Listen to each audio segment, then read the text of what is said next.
Hello, Woolie. Happy holidays, Merry Christmas, all of that. You think It's the you think you're on the nice list, Woolie, or do you think maybe you're on the naughty list this year? I think we've established I hate lists.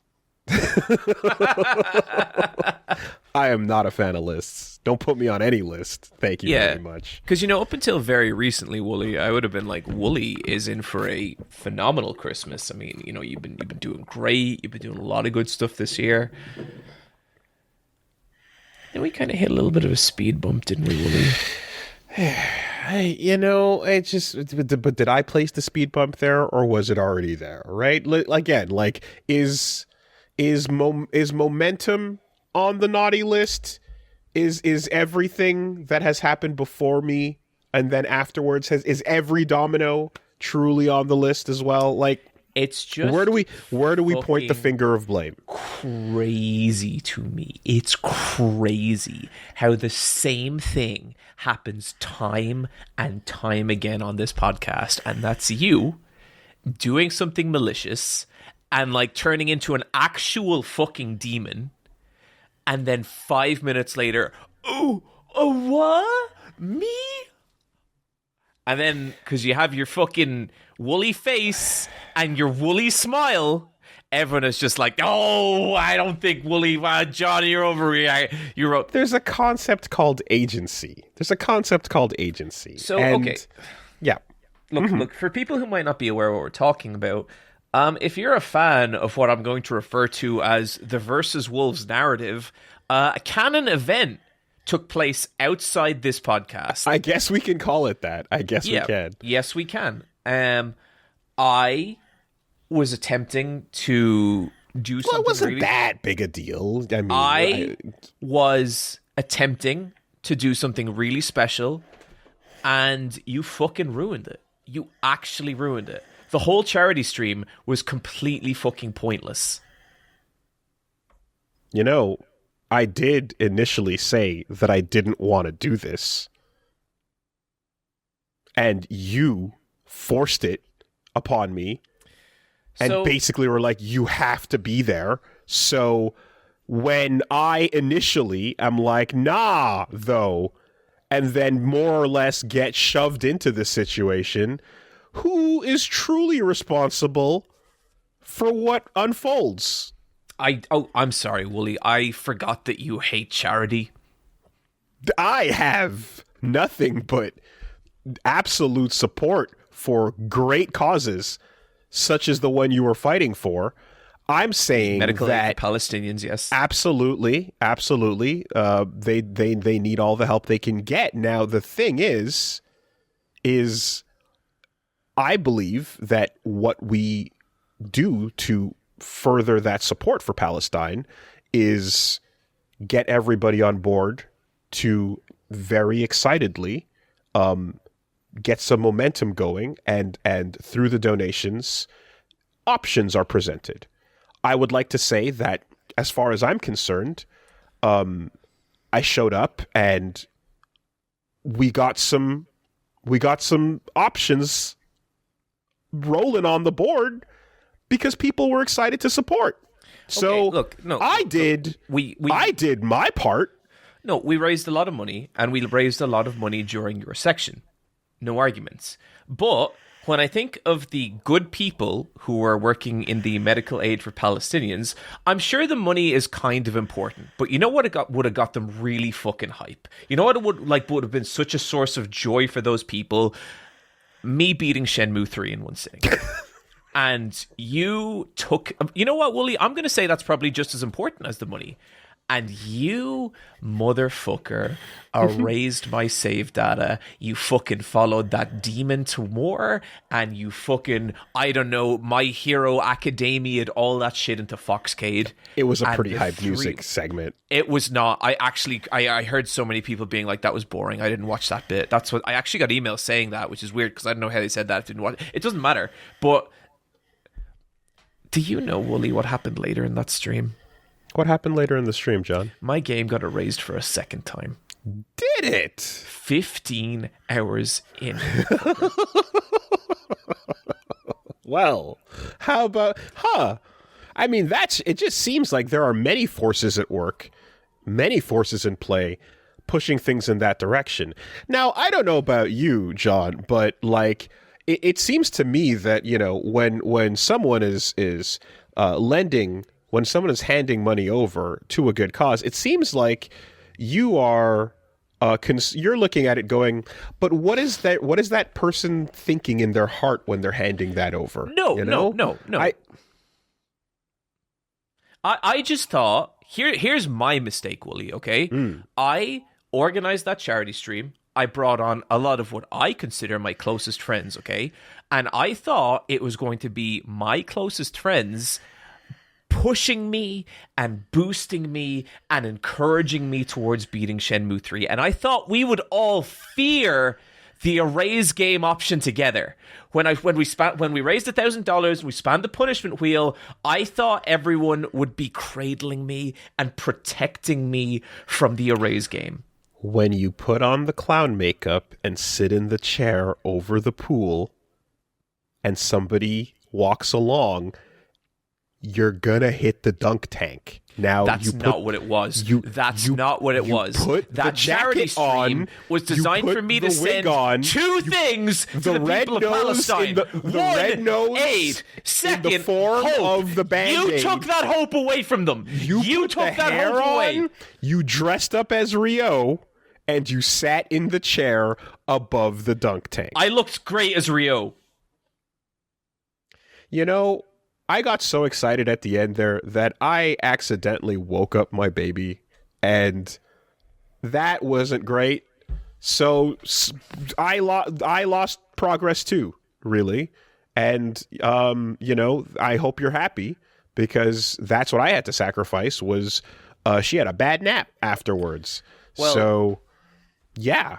We're all struggling out here. First of all, Woolie, I would never wish ill on Punch Girl. I think she's a tremendous creature, and I feel bad for her because I know that, like me, she will have to put up with your bullshit until she's 18.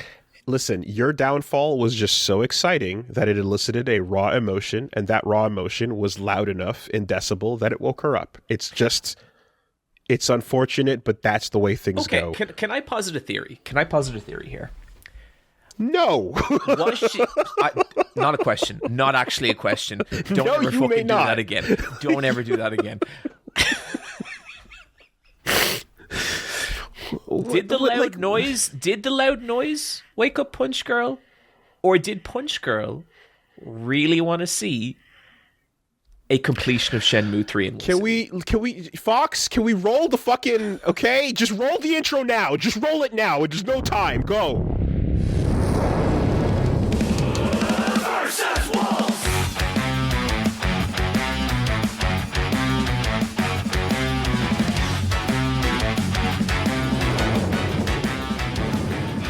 Okay, Woolie, look. Here's what I'll say. I guess we got a gun back on the table.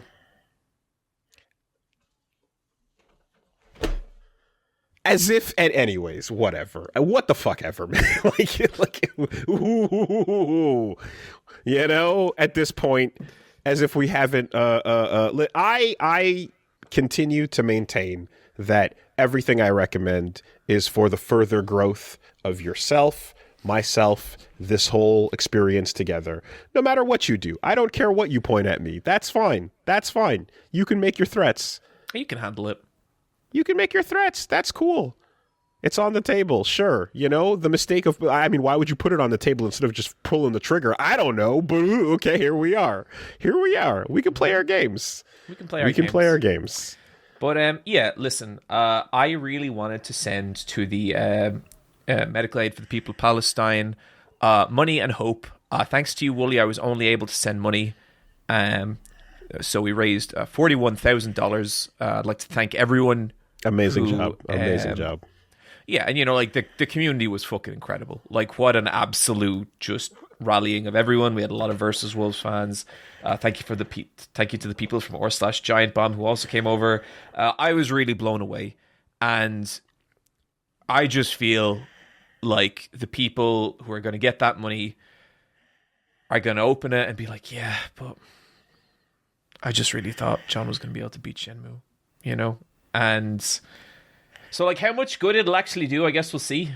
But I mean, I remember at certain points during my segment, like, you had some wild propositions as to, like, how that money should be redirected potentially, and, like, I thought that was crazy for you to pause it. No, hang on. I thought the that gambling, was really the money, out of pocket. I meant the Shenmue money. Really I was not talking about and the charity money. I just, was not. I'm not going to be out here like judging, you know, how you run your show and all. But like when I show up on your channel and like I find out that like this is what we're doing with very, very necessary funds, it's like, damn, okay.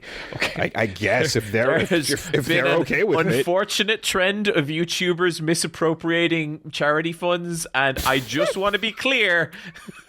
That money does not come close to my account. It goes straight into the charity, like every charity fundraiser I have ever done. It sucks that the clarifier is necessary, but I suppose it is. Just look. There's a lot of confusion around when money is or is not donated. To date, the $130,000 that has been raised during those streams has been donated, as has additional money from Eyepatch Wolves. Just so we are clear. I did want to mention, Woolie, that so very late into the charity stream, I had a friend of mine, Frankie Lolia, on. Frankie Lolia is a streamer and also the voice actor for Kim from Eyepatch Wolves. And what I will say is that you, Tam, and Fox, you all came in wanting to erase my save data, and you did it with bellowing and rocks. Frankie came in with a scalpel and a silent pistol.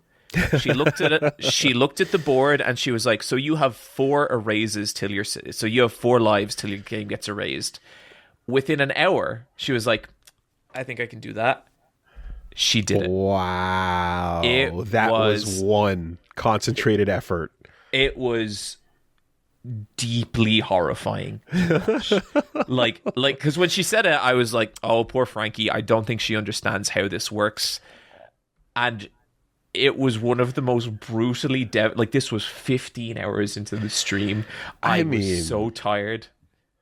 Yeah, and like, how many lame stories are you going to make the audience sit through? At this point, it's like... People love my stories! People love my stories! I did run out! People love my stories, Woolie! Ah, damn. I mean, there was a limit to those. And we got through them all. By the end of the stream, I told like all 8. And those are the ones that I can tell on stream. There's some additional ones there that didn't make it, Woolie, that you personally know about. Let's just say that trip to New York where I made a mistake. That ain't never going public. Lessons were learned. Yes. But the damage is irreversible. But yeah, so I'm fucking locked into doing another charity stream for Shenmue 3 next year. And if I don't beat it then, I am going to have, like, this could be the rest of my life. I mean, at least until Shenmue 4. You know, like... Did you catch that? Did you catch that AI trailer for Shenmue 4? I did not. Oh, dude. A trailer went around that looked... Man. It looked legit up until a point, and then you're like, I think this is AI. But it really did look legit. Well, the cutting away every 4 seconds is always going to give it away, you know? Yes, the fact that you can't sustain a single shot for longer than that. There was also like facial expressions in it that were too good. And I was like, well, now hang on a minute. Yeah, but this month is a special month, right? We're not doing a normal episode. No. Stuff's going on. This is the yearly tradition, the best collection. And Woolie, this is our third best collection. And on that note, I would like to say happy 2-year anniversary to Versus Wolves, Woolie. Happy 2-year anniversary to Versus Wolves. Our very first episode was a best collection. It was indeed. Despite the extreme and sometimes blinding emotions I feel recording with you, I'm really glad we do this. For someone who genuinely hates lists as much as I do, I can't believe you have me making multiple of them annually. It's kind of crazy. No one else could do this. Yep. It's just once it's like, Ratatouille, when he's controlling that's me. I'm a little rat in your head, Woolie. I barely agreed to the old lists back on Best Friends days. They made me I got one. They made me do one, and I was like, fine, I'll do one. Now you got me doing 8 of them. Well, okay. I think the key to a good list is to acknowledge one simple thing. Lists are fucking silly and they don't matter. And if people are going to get worked up about the list and get real angry, buddy, do you really... Okay. Do you think... Let's all just play... Let's have an exercise here, okay? I want everyone to close their eyes. You listening to this podcast, close your eyes. Doesn't matter if you're driving. Doesn't matter if you're like handling heavy equipment or whatever. This is important. And I want you to think about the kind of person who professionally gets mad in YouTube comments. And now think about the kind of person who gets mad about lists in YouTube comments. Just envision that person. Do you want to be that? Yeah. Do you want to be that? Oof. Now, I have a feeling some people are going to hear that and it will just be themselves that they're picturing. Yeah. Oh, yeah. No, there will be a couple glass shatter moments. Make no mistake, But there is something to the fact that it's like, and in the same breath that we understand and acknowledge this, the power and the compulsion that the human brain has to make hierarchy of things immediately is like, well, now that we know it doesn't matter, let's get right to making that list. And then you still get compelled to do it, Anyway, I listen to a lot of Game of the Year podcasts, and it's interesting because there is something about the process that gets people kind of fired up, like even on the podcast. Like, it's not that unusual to be listening to a Game of the Year podcast and for people to cry. Wow. I mean, it depends on how confrontational you're getting about it, Sometimes it's not confrontation, though. Sometimes it's literally people have to sincerely voice how they feel about something. And some of these podcasts go on for like 4 and 5 hours. I think people just get worn down and emotional.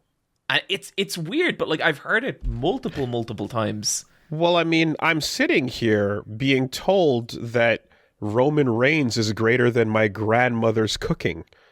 And and so I have to somehow put that together and be like, yep, okay.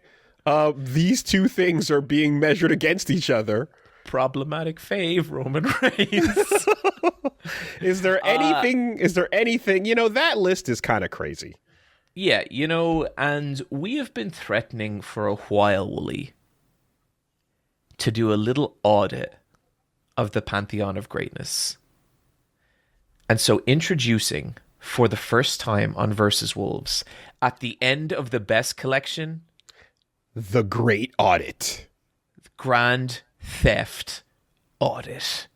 We will have 10 minutes to go through, and it has to be a 10-minute timer, because otherwise we could spend days doing it. We have 10 minutes. We're going to go through the Pantheon, and now that we have let the experiences age, now that recency bias is not a thing, we're going to see if maybe there's a little restructuring to be doing there. All I'll say is Kendrick Lamar, watch the fuck out. There is a humongous recency bias problem amongst us. Like, we can't stop with it. So it'll be interesting to see how this goes. But there is a hard limit, and we will be doing it this episode. Yes. It's kind of funny because I just kind of wrote initially the Grand Audit, but Oh, but Grand Theft Auto, it's fine. You know what, Woolie? Sometimes dyslexia has its perks. Okay, we got the segment, so that's gonna come at the end, and right as we get right before we get into our recommends. So, yeah. What is well, I mean, before that, I was gonna say, like, what's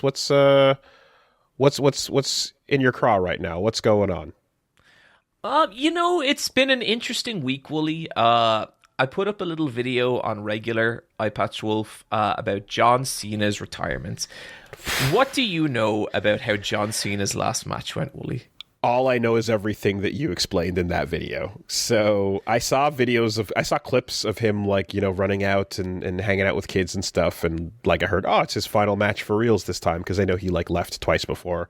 But yeah, all I knew was just those little clips. And then I saw your actual footage of what was going on. That is brutal. So you saw the, I think, Instagram or TikTok video, which is me just about the bullshit chants.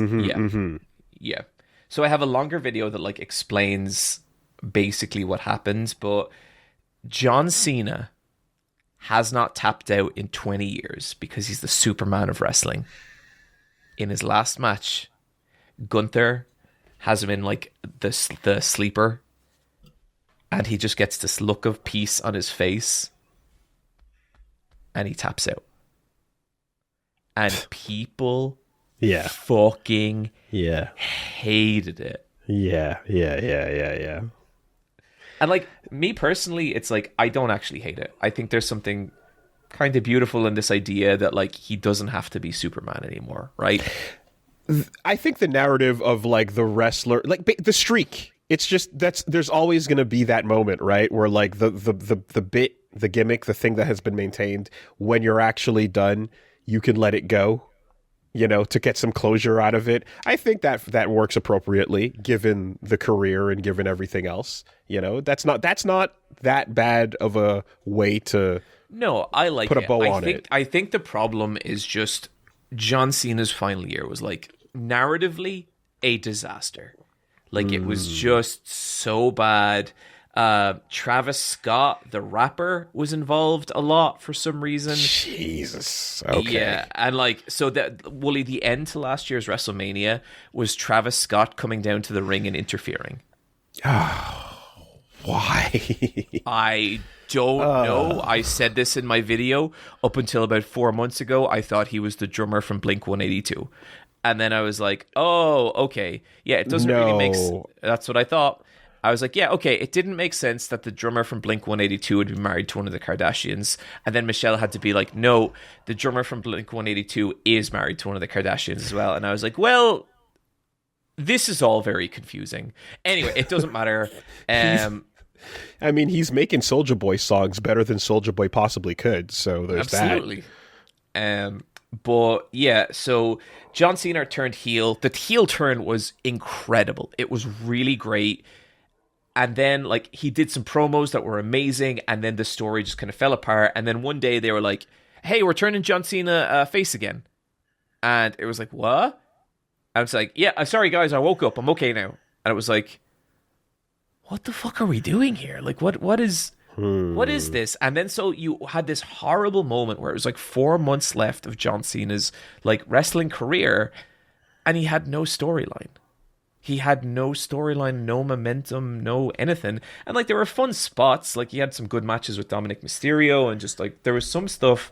But it was really like, what the fuck are we doing here? And so then were we watching the product of WWE GPT? Nice. Yes, that's exactly what we were watching, Woolie. Well, I mean, look, I don't know. I don't trust companies anymore. When they say that they want to do AI shit, I never know if they actually mean it or if that is just what I will refer to as investor honking. Of course, yeah. Like, I don't fucking know. I Getting never know up anymore. Mm-hmm. Yep. But it was just really limp, and it was a disaster. And so they had a tournament for his last opponent. His last opponent was Gunther. They tried to pretend like it was going to be LA Knight, who just No, that's all I have to say about that. And I think the problem is it's just in that final tap out, I think it was just this realization that that's it. And WWE dropped the ball on what should have been an incredible final moment in a legendary wrestler's career. And it's devastating, you know? Like, it's so... Man, when Triple H came out, you should have heard the fucking boos. Yeah. My God.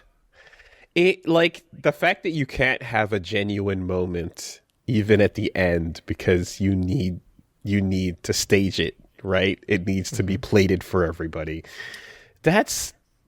If that doesn't just explain, I guess, the state of where the company is at this point, I don't know what else will, right? Completely. And, like, look, people booed during John Cena's final match. If that, like, okay, the beauty about wrestling is that it can be kind of real and unreal at the same time. Draw from that. That's the story now. And, like, when I saw on Raw that they re-edited that segment with, just polite shit, like, fuck you, you know?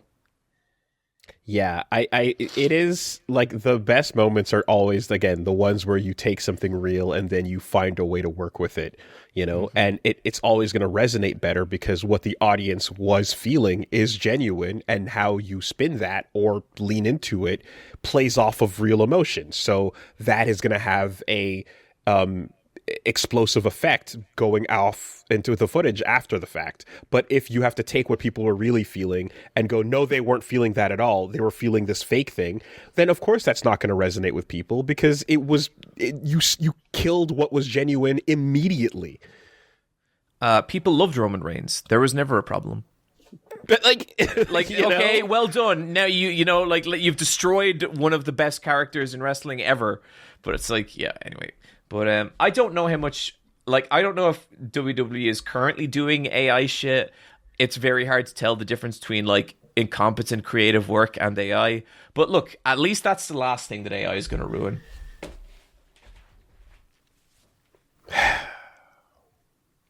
We'll get there.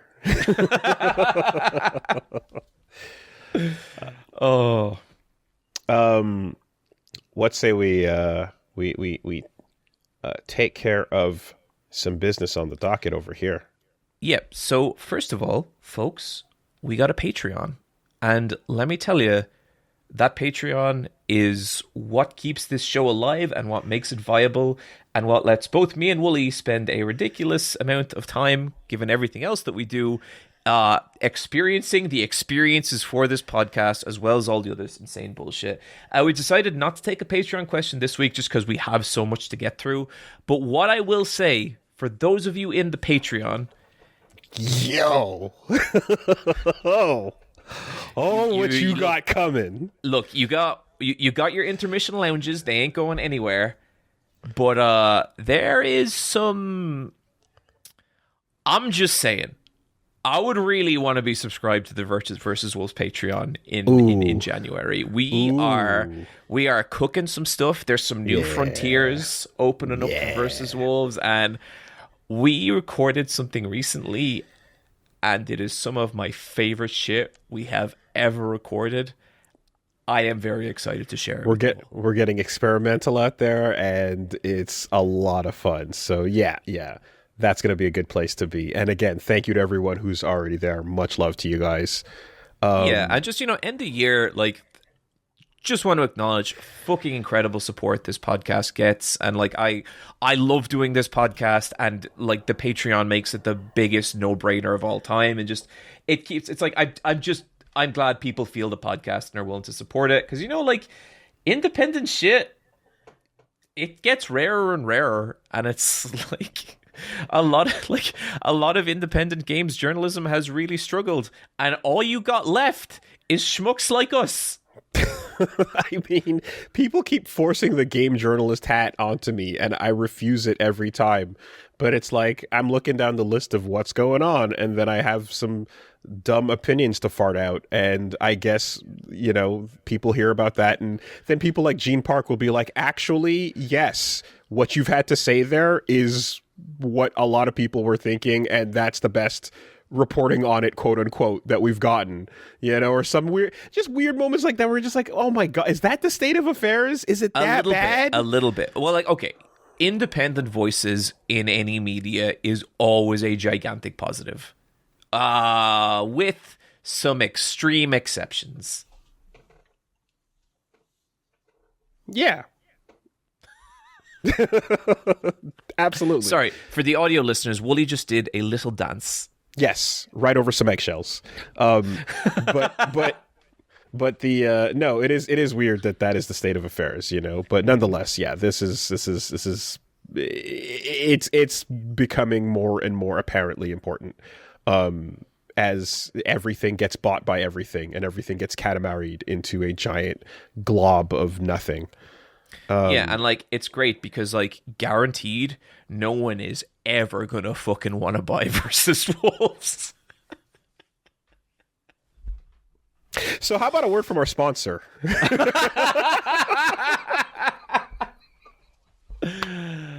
Oh,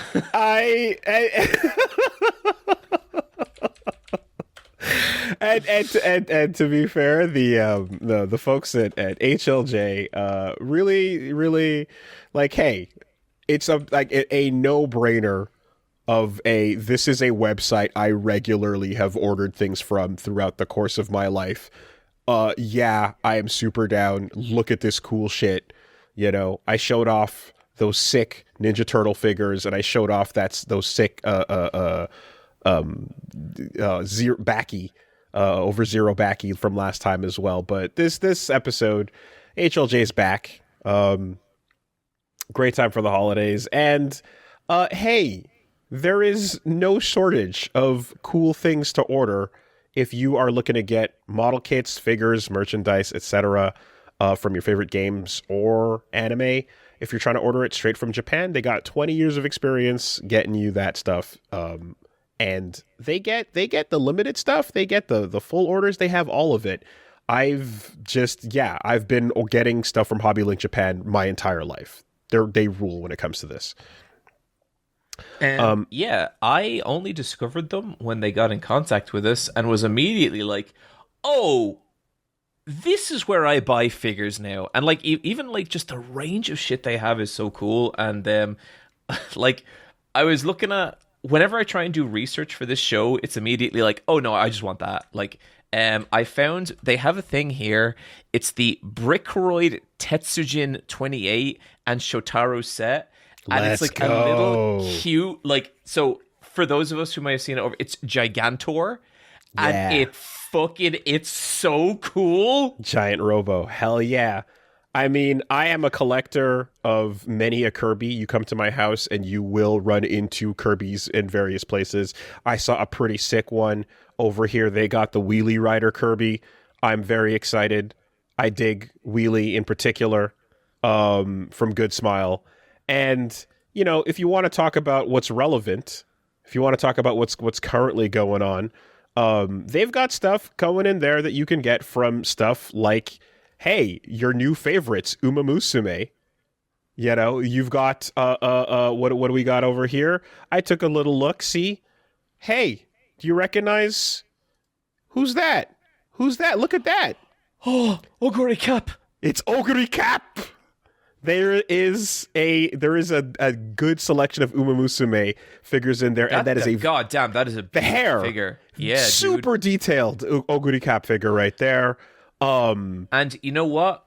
What would Oguri Cap be without the 1/7 scale red pyramid thing? Yes, pyramid. Okay, that's hilarious because I had that exact thing open in case you didn't see it. Yeah, okay, pyramid head is there. But yeah, like there's a bunch of shit, and it's like no matter what you're into, you will find figures here. Like there's Marvel shit, there's mech shit, there's like everything, and like it is so sick. Did you see the Arcane Vi by any chance? I don't know if you, but you and I, we have some things in common, and there is a Vi from Arcane that is just kind of like, yep, huh. I see. That's very cool. Me and Woolie, we have differences on a lot of things, but the things we have in common, we really got them in common. That's a pretty cool punch girl doing some punches. So no, I it's just, again, an absolute no-brainer, especially with what, everything for the holidays coming up as well. Get in there. You can get your Jujutsu Kaisen figures. They've got Hunter x Hunter, they've got Berserk. Nothing from Riverdale is what I'm seeing here, apparently, though, unfortunately. I'm gonna talk to him about that. Okay. I'm making some moves, Woolie. God damn, that Vi is sick. Holy shit. So yeah, they've Hobbylink Japan also has unlimited product storage in their private warehouse, so you can get freedom to ship your products wherever it's convenient for you. You can save on shipping costs with 6 months free storage for your items and paid storage for as long as you want after that. For the holidays, Hobbylink Japan is also giving away prizes for upcoming products for select ordering customers. The prize draw is ongoing right now, and a new prize draw will begin on the 28th of December. So you can find out how to enter these holiday season prize draws on the home page. For now, what you're going to want to do is get on over to shop.hlj.com/versuswolves. You want to spell out Versus Wolves. That's shop.hlj.com/versuswolves. And if you use the code WolvesReturn10 at checkout, you'll get 10% off any products on the website. They did tell us we can use that code. You can use the code, confirmed. This will last until January 15th and can be used once per customer. So don't miss out on the opportunity. 10% off is a pretty solid deal. And again, knowing how I look at a couple things and I put them in my cart, that is an absolute opportunity you don't want to miss out on. So again, that's shop.hlj.com/versuswolves and the code WolvesReturn10 for 10% off any products on Hobbylink Japan. Thank you, Hobbylink Japan. Thanks so much, Hobbylink. Okay, so in previous years, we have approached the best collection with a list of experiences we've had over the course of the year, as well as honorable mentions. And this year, there's a bit of a wrinkle in the format, I'm to understand. This year, we are going to build. So we each have a couple of honorable mentions. These will go unranked. But for the main collection, we are going to be building a turbo pantheon of greatness. Meaning, we'll be deciding the order of the list live on air. Previous years was all about peace. This format is all about war. We're going to argue. We're going to fight. We're going to pretend that this is in any way important. And we're going to have a wonderful time, Woolie.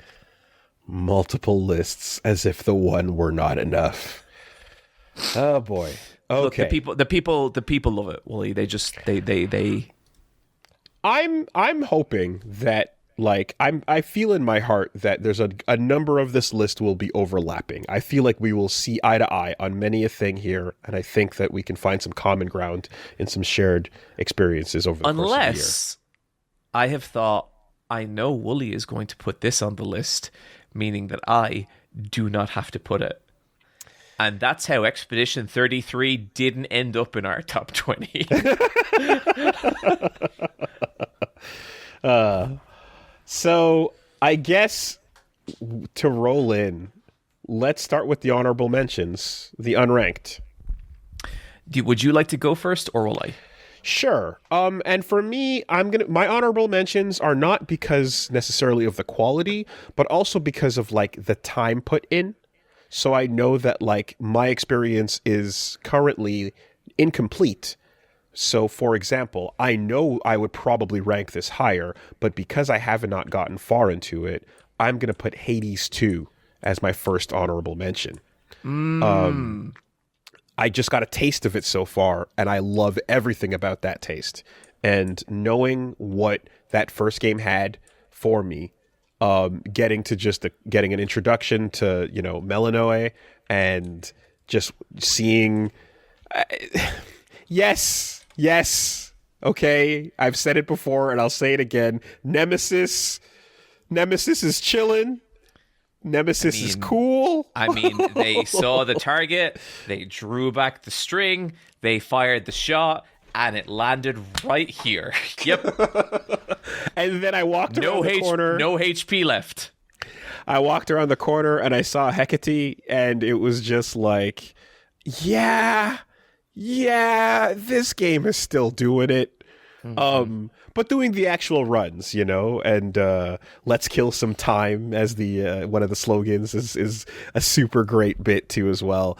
Hades 1 was a phenomenal, incredible game, and just picking up where that left off and building on it is super exciting. So I can't wait to put more time into it. But that's my first honorable mention.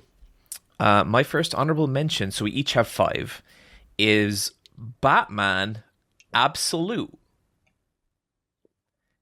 This is the brand new Batman comic that is... so I quite like Batman. I don't talk about him online that much, but I think Batman is a fun series and a fun world, and just enough edge for me. Like Superman, too much blue skies and sunshine, baby. Batman, now we're talking. How much of it have you read? Only the first volume. Okay. Have you read it at all? Mm-hmm. Really? Yeah. It's really good. It's really good. It is. I just love kind of everything about this. I think it's a really fun take on the character. Batman is like childhood friends with basically his rogues gallery, except the Joker. I have not gotten to the Joker yet. All I've got of the Joker, and this made me laugh because this is dumb. It's also awesome where someone's like, "You hear this new crime boss called the Joker? They call him that because he never laughs." It's like, okay, we're having fun with Batman. Yeah, but there's more to it. There is more to it. But no, overall that is a super cool new take on the character. Yeah, just gorgeous artwork, like the heaviest Batman I have ever seen. Mm-hmm. And he has these kind of cool whip cable things. Mm-hmm. And it's the action scenes are so fun, and just I'm really having a good time with it. Okay. My next honorable mention is going to be the X is silent, but Ball X Pit is a really cool game that jumped up this year. And it's fitting right into that space of time waster, a little bit of that vampire survivors just walking down, taking out a bunch of bullet heaven is kind of like the way that some people hate the genre. Phrase bullet heaven. I like it. I think bullet heaven's fun. If bullet hell exists, there must be bullet heaven. Mm-hmm. And in this case, the twist is that it's a breakout style progression. So you're walking in a straight line and you're bouncing balls back and forth against a descending group of enemies that are basically breakout blocks. And what's really fun, besides the style and the cute aesthetic and the great weapons and the different types of balls you unlock as you roguelike progress, is there's a little town that you go visit between levels. And in that town, you do a little bit of farming and you put down some buildings. And essentially, the way to gather resources to do permanent upgrades is to build a little settlement out. And it's a fun thing to do. I didn't expect that at all from this game, but I've been having quite a fun time, Animal Crossing, laying out my little farm, putting my my wood over here and my quarry over there, and the buildings over here, and then you kind of send out your farmers to bounce off of the buildings to gather resources, like a little breakout thing, So yeah, Ball Pit is my honorable mention. My next honorable mention is Deftones' Private Thoughts. Deftones put out a new album this year. It sounds very like Deftones 20 years ago, and I think sometimes that's a good thing. And I just really... the album really made me like reconnect with like my new metal period. Woolie, you'll be shocked to discover I had a very intense new metal period. But I think in particular their track Infinite Source, I think is one of the best tracks they have ever done. I think it is fucking phenomenal. And I just think it's really cool that people could be making music as long as the Deftones and still hitting those highs, you know? Mm-hmm. If Cool. you're in any way into metal, you probably have heard this album, but it's really good. Really They've been around for a minute, no? Oh, yes. Deftones are a weird one because their most famous track is Back to School. Okay. Because back at school, we are the... Okay. It's their most famous track. They won't perform it at concerts. Okay. It's one of those things. Active from 1988. 1980. Okay, that's crazy. Further back than I thought. Especially given that the genre subcategories include shoegaze, a term that is very new. So shoegaze is new. It's also old. And there's like old shoegaze, which is like considered a different thing. Like it's more... It's like ska. Right. Old ska and new ska. Yeah. Okay. Yeah. My next honorable mention is going to be Marvel Rivals. Yeah, dude. That's a fun game. That I like playing Squirrel Girl. Came out of nowhere, and you know, I did when Overwatch was at its peak, I was having fun playing that with friends. But there's a bunch of stuff about that just swerved away from anything I was interested in continuing playing, and a big part of something that I always just didn't enjoy was like in hero shooters, I wish I could see my goddamn hero. So as soon as I saw Marvel Rivals was third person, that was a huge sell for me. Yep. And, you know, that came out. It's really fun. The characters have really fun kits. Everyone is very faithful to what they're supposed to be. The art direction... They're the coolest takes on some of these characters I've seen in like decades. Yeah. No, the art direction overall is phenomenal. Like they're making the style of the characters very appealing, and you know, as a game that's like free and trying to get you in with cosmetics, they understand they need to sell those costumes and make you want to show up for them and buy them. So they've made it as aesthetically pleasing as possible. And you know, whether it's twerking Venom, you know, or your various your invisible woman in her super like thirst trap forms. Yes, this game is incredibly horny, and I personally believe that in 2025, if your hero shooter is not incredibly horny, you are being irresponsible. You're missing out. And you are endangering your company. And I want to say too that they're showing a pretty good example of like hitting all the high notes of characters people want to see. So like Gambit and Rogue just got announced, and then Deadpool is coming right after that, and you're like, these are all big hit characters everyone wants, and you're getting great incarnations of them too. So Marvel Rivals is it's a lot of fun, and you can see your characters being cool, so that's better. Mm-hmm. Yep. No, big fan of Marvel Rivals. Okay, this next one comes with like a little bit of a caveat. So I played the demo for Unbeatable during the year. This is a new indie rhythm game. I believe it was a Kickstarter back in the day, and fell in love immediately. I think the rhythm games was cool, but it was more than that. It's like the vibe, it's the visuals, it's the look to it. Like the menus are just fucking god tier menus. Yes. Oh, so good. And like I love the character art. The writing is like really snappy and funny. Like it's dialogue in a game like this I don't want to X through. Like it's good.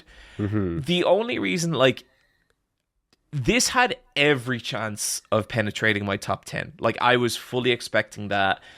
The only thing is the last couple of days I've spent with it, it has been riddled with bugs for me. And some that, like, I don't know, I'm not seeing them online, and I don't, like, I have one where basically the camera gets locked in place, and I cannot trigger the next event. I have tried everything. I feel like I'm going to have to start the game again. And it sucks, dude, because, like, I was really ready to come in here and fucking rep Unbeatable, you know? And because I love what it's doing, but it is, and like I'm pretty tolerant of game jank, but when it's a progression blocker, that's when I start being like, now you're wasting my time. And that's a problem. But yeah, look, people should still look up the trailer for Unbeatable and just play the demo, because the demo I loved it, and I think this is a super cool thing. So with Unbeatable, I saw it at MagFest live in the room and at the dev room, and then tried it out there, had some fun with the music game, the rhythm game of it. And yeah, basically you're a character who's like, you're on a rhythm note chart and you're fighting the notes coming at you. You know, it's pretty stylish and cool, and a very aggressive, like strong art style and identity. Oh, you know? Unbelievable. And there's a tone to it as well that's kind of like indie rock sarcastic. That's kind of fun. That I like. And I played that. And then I was like, this is very exciting. So then I saw there was a demo on PC, checked it out, and the demo was just kind of playing through a couple of tracks. It was just the note charts or so, right? But there wasn't much to it beyond that or so. And so it's like, okay, that's the music element, but it's pretty straightforward in that there was like only like 5 or so tracks to play. So there wasn't much to do in the demo. And then I've played about 3 or so hours of the story mode now, and I do have to say that like the presentation and style and everything of the story mode as well is like, it's very cool. But I did find myself waiting to get more into the gameplay and watch that all kind of come together. And it feels like it's really 2 separate things. This is like visual novel, occasional sprinkles of gameplay in it. And I was hoping for more of a marriage of the two. I could see that. And I would also say it's more the look and story and vibe of it that has intrigued me as opposed to the rhythm gameplay. Yeah, I mean, at the end of the day, I think you can do both, and there's other examples out there. Like I have my issues with this separately, but Everhood is like story and then gameplay, and then they both, escalate as you go on and stuff. In this case, I kind of feel like you go through a full chapter and you had like 1 instance of gameplay, and then you get to another chapter and then there's like 2 or 3. And again, they're very, very small, basic, and then you kind of get back into the world. And what I did run into was a ton of bugs as well. I remember I was running up the stairs in a jail, and I ran to the right of the camera, and my characters just ran off camera and kept going, but the camera never switched to show where they were. That's exactly what happened to me in a different part of the game. And I got lost. Yeah, it sucks. It was frustrating because, I've had a bunch of stuff on, and I had the charity stream and stuff, and I had like a couple of hours carved out to play Unbeatable, basically for this, because I really wanted to push it, and to run into a bug like that, it's like, fuck, man, I don't know what I'm meant to do here. Like, I want to love this game, but yeah, so it's unfortunate, and it sounds unfortunate like there's, maybe there's other issues beyond what I've experienced, but like I still think the game itself is really strong, and I want to play more, and I'm really hoping it gets patched, because there is something cool here. It's a strong identity. It's I just currently, based on my taste of it, it's like I don't know if it's adding up to beyond the sum of its parts. I think it's kind of fighting a bit of that, But I understand. Worth the mention for sure. My next honorable mention is I've talked about it a bit already, I believe, but The Substance, the movie. We've never talked about The Substance. Oh, okay. Well, I love this movie. I watched The Substance, and holy shit, was I blown away by that. Was not at all expecting where it goes. It's a very good movie. It has a lot to say about our modern beauty standard culture, and getting your loot box delivered to your house type culture, and a bunch of other elements too. But to go, I don't want to go full spoilers necessarily, but I'll say that like the premise of what it is, and then how it delivers on it, is such a bold decision to take. One of with the that hardest Act 3s of all time. My God, the Act 3. And when you get what they're doing and why, I'm just applauding. Like it's phenomenal. It's such a left turn, but it makes so much sense given what they're going for. And it has a lot of really interesting things to say when it's being it's being cartoonishly kitschy at points. There's it's a goofy ass movie. There's real body horror in it that is like, really undercutting, self-esteem issues, self-hatred, body dysphoria, addiction. Like a lot of these things are there, and it's like, there's a bunch of different shows and games we've played where they go like, hey, there's different versions of you, but deep down inside of you, they're still you. And it's like, this is one of the most like fucked up ways to underline that point. But Demi Moore, Margaret Qualley, like just an incredible job. The irony of Demi Moore losing out on Best Actress to a much younger actress. It's like, this is what the movie's about. Like, so good. There's one scene in it where Demi Moore, who's older, still just gorgeous, but she's Demi Moore is a fucking smoke show still, easy. But past her Hollywood prime, and she's trying to get ready for a date. She's been invited on a date, from just a nice guy. And the struggle she has getting out the door is just one of the most real, just gutting, incredible scenes, in this otherwise insane, campy horror, everything. So The Substance absolutely takes the spot. My next honorable mention, Sushi Ben. Yeah. Sushi Ben is here for two reasons. One, I think this is aesthetically one of the most beautiful games I've ever seen. I love the character designs. I love the visual look. I love the art direction. And I love existing in this world. A lot of the gameplay is very like, hey, do you like VR? And like, if there's a non-VR version of it out now, I kind of think I don't really need the gameplay at all, and you can actually turn it off and just do like the kind of story stuff. But I love it, and I think that there are some characters in Sushi Ben that are good, and I like them. Oh, yeah. Okay, so there's times we see eye to eye, and then there's times where we couldn't be possibly further apart. Yeah, there's a point where our tastes very much skew, and I call it the Makima point. It's the Makima divide. Yeah. It is the Makima divide. Strong women, strong women, strong women, Makima divide. That's the problem here. That being said, I've seen, the developer of this game has been posting, little clips of it for a long time. And I remember one of the funniest ones was like showing the difficulty of characters walking upstairs. And it shows like this one just like the Makima energy character, she's walking up and like people, like her servants are bending down in front of her to create the stairs for her to climb. Yeah, so there's a bunch of like faceless like salary men that follow her around, and whenever she wants to walk anywhere, one of them will get down on all fours, and then another beside him, then another beside him, then another beside him. Then the first guy, once she's walked past him, will get up and run to the edge of the human platform, and it's incredible. So fucking funny. She assembles them into a motorbike at one point. It's really silly. It's really fun. There's some really hot characters in it, and it's just I think it's so cool. I wonder if the folks that were making Mega Man Legends at the time knew that they were creating a whole aesthetic that is specific and that we'll never forget. Dude, I was going back for the last video. I needed some footage of like that era of game, and I was looking back at old footage of the Mega Man Legends. It only gets better with time. It's such a fucking...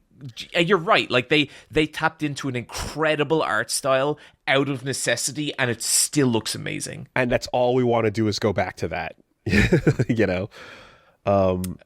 Right on. But yeah, Sushi Ben is absolutely like an extension of that. Okay. And my final honorable mention is, again, this is another case of this would be higher if not for my own time spent with it, but Dispatch. I'm currently in the middle of playing Dispatch. I'm not done yet, and as a result, I'm not going to throw it on the full list, but currently about halfway through those 8 episodes, loving it so far. just an incredible game with, harkens back to the best of the old Telltale era. Your classic Walking Dead season 1, The Wolf Among Us, all those great story based decision games where everyone will remember that. And we have here Aaron Paul, taking the energy I feel like he had. We saw him delivering amazing voice acting in BoJack and then in Invincible. And so now he's here taking the lead and doing an incredible job as well. And because this is put out by... It's a very different performance for him as well. Like, I don't think this is Jesse. I don't think it's... I don't think it's... the roommate from BoJack, what's his name? Yeah, and I don't think this is him in Invincible. This is like a very... I heard someone say it was Jesse. It was Jesse on his meds. I mean, it's just he's working a salary, right? He's much more low key, and relatable. Ultimately, he's protagonist man, but he is. But like he does have a character. Oh like, yeah, no, for sure. He's kind of tired. He's kind of sarcastic, and like in a believable and fun way that I like when he talks. Because sometimes with those blank slate characters, it can just be like they walk this really uncomfortable line between your choices and a blank personality, and it always feels bad. Yes. I like that this guy has a character, but it feels right for whatever choice you make. And he belongs to this world, and this world is also filled with all kinds of fun teammates and a bunch of just dysfunctional superheroes, ex-villains that you've got to work with.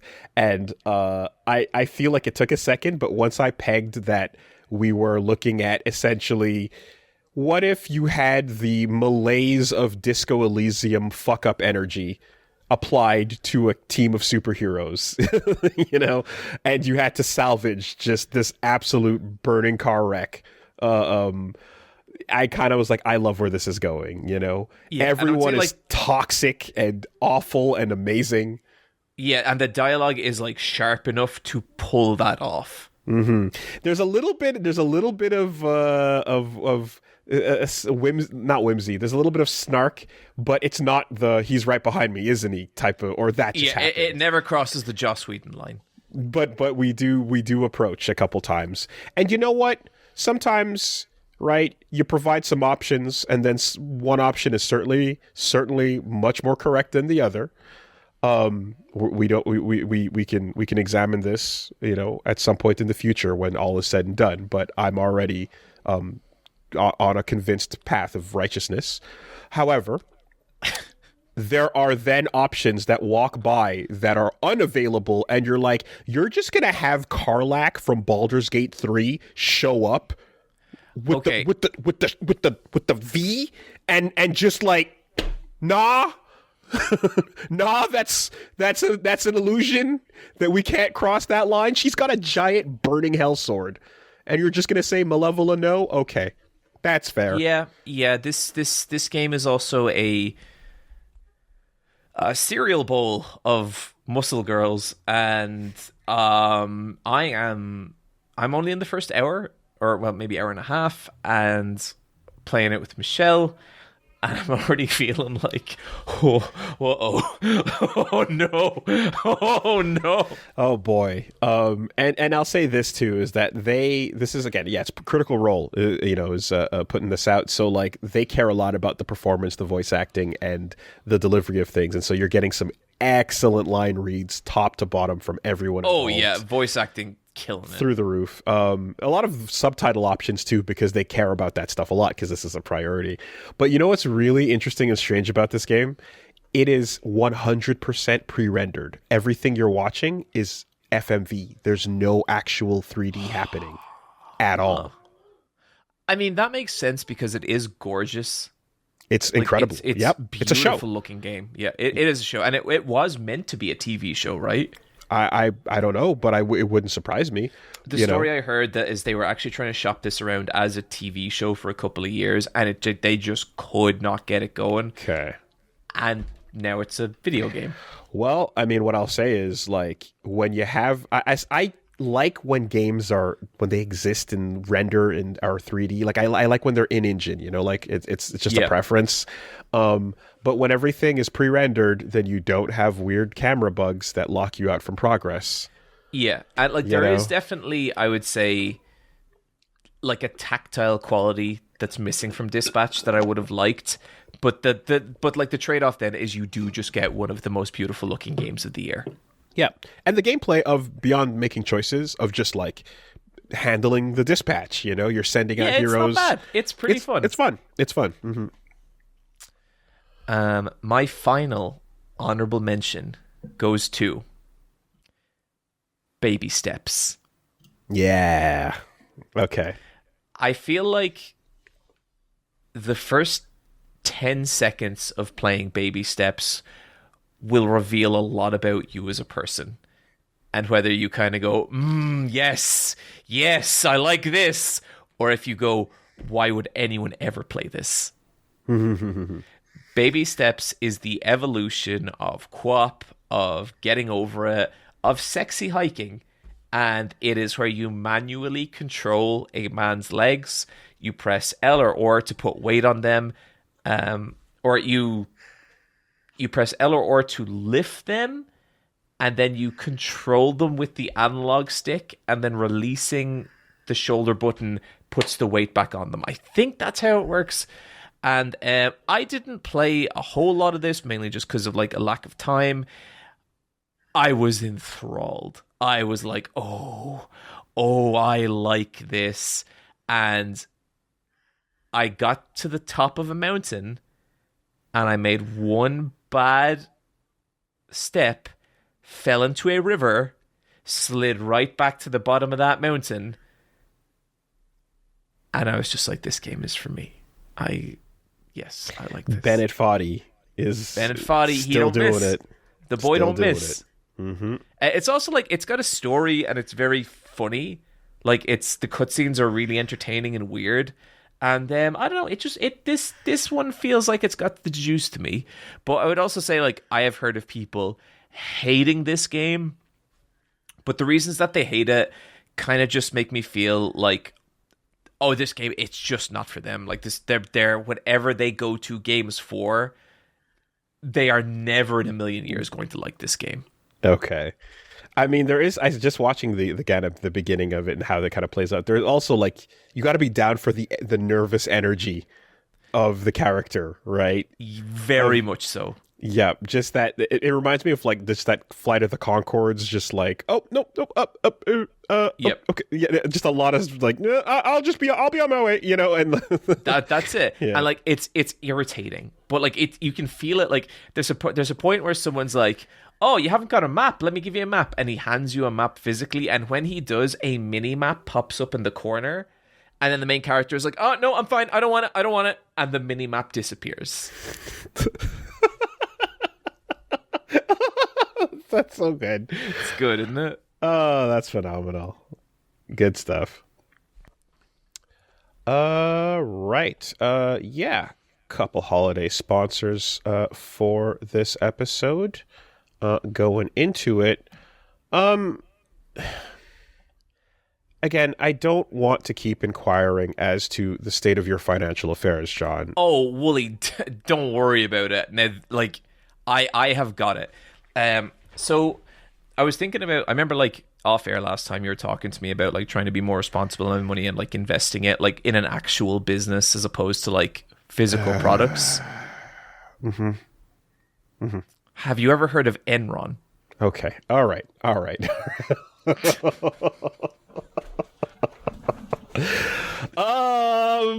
Yeah. Listen. Yeah.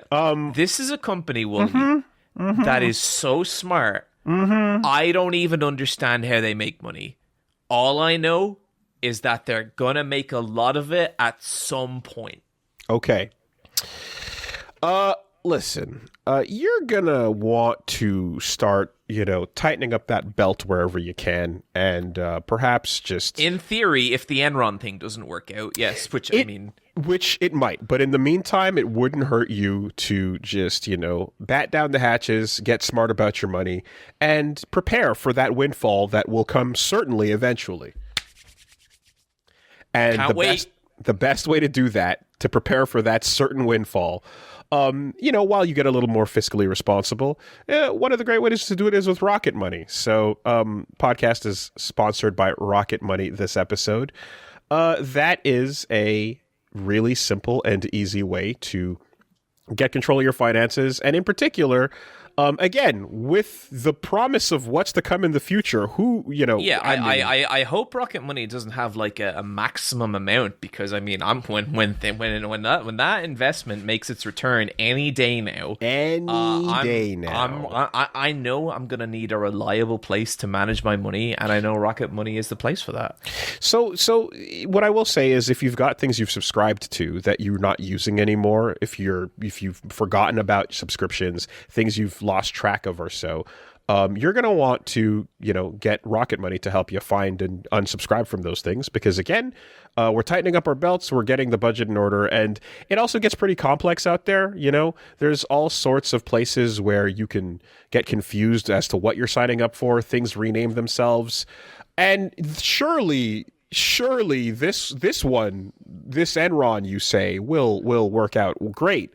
But hang on, I can look them up on Wikipedia here, and I can tell you more about their business. Wait, why don't you? I mean, hey, hold off for a minute, right? What I will say is that when you are trying to reach financial goals faster, you want to make sure that you're not losing track of what you're subscribed to, and that you're not, getting prices changed on you all of a sudden. And you don't want to be putting your money into something irresponsible. You don't want to do that. So Rocket Money is a personal finance app that can help you cancel and find unwanted subscriptions. It can monitor your spending and help you lower your bills so you can grow your savings. It saved users over $2.5 billion, including over $880 million in canceled subscriptions alone. That's 10 million members that have saved up to $740 a year when they use the app's premium features. So as somebody who has signed up for many a thing that I completely forgot about, I've been taken for a ride. You gotta start being more responsible with your finances, dude. I know. Like, it's just you're gonna regret it. I mean, I did get. You said you did put me in contact with your guy, so I know. But for now, I'm just gonna try to find the subscriptions I'm not using anymore, and thankfully, Rocket Money can help unsubscribe from those. Not to mention, there's times where the price changes, and Rocket Money will give you an alert when that happens. I've had that happen to me on a subscription where the business changed names, so I didn't even recognize what it was. And I've tried to unsubscribe from things where they're like, okay, well, first you have to get the app, and then from the app you open up a website, but it sends you a link in your email that's only available for 5 minutes, and that's how you begin the unsubscription and it's just like, this is ridiculous.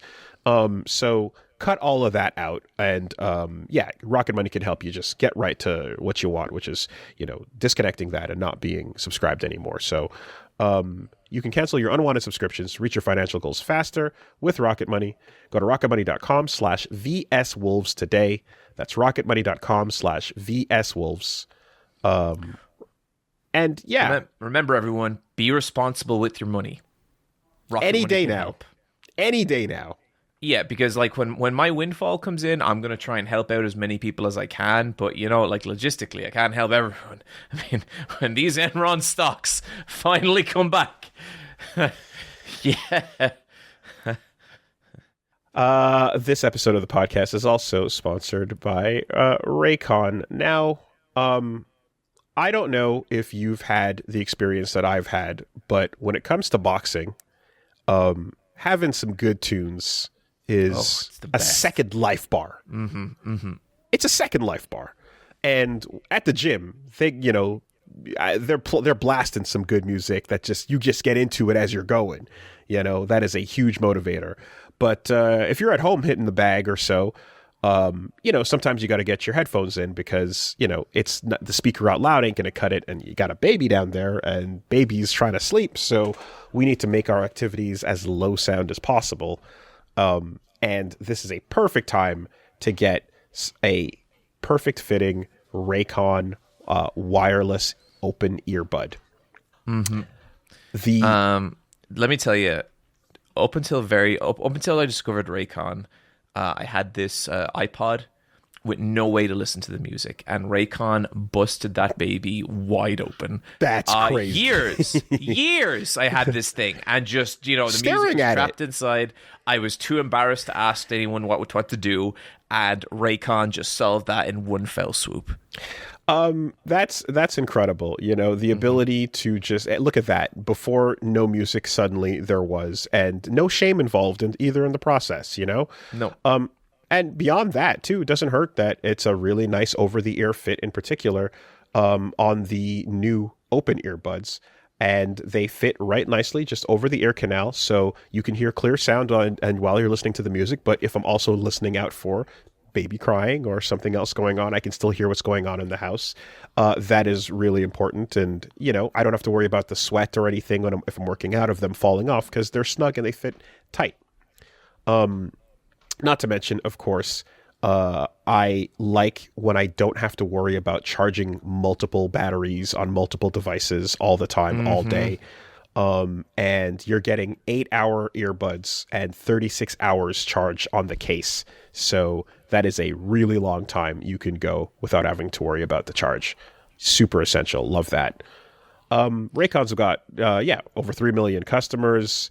And if you are getting in there, you're not paying the super premium expensive price points of those more expensive earbuds, but you're still getting the same quality. If you don't like them, you have a 30-day guarantee on them as well. And you can connect multiple points of devices, so you can have your phone connected and your console or your laptop or your computer, multiple things. I love that, because on other earbuds, one of the things I fucking hate the most is when, you're on it, you're feeling the tune, and then for some reason your laptop decides to get right at the drop of the song, and it's like, well, it was a beautiful moment lost forever. Oh, yeah.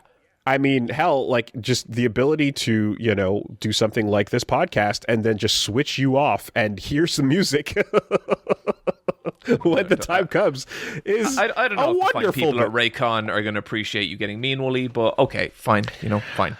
The essential open earbuds are here for the holiday season. They're selling fast. So, right now, Raycon audio products are up to 20% off during the holidays. Go to buyraycon.com/wolvesopen to save on Raycon audio products site-wide. Order by December 15th to guarantee delivery by Christmas, because great gifts shouldn't show up late. So, again, that is buyraycon.com/wolvesopen for 20% off on all Raycon audio products. Thank you, Raycon. Thank you, Raycon. Well, Woolie, are you ready?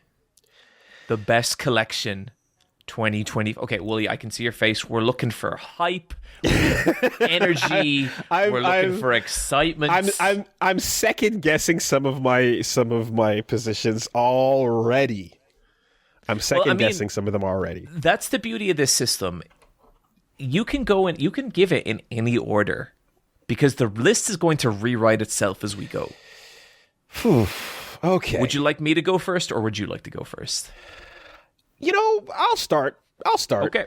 I'm gonna just yeet a weird one in right here. So, one of the best experiences I had, and this is a bit of a weird combo one, so I am gonna cheat a little bit and 2-in-1 this, but I do feel that it's appropriate given how close they are together.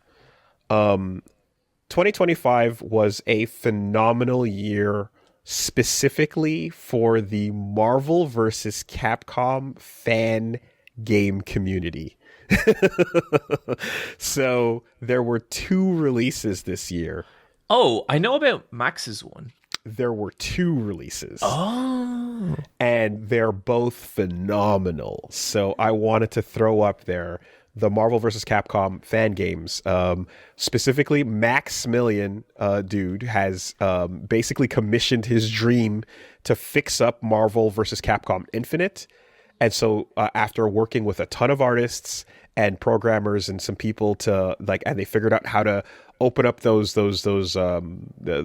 code of the game and make it look better, change the shadings, add some features to it. You have Marvel vs. Capcom Infinite and Beyond, which is just a better version of that game that has really cool pop art style lighting on everything.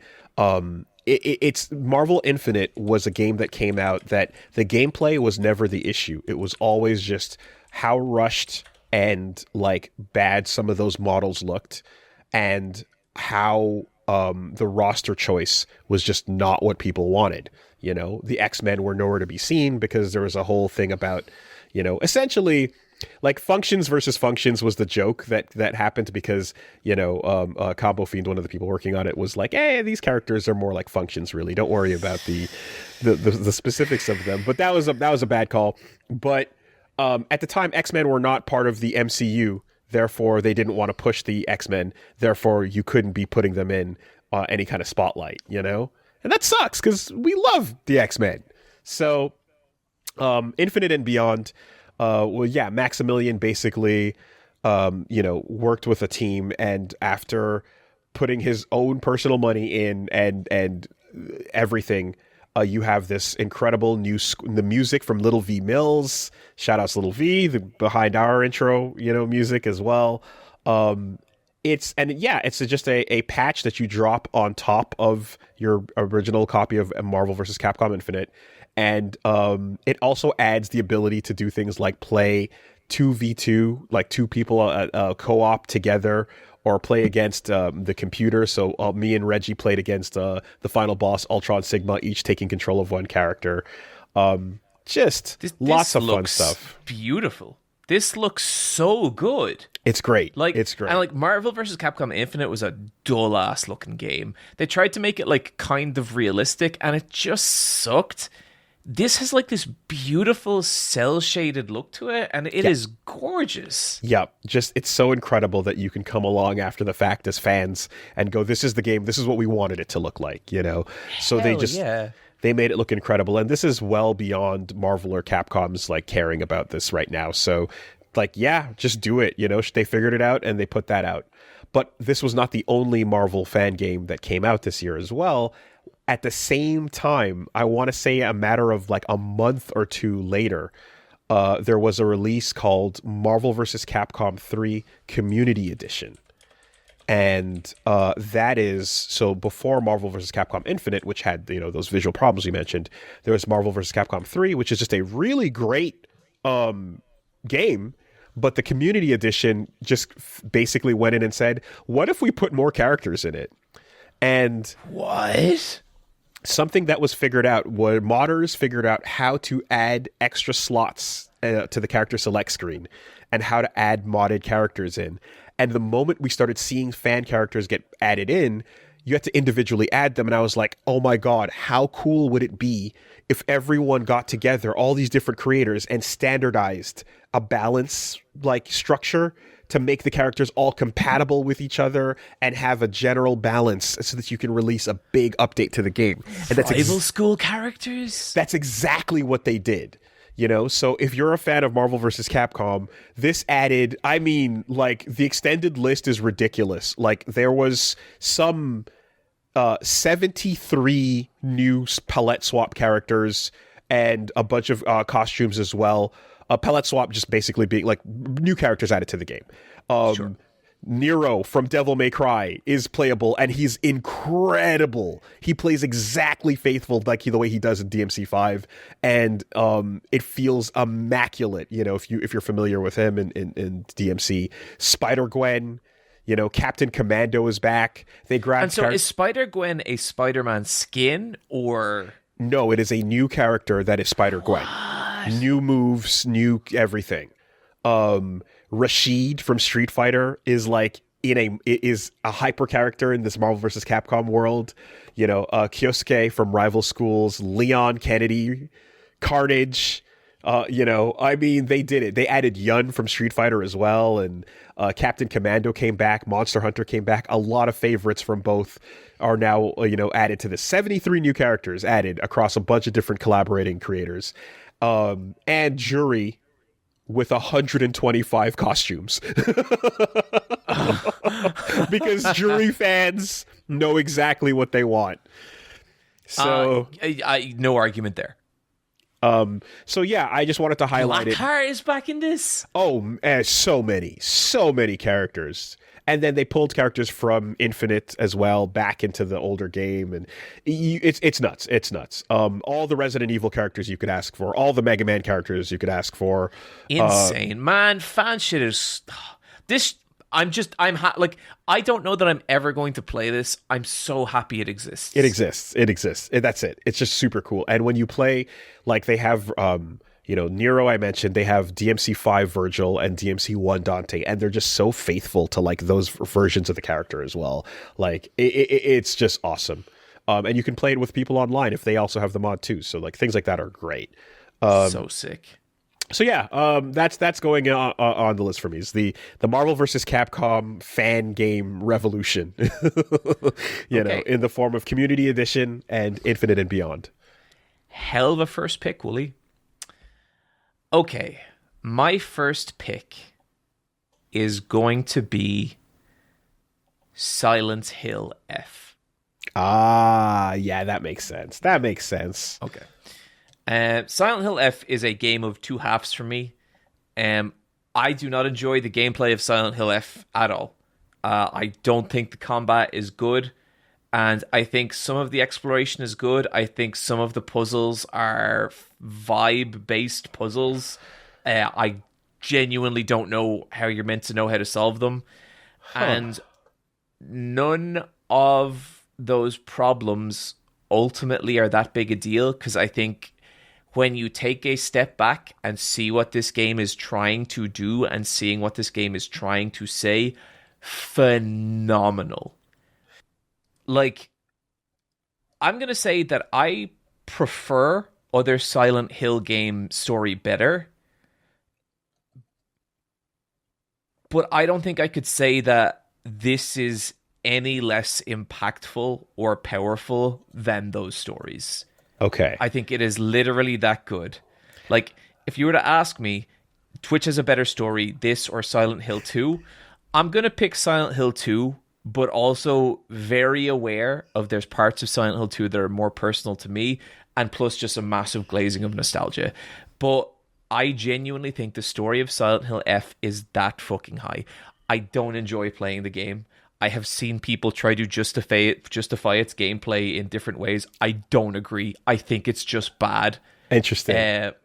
Yep. Because I've heard that, right? I've heard that essentially this is from the writer of Umineko. Yep. And that I heard that this is a very strong narrative that includes moments of, like, essentially using the gameplay to underscore the points that it's making. I think those are the arguments of delusional fanboys, but look, if someone gets that out of it, I'm not going to tell them it's wrong. I just don't agree with it. Room 237? A little, or the Shining or whatever. Or a little bit of that. Look. Art is your perception of it. If people do actually feel that way about it, like, that's fine. When people come at me being like, you don't get what the gameplay is doing, it's just bad melee, dude. Okay. It's just bad melee. But look, that is such a small point in the grander scheme of this game. In terms of horror, there are 2 scenes from this game that will absolutely stay with me as long as I live.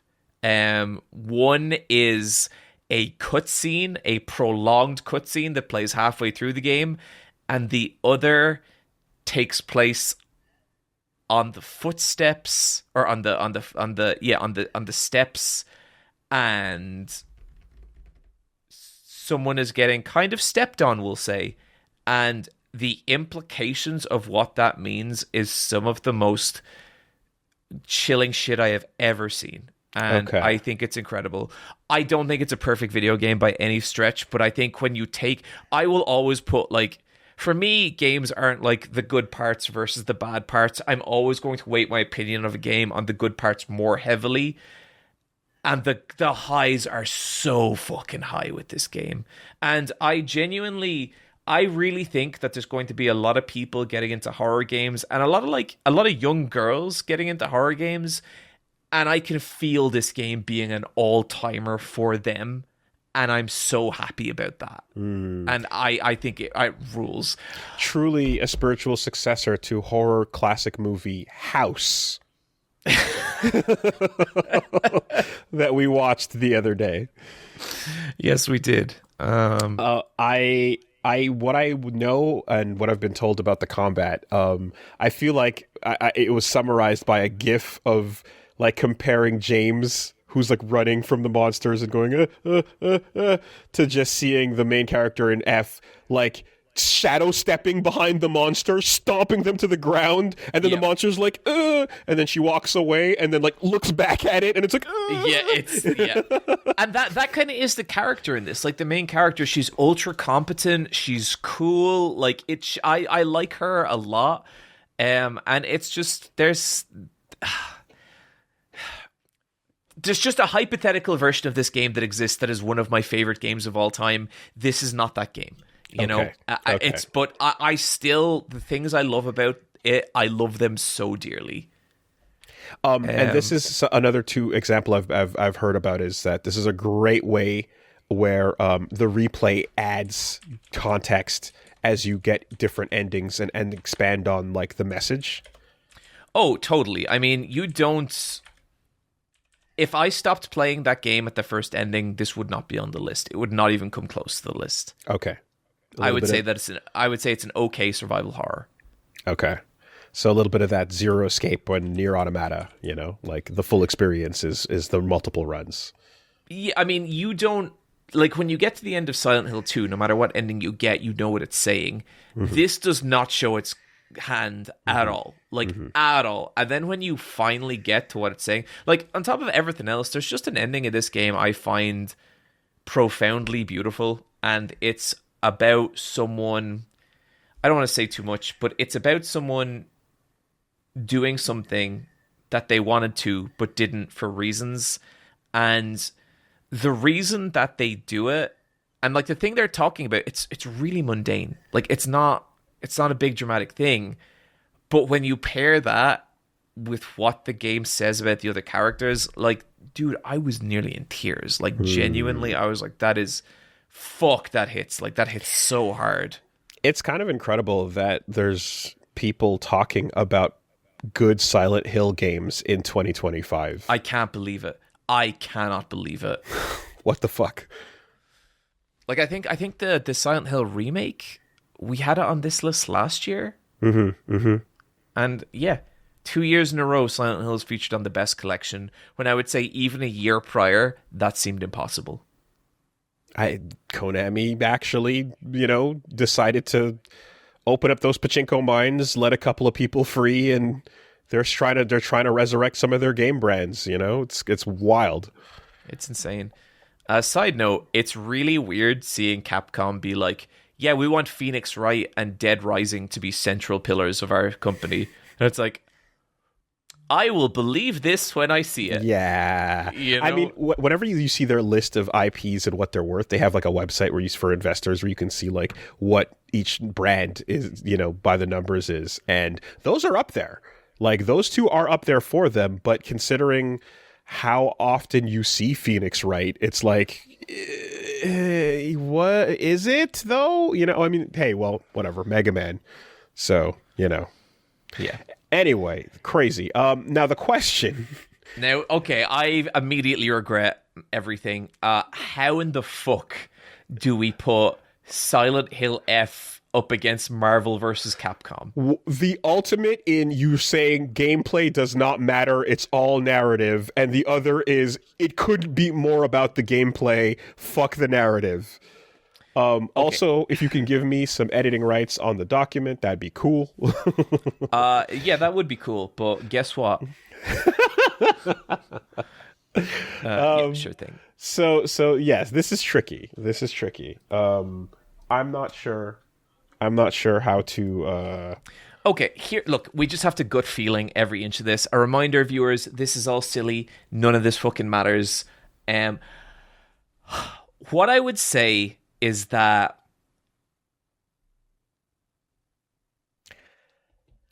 I feel like Silent Hill F, I love it. it does have major flaws.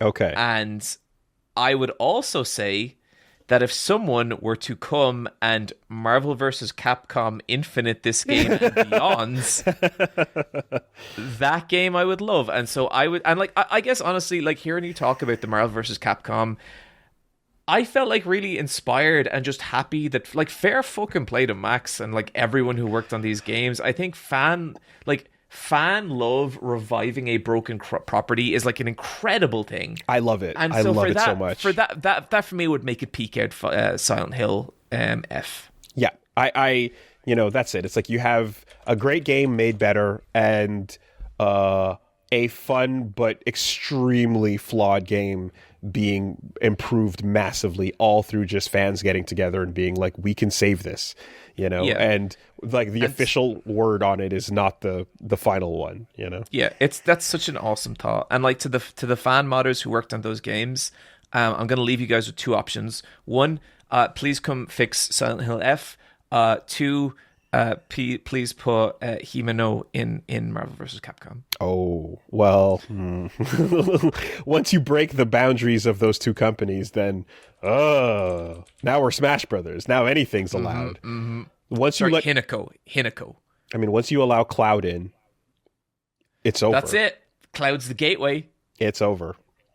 My next entry is it's one that it scratches a personal itch, mostly, but I really did enjoy it. But it does feel a bit like I'm like, yeah, this is one I was second guessing, but I'm gonna stick with it. I'm gonna stay true to it. The animated adaptation that just happened for All You Need Is Kill. I have not watched it yet. So, All You Need Is Kill is the original story that the Tom Cruise vehicle Edge of Tomorrow was based on, and it was the original short story, which then got a manga, and then his version of it that you saw in the theaters was a cool movie. It was a cool movie. I really enjoyed Edge of Tomorrow. But it definitely departed from the source material quite a good bit. Some of the source materials changes were, improved on. Some of them it didn't. There's not everything about the source material was necessarily better, but there was a lot of cool stuff that was left on the cutting room floor. And this is a new take on all of it. With the original name, All You Need Is Kill, which is I love that. It's such an English incredible name. It's very memorable. You can't forget it. And I remember learning that Edge of Tomorrow's previous name was All You Need Is Kill, and being like, why are you changing it? Yeah. Furthermore, the other name they were going to go with, which they didn't, was Live, Die, Repeat. And that's kind of perfect. Yeah. I would have loved that too. That would have been totally fine, but they didn't. So cowardice on the title. But this is an animation that was made by Studio 4C. So they made Tek on Concrete. They did Kid Story and Animatrix, Spriggan, the Golden Age Berserk movies, for example. This Studio 4C is a talented studio that's been around for a long time, and them taking their take on this has a really like exaggerated art style. Like they really went out there for it, and they didn't want it to. It doesn't look like normal anime at all. In fact, if you think about like Tek on Concrete, and like Detective Story and some of the way things look in that, it feels like, oh yeah, they love going off model weird with some of their characters and designs. So they had a lot of fun with it. And one thing I really enjoyed in particular was knowing the Tom Cruise version of this story and then the source material on it. They kind of brought it all together into like one kind of definitive edition. Oh, cool. That has like the best parts, I'd say, of like all of the above. But they make a huge change, which is the protagonist is no longer Tom Cruise, but Rita, the girl from the story with the red armor. Oh, cool. Right? And she becomes the focal point and the main character, and you get to follow her narrative through this whole time fuckery story. And the Tom Cruise role character is still present, fulfilling a similar but different role. But this is basically just taking, all the adaptations and synthesizing the best parts into a definitive experience, I'd say.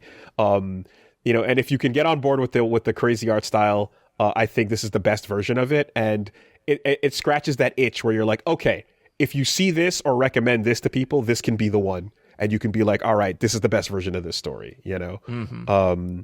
There's a whole third act to that original story that the Tom Cruise movie does not get close to at all, which is really, really interesting and cool. And they do it justice here in a really solid way. So All You Need Is Kill by Studio 4C.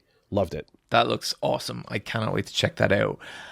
But where does it go on our best collection list, Woolie? And I guess does it go above or below Silent Hill F? So this is a case of, again, it's like scratching an itch that I wanted to, which is just like, this adaptation, that adaptation, and then finally getting this version.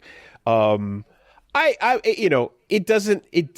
not a huge like bullet climber, but I'm happy for it to be there. So I'm okay with it being under Silent Hill F. I don't mind that. Okay, cool. So right now the list is number 1, Marvel vs. Capcom fan mods. Oh. Fan mods, is that even the right word? Fan remakes? Fan Marvel vs. Capcom fan efforts. Fan, like, I said revolution earlier, but like it just like, yeah, they fan revolution. I like that. All right.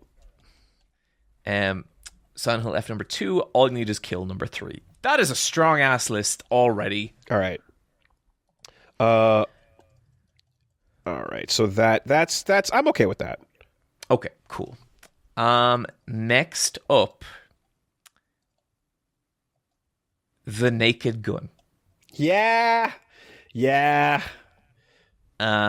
So I was a huge fan of the Naked Gun movies back in the day. I think 1 and 2 are phenomenal, and 3rd is also there.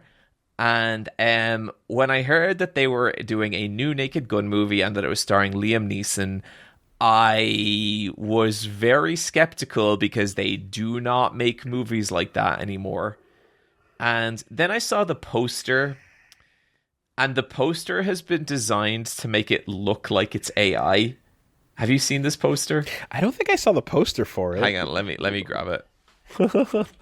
It was great though. Not surprised to see this one here because I considered putting it down myself actually. And it just, yeah, you don't really get comedies these days. They're just no. So let's see. Oh yeah, great. Yeah. AI poster, 1 million hands wrapped around Liam Neeson.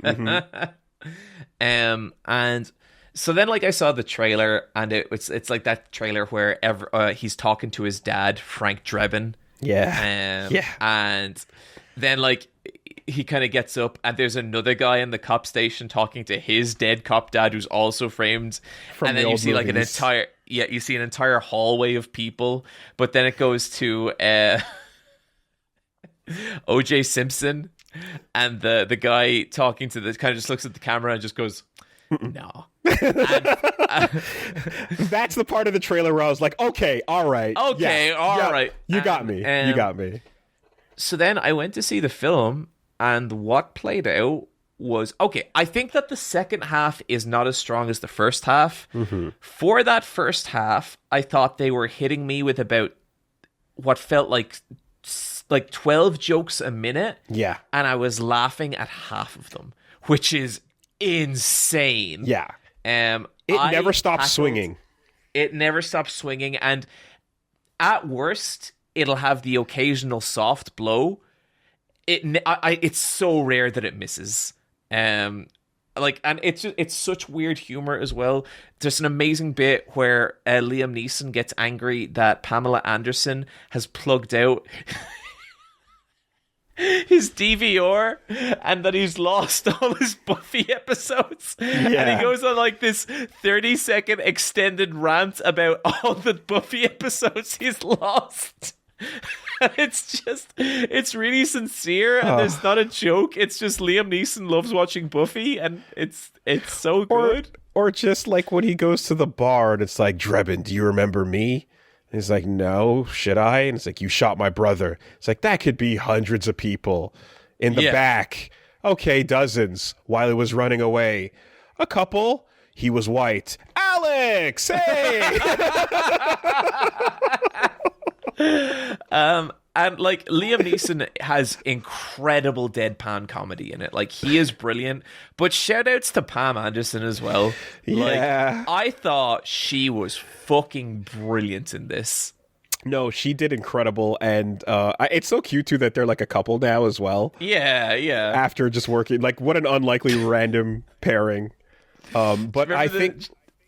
Sorry, you go on. No, just I think that like part of how this came to be and why it was so like a million jokes per minute, like the way the older movies were, is because Akiva from The Lonely Island directed it, right? So that makes sense. Yeah, so the Lonely Island crew still busy, still doing it out there, and Akiva has been more behind the scenes than like at the front, whereas like Andy has been the front man,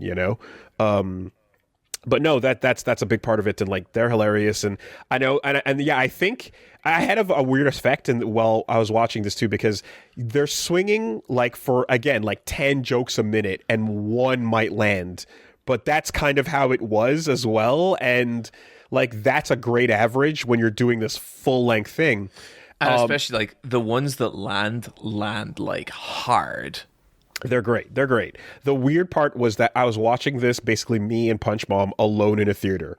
So watching a comedy with no one else is a very weird thing where you're like, this should have a room full of people, So I wish I could have gotten that experience out of it, but we were the only ones there. But still, yeah, this is absolutely, I could have thrown this on the list. I agree. Yeah. The credit sequence, phenomenal. Oh my god, where yeah, Pam Anderson and Liam Neeson are like they're having their moment together, but the credit dimension is real and they're like stuck in it, and time is stopping while the names are going and they're trying to figure. It's phenomenal. Great Liam movie. Neeson crying in his car while eating his 12 tot. Yeah. Oh, okay. Good bit, but let's list it. I mean, look, I think a good comedy movie, it's like those things, they're almost dead if not completely. So like it was so awesome to see that. I think this is what this question is Naked Gun versus All You Need Is Kill. Right. The spirit of resurrection is important here. Closure versus reigniting it. I think I enjoyed All You Need Is Kill more. Cool. And I think that is determined by the fact that I listed it as opposed to this. But these both could have been in similar slots. Yeah, I would agree. And I would say that any place on this list is a place of quality. Like, this had to beat out every other piece of media we played this year to get on this list or experience this year. Okay, so jumping around, I'm going to go right up to something that I feel quite strongly about. 2XKO is a fucking awesome fighting game, and I'm having a great time with it. I've spoken about it in many places and played it on stream and such, so people kind of know at this point a little bit if you've seen it. But if you don't, it's a League of Legends fighting game that's been in the development for many years now, and it's finally available. It's still early access essentially, but I think January is when the console version comes out. And the team behind it made a previous game called Rising Thunder, a really cool little free robot indie fighter that came out from the Cannon brothers who founded Evo. And they basically made rollback. They invented working netcode for fighting games. So huge, essential, awesome part of that. And then working on this fighting game over the years, they've just done some cool stuff that like was missing, because Marvel vs. Capcom has been gone for a long time, and the fan creations were made because there has been no real successor. You know, Dragon Ball came in and like was pretty fun for a minute and definitely had a cool 3v3 vibe to it. Street Fighter's back now, Tekken's there, you know, it's doing it, but there's just an open throne for like the big team hyper fighter. And this game in particular has just a great style to it. And they're doing some shit I've never seen in a really cool way, by emphasizing you and a buddy sitting down playing together on the same team and coordinating with each other. That's right? So sick. It's the best part of it is like, they're like, don't just play this by yourself, grab a friend and play with a duo, you know? And when you each play as a team, you have to cover for each other. Like if I'm fighting and I'm getting hit, you have to burst to break me out of the combo. You know, when I'm doing something, you have to jump in with an assist, and then I have to switch to you, and we have to start syncing up to think together and to get better. And that's fucking cool. Yeah, and there are things that two people can do that one person can't by both controlling their character on screen together for a couple seconds. So there's like actual optimized strategy that comes from being two people, but it's hard to coordinate two brains together. You have to be drift compatible, as Pacific Rim would say, you know? What's also fun is to encourage this new way to play in events and stuff. They've been putting out a pot bonus in tournaments if you enter as a duo, you know? So oh, cool. Yeah, if you win as a duo, you get a bonus, or the highest placing duos get bonuses, because they want to have people coming and playing is in that mode instead of just as single player. But the single player version of the game is incredible too, so very fun. Right now we're still just hoping to see, you know, more characters show up eventually, because it's launching with a very like a lower number than I think they should be. But like with a couple more characters, I think it's going to be up to snuff. And it's also a free-to-play fighting game, which is like something that nobody's taken the real honest stab at. There's been these weird experiments that have been like half-thoughts. Stuff like Core Fighters and just yeah, you had like Tekken Revolution, you know, and stuff like that. And then even and then I'd say the Grand Blue Fantasy versus Rising right now is like, that's another one that's pretty solid that's doing it. But like this is like a big name going for the full thing, and basically going like, yeah, they'll be supported by cosmetic purchases, but anyone can just jump in and start playing for free. So that's cool. 2XKO is, just for the fact that it's not just going for the hyper fighter, like team replacement thing, but also because you get to play with a buddy and like have a whole rank up together. You can play together on casual, you can play together ranked, you can both, you know, get better and learn how to sync up with each other and stuff. And that's just a unique thing that hasn't been in fighting games at all up until now. So big love for that. And that goes to me. I'm putting that above Marvel on the list. And damn, number one. I'm putting that above everything we've talked about so far today. Well, I mean, are you? That's how I feel. That's how I feel. Are we gonna fucking talk about it? That's how I feel. Questions, Woolie. Okay, can I give you my reservation about 2XKO? Yeah. I love playing fighting games. Like, I've played them my entire life, and I love it. I think what I love more is like the attitude, personality, aesthetic, and world of a fighting game. And sometimes I look at 2XKO and I'm kind of like, Counterpoint. Have you seen Ilawi? How do I spell that? Here you go. 2 pictures for you. Ilawi. Kraken Priestess. So look in the chat, right down there. Above Marvel vs. Capcom. Cool. let's just okay. Yeah. As the list currently stands, 2XKO number 1, Marvel vs. Capcom Fan Mod Revolution. Number 3, Silent Hill F. Number 4, All You Need Is Kill. Number 5, The Naked Gun. Okay, I really don't know how we're going to rank this next one. Last year, Woolie, I believe I can't remember if it was on the list or not, or maybe it was an honorable mention. I mentioned a band called WISP. Okay. WISP dropped their first full album called If Not Winter. And, or wait, is it their first full album? They dropped an album called If Not Winter. It is phenomenal. The way I would describe this this album is it sounds like this. It kind of sounds like if a Dark Souls game had a metal soundtrack and was set in heaven.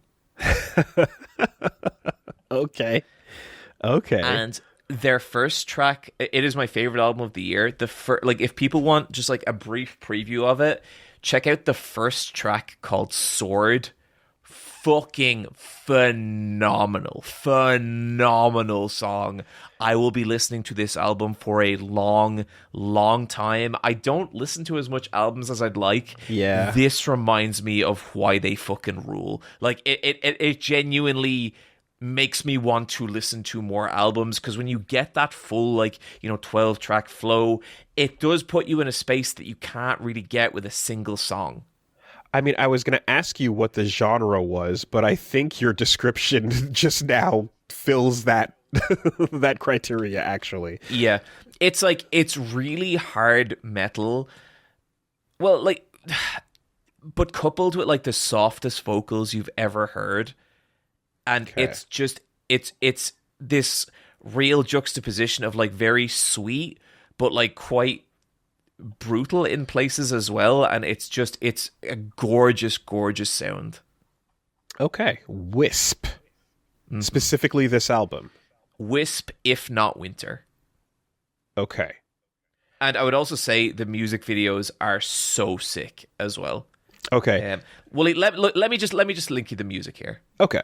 I was going to say, when it comes to music videos for fantasy, metal and rock and things like that, it's tricky. I'm like, how do you could either go all in with the imagery, or you can try to keep it tame or so. And are you basically going to be D&D LARPing in the forest? Are we going all out with our? That's kind of what we're doing. Okay. That's kind of what we're doing. Okay. I have linked you the. Gotcha. Just give it a little look there. Just gives.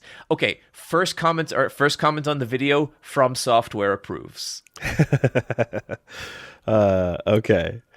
Yeah, I think you kind of have to get one of your friends in armor, and you got to go out to the forest and get one of your friends as a fair maiden to just waltz around. I believe that is the singer in the band. Okay. Lots of burning candles. Yep. Okay. Swords. Yep. Correct. We rented out that ancient hall. Lots of fog. And then the night in the forest. The armor. Yeah, okay. Right on. Okay. Music. How do we I mean, I'm going to say, hey, you can take me down a Kendrick Lamar To Pimp a Butterfly journey right now if you'd like. Listen, Woolie, when you're a white teenager... Yeah. No, I got nothing. Nothing. I am thinking this maybe goes...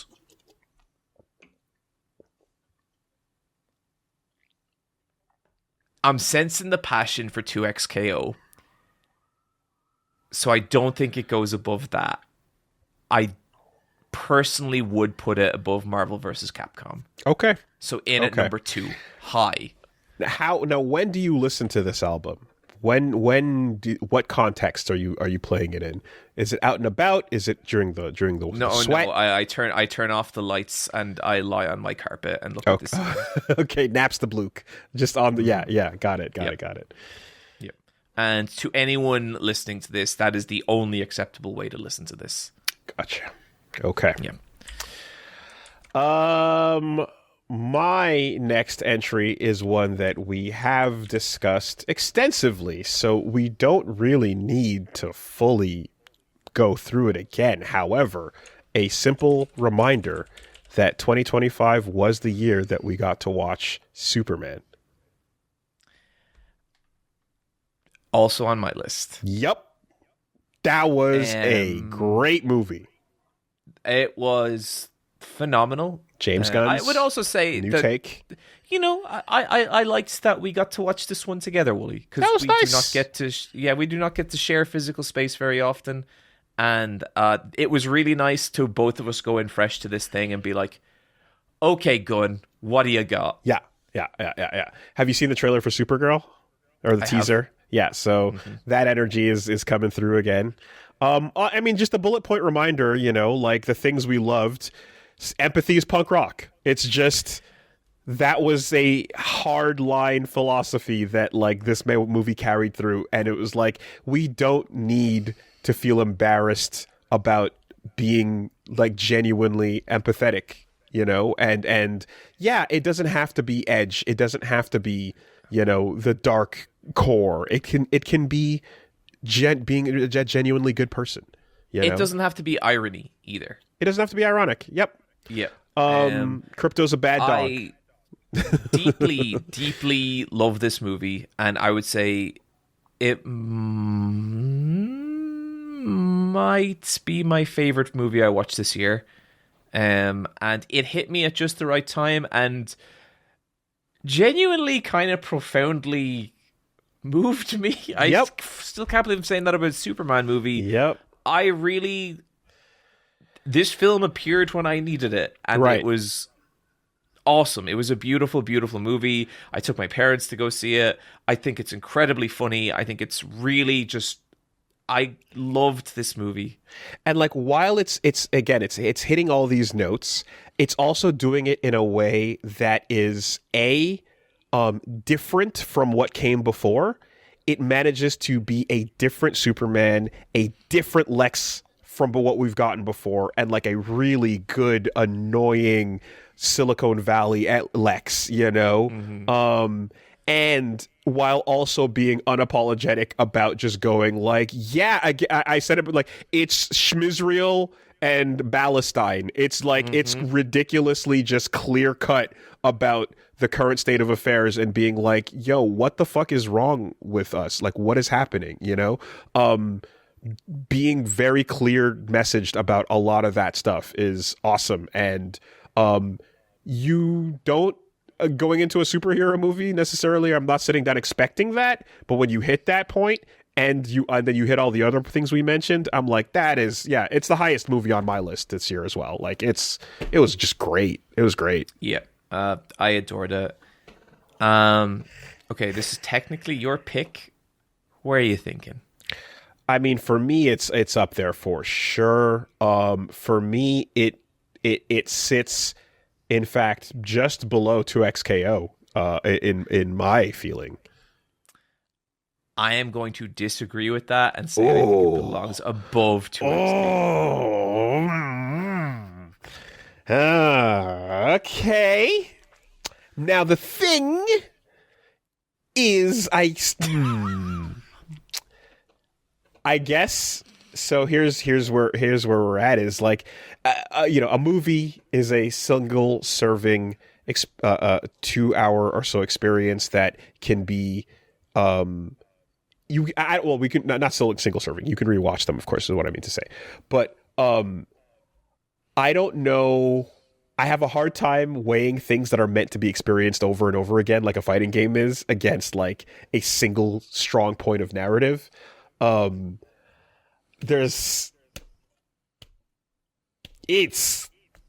hard. It's hard to, you know, take these moments and weigh them up against fun game, but I do know that I've been waiting for a fighting game to be like very co-op friendly in this way for a long time, besides just being Smash Brothers, and I'm you know, that excites me a lot. See, like, here's the thing with 2XKO, it is like a tag fighter, right? Yep. I I am not that into tag fighters. Oh yeah, I was wondering how come you haven't really like latched. I like fighting games 1-on-1. I also like King of Fighters, like team fights. I don't like hyper fighting that much. Now I'll play them. I played Dragon Ball Fighter Z. I played Marvel vs. Capcom. I've played a lot of them, but they never stick, and I don't know. And like it's hard because I haven't played it. I don't know that 2XKO would, but I'll tell you what did stick. Motherfucking Superman. Okay, the asymmetry is here. For the record, you can play a mode called Juggernaut, which is you pick one character and one character only in that game. Just so you know. That sounds okay, but do I still have to deal with two fucking people jumping in and out at me? Yeah, you got to fight two people, but you're one. You're one that's stronger than they are. But yeah. Anyway, okay. I can give 2XKO a shot. I can give it a shot. Okay, but this is not an asymmetrical feeling versus.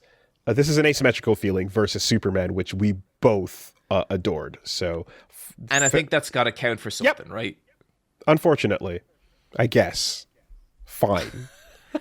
Woolie, for someone who doesn't give a shit about lists, you seem pretty to care about this list. Fucking write it in there. Fucking whatever. What is happening? Next is yours, even though this counted as one for both of ours. Yes.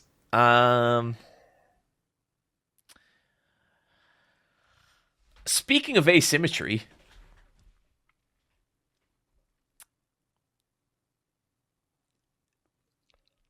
no, not yet. Okay, different one. Swerve. Woolie, this might be breaking the rules a little bit because this did not come out this year. Okay, I break those rules all the time. I go by when I experience it. I think that's the way to go. And this is actually a game I have played over 100 hours of before this year, and I'm currently 50 hours into a new playthrough. Fair. And it is Baldur's Gate 3. It sure is. And it is specifically Baldur's Gate 3 Necromancer Dark Urge run. Yeah. This shit fucking rules. To the point that I would say I didn't, after 120 hours or 100 hours, whatever it was with Baldur's Gate 3, I did not appreciate this game on the level I do after this second run.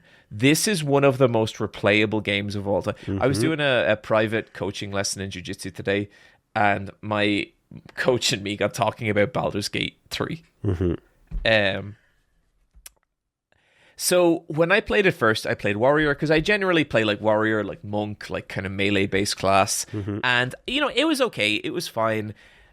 Figuring out Baldur's Gate 3 as a Necromancer Wizard. I think Wizard is the class, because I know there's Wizard, Sorcerer, and Warlock, and they're all like different things. I think it's Wizard. Fucking so much fun. Oh my god, I love it. And it's interesting because for most of the first act, you're kind of garbage. You're just not that strong. And it's only around level 5 that you start getting the serious Necromancer spells. And I am getting to the point where I am feeling like my build is broken. I basically, during any fight, as long as there's dead bodies around, I can summon 3 skeletons or 3 zombies, 2 ice elementals, and an additional zombie with a reusable item. Dang. And it's just you attack me, you are immediately swarmed by the undead. And it's the coolest fucking feeling. So the thing that I got to hear about this is one of the most replayable experiences is the Dark Urge variant of the story, because of how it's you're getting a character that is flawed and evil and has little control over your ability to resist the most heinous options that amongst your team. And things where I mentioned, there's options you can get in the regular playthrough, when you run into that squirrel for the first time, And here, you don't even get a choice of how to handle that squirrel. It's getting punted. Okay, here's the fun thing though. Even within the Dark Urge like character type, there is room for roleplay. Are you just giving into the Dark Urge constantly and hiding it from your teammates, or are you trying to fight it? You know, and so for me, all the choices of all my character, like everything I am doing in the story, I am doing the good, most wholesome thing. Like I'm saving the Abbey, I'm, rescuing children. And then when I'm alone and when I get my opportunity, I'm murdering someone. And then my party is like, who keeps murdering these people? And I'm like, gee willikers, guys, I don't know. And I love that. I love it that I can play it like that. And what's also really sick too is that, as far as I understand, that playthrough, the Dark Urge playthrough, is how the game actually ties into Baldur's Gate 1 and 2. So if you're playing through Baldur's Gate 3 regularly, it can be a standalone campaign and adventure. But if you specifically play Dark Urge, that's how you see connections to the previous games if you played them. So cool little That's extra really cool. For people that are familiar. Now, when we're ranking it, I am really, really enjoying like my playthrough.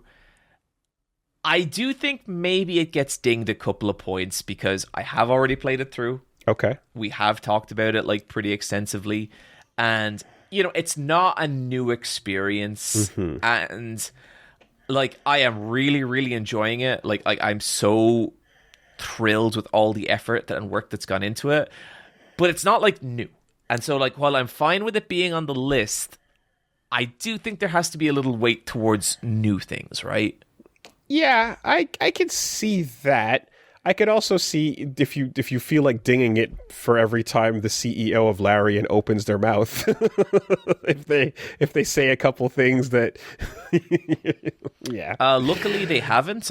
Boy, I wonder what Larian must be working on, considering we have no information at all and no thoughts on it. Woolie, why did the pig eat the vomit? I mean, they eat whatever. Was ChatGPT like, it'd be fucking awesome? I was just disturbed by the like, I'm like, you see the Burning Man and the orgy breaking out, and I'm like, there's kids right there. Come on. That was horrible. Mm-hmm. Anyway, Divinity. No, I think I understand that. You can put the weights on Baldur's Gate 3 as a not fresh entry. Yeah, I think I'm going to place it below Naked Gun. Okay.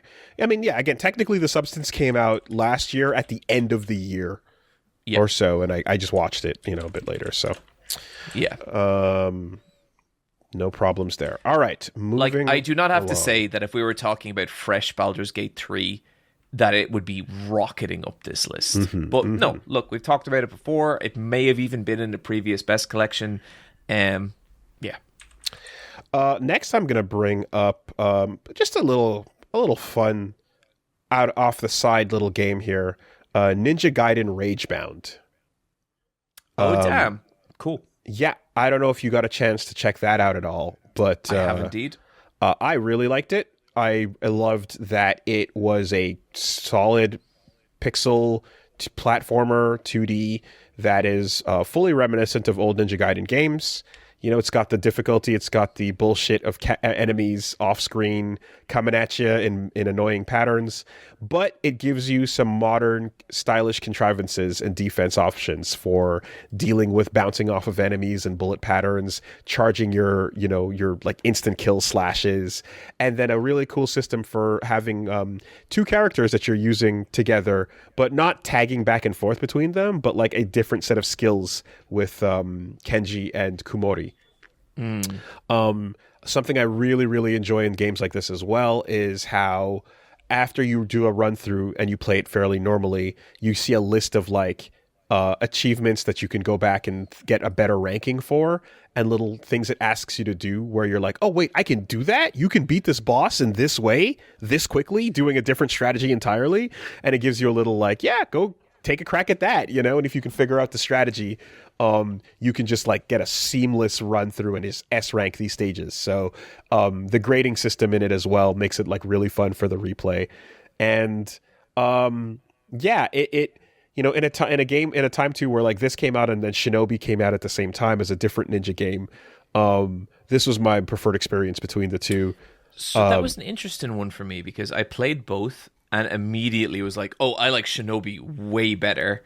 Because Shinobi, I would still say, is like one of the best feeling games I have ever played. Mm-hmm. But the more I played, the more I was like, this game feels great, but it's like the actual game design is kind of like these enemies are just waiting for me to kick the shit out of them. That's it. It's RAGEBOUND is the opposite of that. Yes. It's Shinobi feels better immediately. You can combo the shit out of everything and do it stylishly, but it very quickly becomes hollow because it's also like, oh, the only thing that this is built around is how cool it feels to be you, but the challenge is non-existent.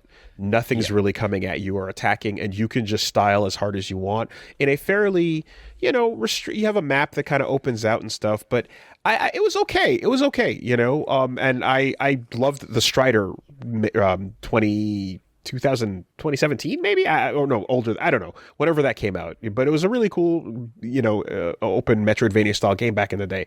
But I liked that Ninja Gaiden RAGEBOUND was like, no, this is about stages on a set path and a certain difficulty, and like the challenges are particular, you have to overcome them a certain way. And in the end, I felt that was like, it was just a more solid design of a game compared to, it feels good to move and be Shinobi, but there's not much challenge to anything coming at you, and everything you're beating very convincingly.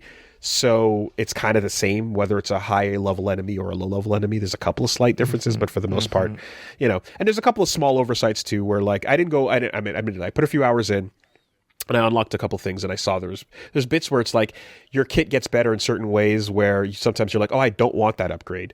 Like if I give myself the kunai upgrade, I'm going to throw 3 kunai out, but that stops me from being able to continue my combo juggle with 1 kunai. So I was using this for something that anyway, that's neither here nor there. But RAGEBOUND in and of itself is phenomenal. RAGEBOUND is really, really cool, and I think it was very interesting to me to watch my desire, like my initial higher desire to play Shinobi kind of fade, and then RAGEBOUND persist. You know what I mean? It does, yeah. And what I'll say too is the final act of RAGEBOUND is just a hype train. There's a super sick like payoff gameplay wise for what they've been doing with the system, and it feels really fun to, you know, take on that final boss and get to this final arc that's just like a really great sequence, and narratively pretty solid as well. As I'm someone who's not like a big Ninja Gaiden, you know, like player or so, I haven't really done the Itagaki games that much, but this is great. I loved it. But how much did you love it, Woolie? Yeah, you know, I loved it enough.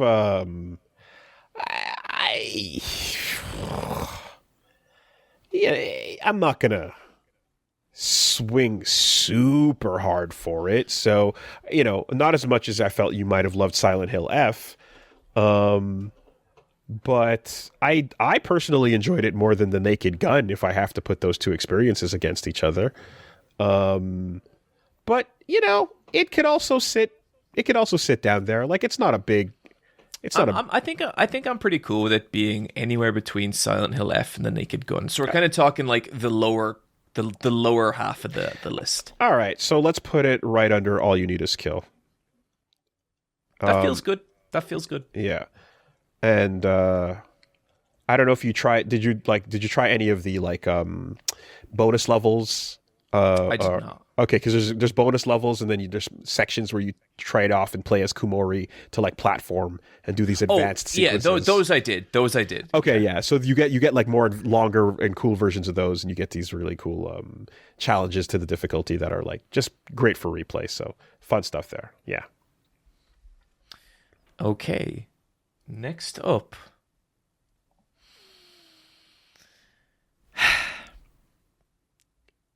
This one is going to be impossible to rank. A new matcha bar opened in Dublin. Oh my god.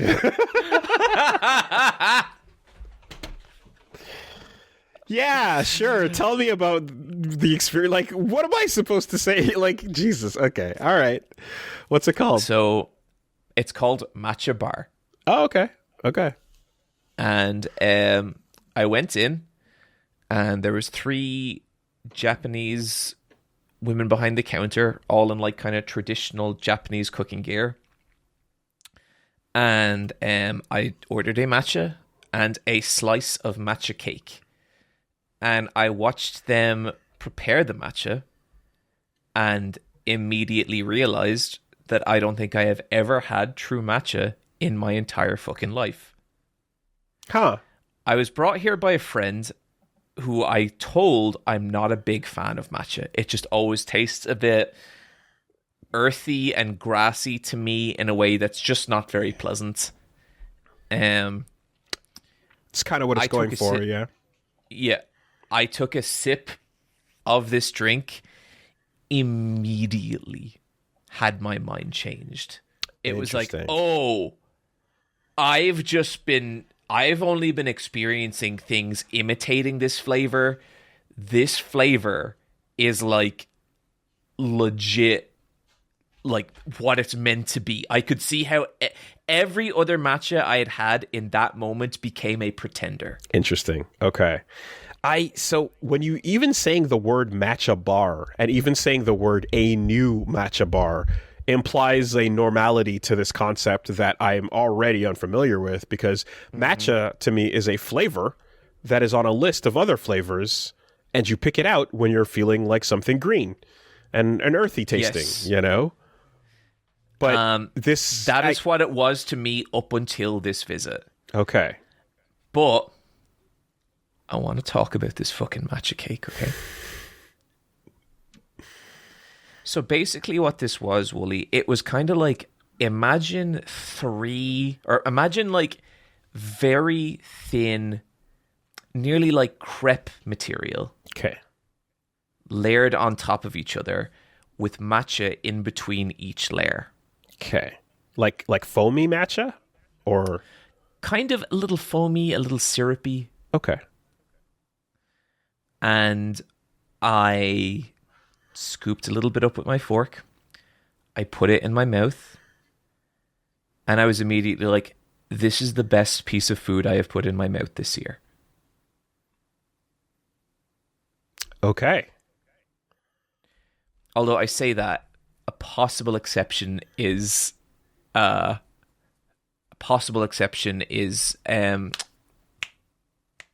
Grinder. Ah, yes, the Wagyu. Possible unbelievable. But no, look, I'd say when you're talking about art or experience, you have to give special weight to something that can change your mind on a pre-existing thing. I did not consider myself a fan of matcha. It wasn't a flavor I vibed with. My experience at Matcha Bar completely transformed that. Yeah. And I put genuinely, I'm not being cute here, I put a huge amount of weight on that.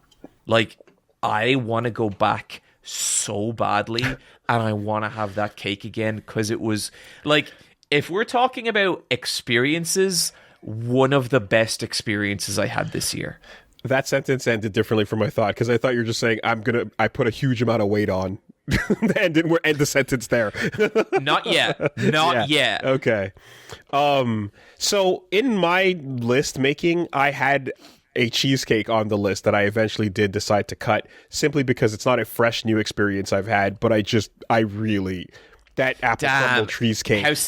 How sick would have been if we'd had a battle of the matcha versus the cheesecake. Yeah. And in the end I didn't go for it. But I understand. And I think that learning that Wait, is that apple crumble cheesecake the one you that's the one. Damn, dude. That's the one.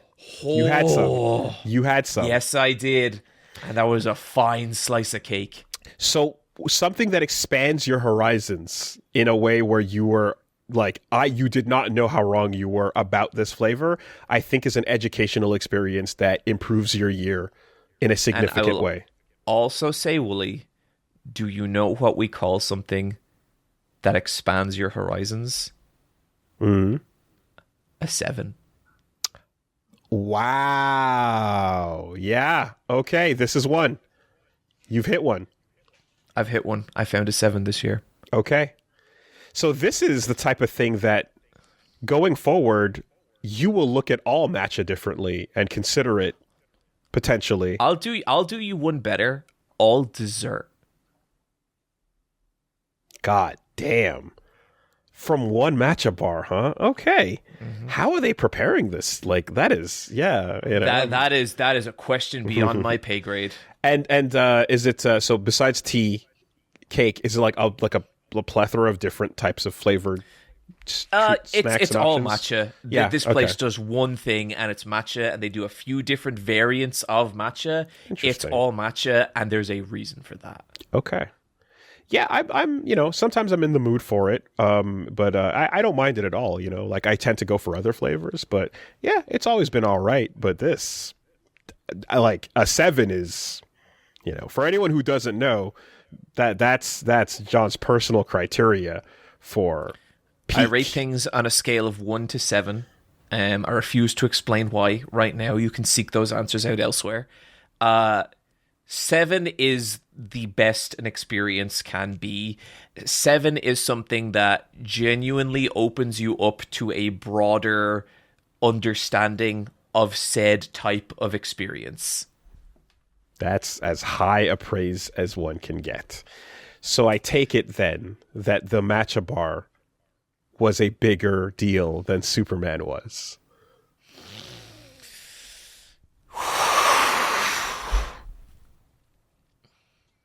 I mean, I'm about to order some matcha after we finish recording right now. Like at this rate. Here's the thing, Woolie. I feel like if you experienced the matcha as well, and you had the same feeling as me, then I might be okay putting it above Superman. But I have given you my best pitch for what this thing is. I have nothing left to say about it in terms of like what it was to me. Where do you think it should go? Here's the thing too, especially looking at how Caribbean food was treated on the main list, food can go super high. Yes, food is a problem. Like I've struggled, quite a bit with how good food is and how much that makes me happy. And I can easily see a list being dominated by a good dessert, which is like the most rewarding of the food experience, categories. Like that is, I don't fight against this thing sitting high up where it needs to be. And you don't use the word 7 without seriously meaning it. How often do you hear me give... in the 3 years we've been doing this podcast, yep. How often have I given a 7? It carries weight. So I'm okay with this sitting... I'm okay with the matcha bar sitting up top. Okay, matcha bar, and specifically the matcha cake. And the thing is, Woolie, there are 2 food items this year that I think hit a 7 for me. There are 2. Okay, good to know. But I only wanted to put one on here. The other is Wa Sushi in Galway. Okay. Yeah, good sushis. Dude, whenever you come back to Ireland, we are taking the train and we are going to Wa Sushi. Okay. Here's one that I think is going to sit pretty comfortably on the best experiences of the year. Silksong. And Very difficult to argue. I'm going to my caveat is that I'm near the end, but I haven't beaten it yet. So that's one aspect of this that I have to throw out there. I'm working on that third act wrap up, you know. But so far, phenomenal experience, incredible follow up to Hollow Knight.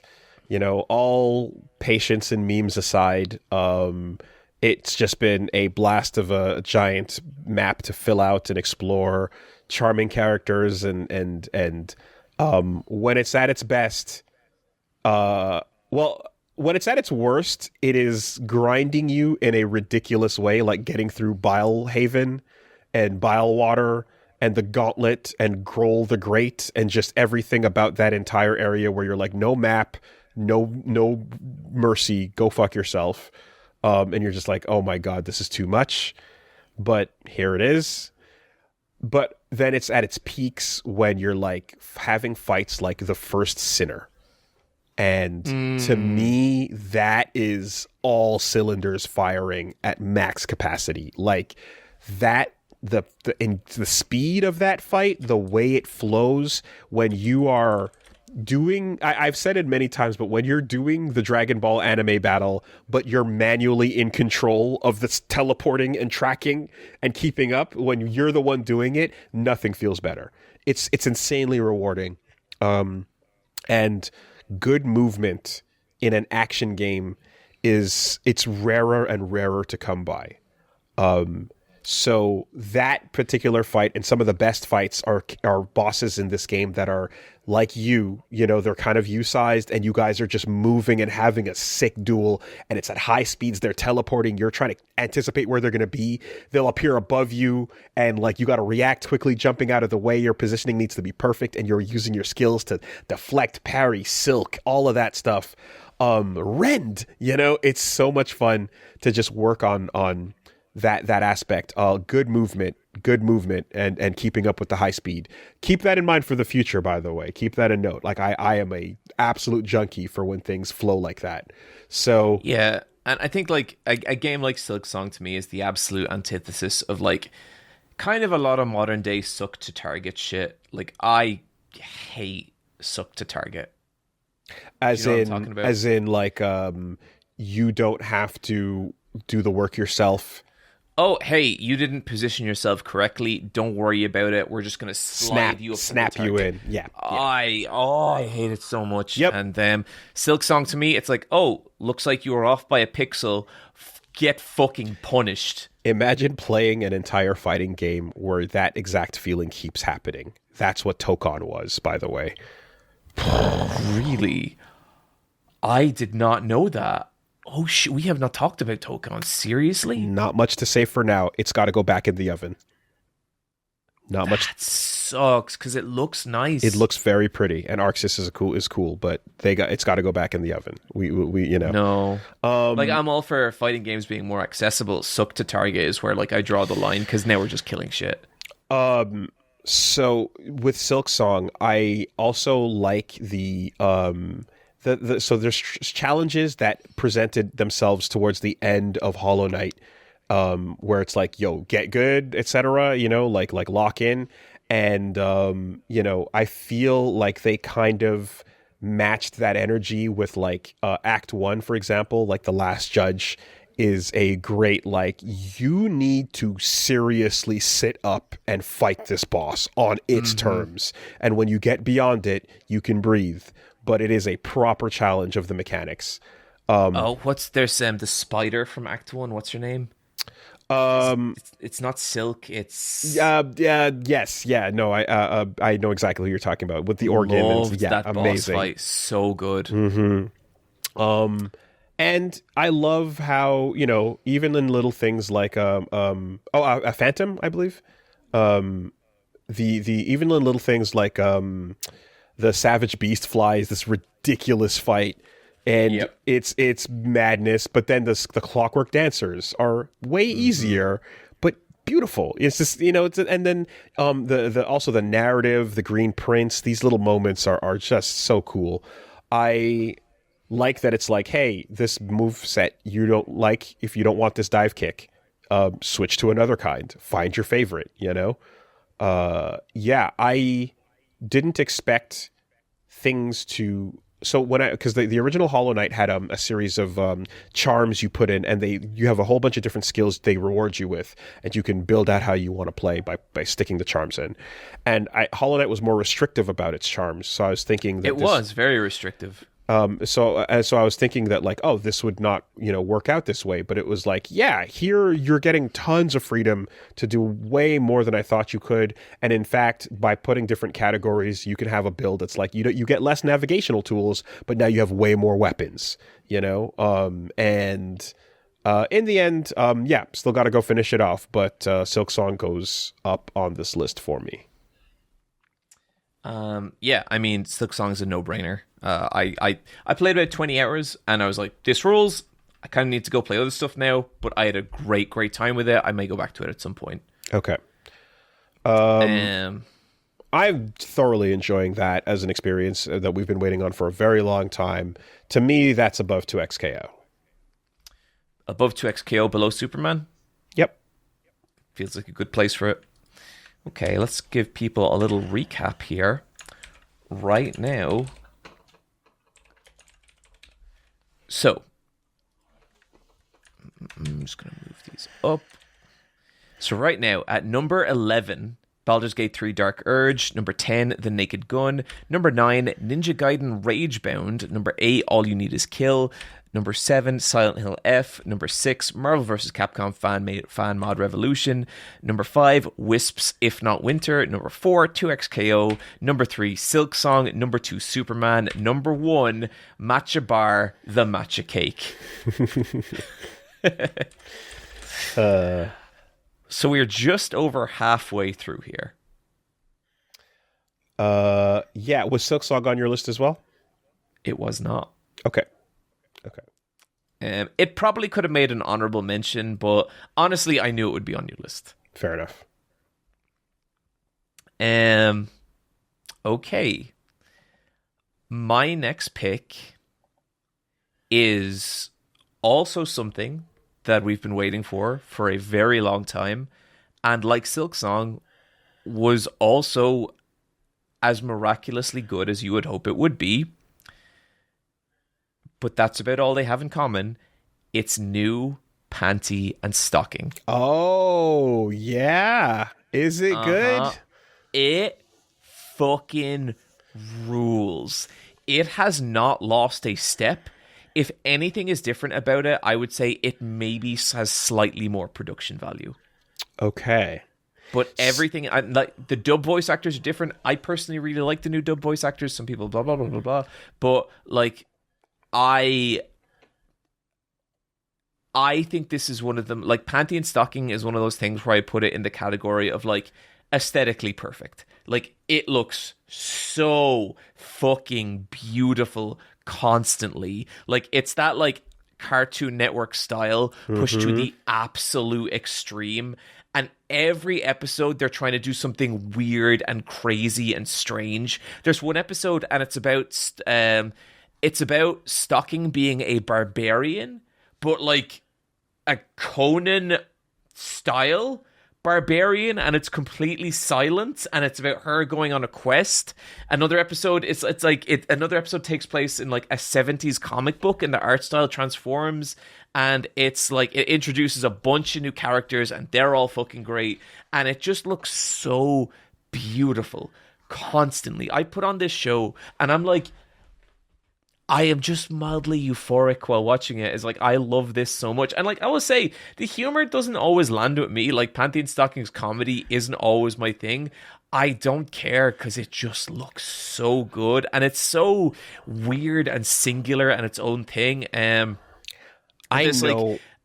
I can tell that, like, you have a deep, deep love, as do I, for that art style, that Gendy style, thick line, crushed character design.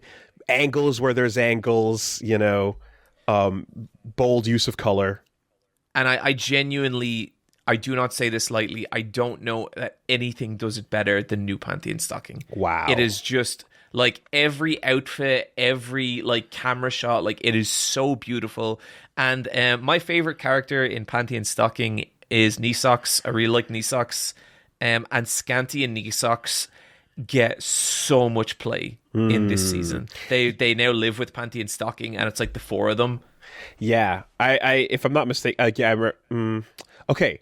Was the timeline, because here's the thing is I've watched the original, but I'm not super. I don't really fully remember the timeline of, like, it came out and then I think, was it like there was like a second season that wasn't as good and then they lost the rights or the team left or something happened? There was one season. That was it. Okay. Was there a thing where, like, the team was not there, but then they made like a spiritual successor show or some other show that was like similar? Well, a lot of the... So if I have this right here, this used to be Gainax, right? Before Trigger? Possibly. Because, I mean, Gainax just shut down for reals. For real. But that studio was like a pale imitation. Yeah, no. Everyone that didn't leave to go do Trigger left to do Hideaki Anno's new studio, right? So I just remember there being like a weird in-between phase of like we don't know where the rights are, and then I remember there was a big celebration when it was like, we got the rights back. Yeah, I don't know that anything. I could be wrong about this, but from my understanding, it was basically that original run. Okay, and that was it, because it was left on a massive cliffhanger, and then they resolved this cliffhanger in like the first like 5 minutes, and one of the directors was like, yeah, we didn't know where we were going with that. Okay, but I would say, like, to pull it right back, what this season was like this insane, like, Panty and Stocking originally came out in 2010. 15 years later, it comes back and it's as good as, if not better than it's ever been. And that is a special thing. Dang. Okay. Yeah, I gotta go catch back up. I mean, this was one of those ones that was like, I liked what I saw, but I never dove super duper all the way to following the story as much. But and was there, am I just thinking of, like, was there a spin-off where Scanty and Nisox got their own thing? Am I thinking of that maybe? I'm seeing an OVA on here. Maybe there was something. But... yeah, like I feel deep like I remember there being some sort of project that some of the original people involved were working on, and then something else happened. But anyways, doesn't matter. It's a whole new season. And it's like 2 to 3 shorts, 2 to 3 shorts an episode, and some of them don't hit, and some of them hit so hard. Okay. Like there's one episode, and it's about Panty and Nisox just hanging out, and occasionally this show will hit you with like a little emotional gut punch, and you're like, what? Like, why am I feeling genuine emotion watching Panty and fucking Stocking? And then a lot of it is sex and vagina jokes. Yeah.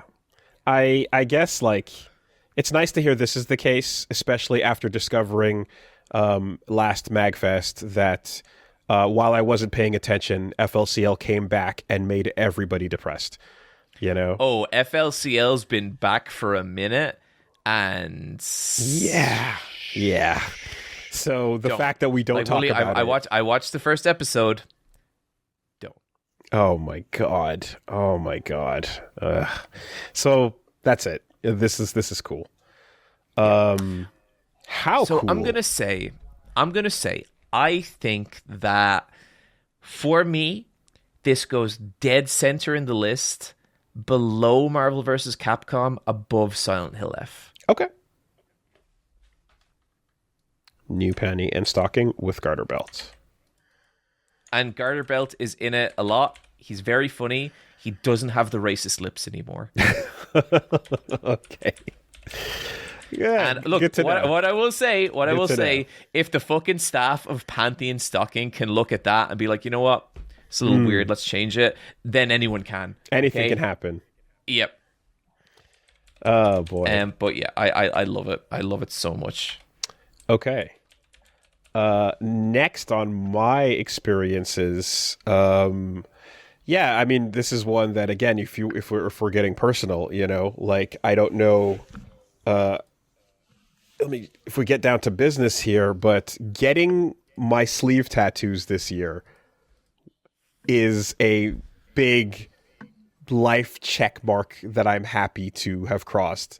And it was a crazy experience, and this is going on my list of 2025 things, because it has to. I'm permanently altered.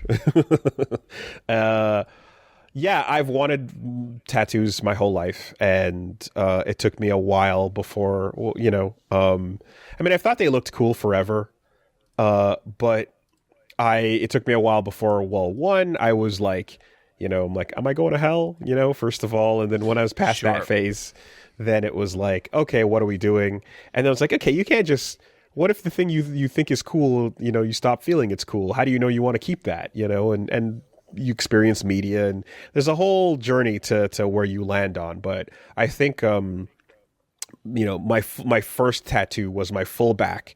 And, you know, again, it was a piece from my sister's artwork. And that was a nice little way to do something that I'm like, I know I'll never regret this. And I know it's never going to get more important than this. Therefore, you're free to do what you want. It kind of, you know, was like, okay, now I can stop. But like, caring about that. That's such a thing, though. The first tattoo always has a ton of meaning. And then after that, you're like, you know what? Fuck it. Just fill the space. I can do whatever. Yeah, that's it. It's the ultimate. It was the ultimate release to be like, okay, good. You did that.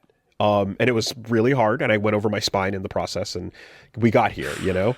And so now I was just kind of like, okay, well, what I've always wanted was just the sleeves. I wanted my arms done, and I was like, how do I get not just a series of individual things? Because I know that I've seen amazing work from, you know, like you and you know, Rachel, and just friends we have where there's incredible jobs that they have, like really cool, just like panels of like super accurate, you know, moments in manga, and like just incredible work.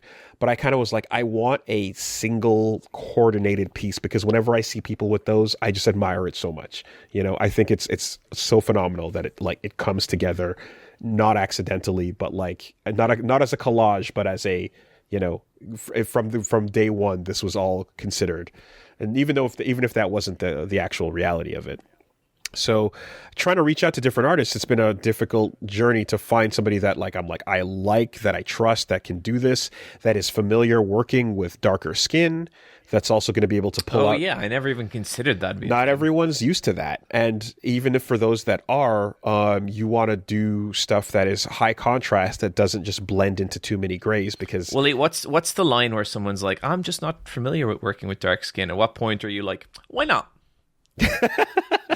Well, to be honest, I'm not the one. I'm not even getting that far into the conversation, because I'm looking at their portfolio, and I'm looking at, you know, how they've worked and what they've worked, and I'm kind of going, yeah, I don't know if this is it, you know, and then there's like people who work really great in black and white, but they use a lot of grayscale, and but their contrast is lacking, and I'm like, that's going to fall into a big blur. It's not going to work out. So I need bold, strong shapes to match darker skin. Anyway, and then lastly, I'm like, how do I get something that also is like, it's the stuff that I care about, you know, things that mean something to me. And it turns out that the more talented and tattoo artists you find, the less they're willing to take any suggestions about what they're going to do. Oh, completely. They're like, and I remember I had the first person I had a meeting with who was really skilled, and I still want to go work with this person, but they really made me understand that they're like, she's like, I've spent a long time getting really good at doing this style that I do. And when you look at all my portfolio, you see a consistent style. I know that that's what I'm good at, and I don't feel as strong doing other things. So I'm not as comfortable if you come to me with an open commission for something that's not in the style that I do, you know? And I'm like, fair enough. I totally understand that. And then some people are just like, there's no wiggle room whatsoever. It's like, I designed something.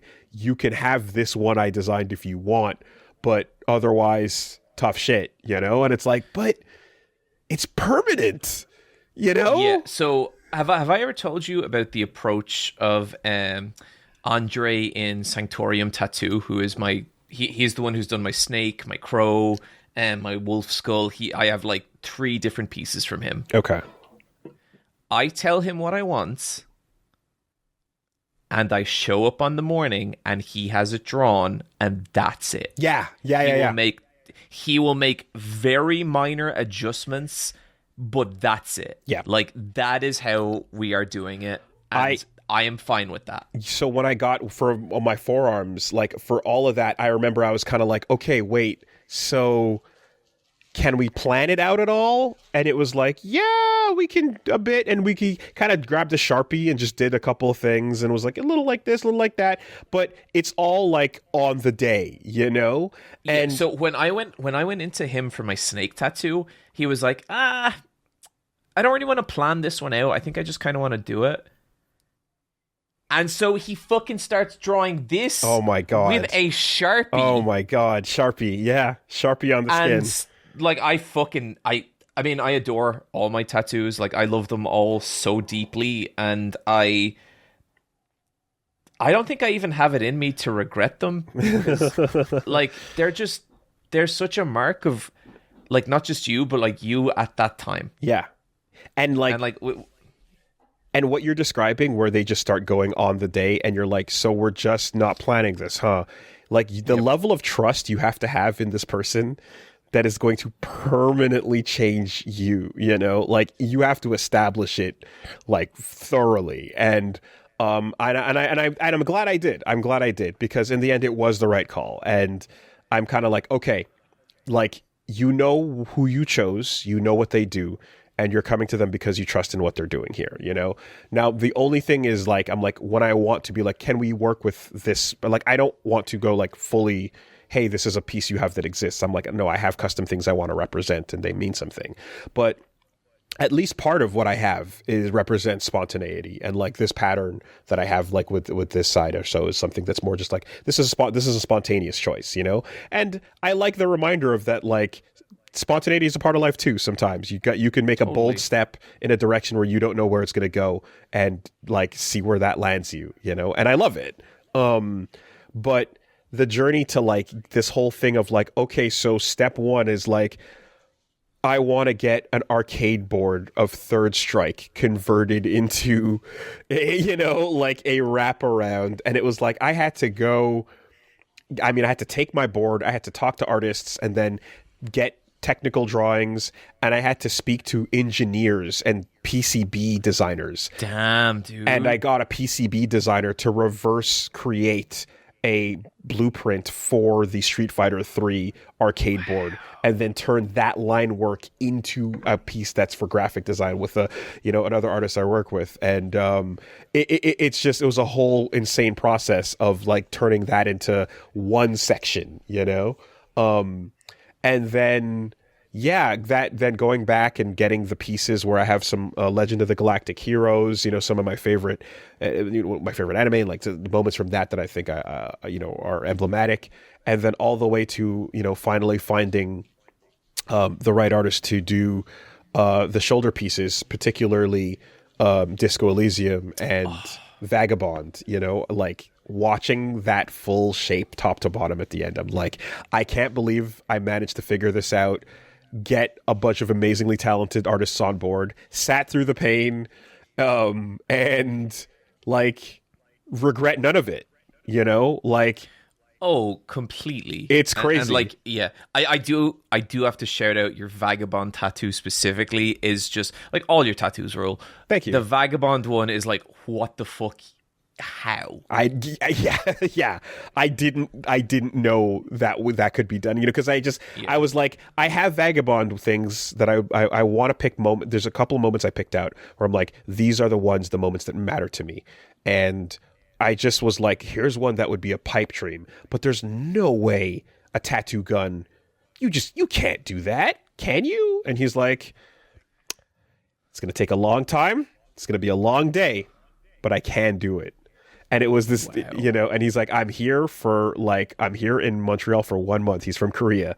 And he's just like, we can do this, but it's going to be long, And I was like, let's go. And so just, getting full sleeves, and getting them the way I wanted. And I fully expect I'm going to have a bunch of tattoos somewhere later on in life where I'm going to be like, look at this piece of shit. I remember when I got that. What a dumb thing. Did I tell you Brobex is doing tattoos now? Oh, yeah. No, that's awesome. Yeah. No, she's been doing them. She's going to do me one January, I think we're going to do it.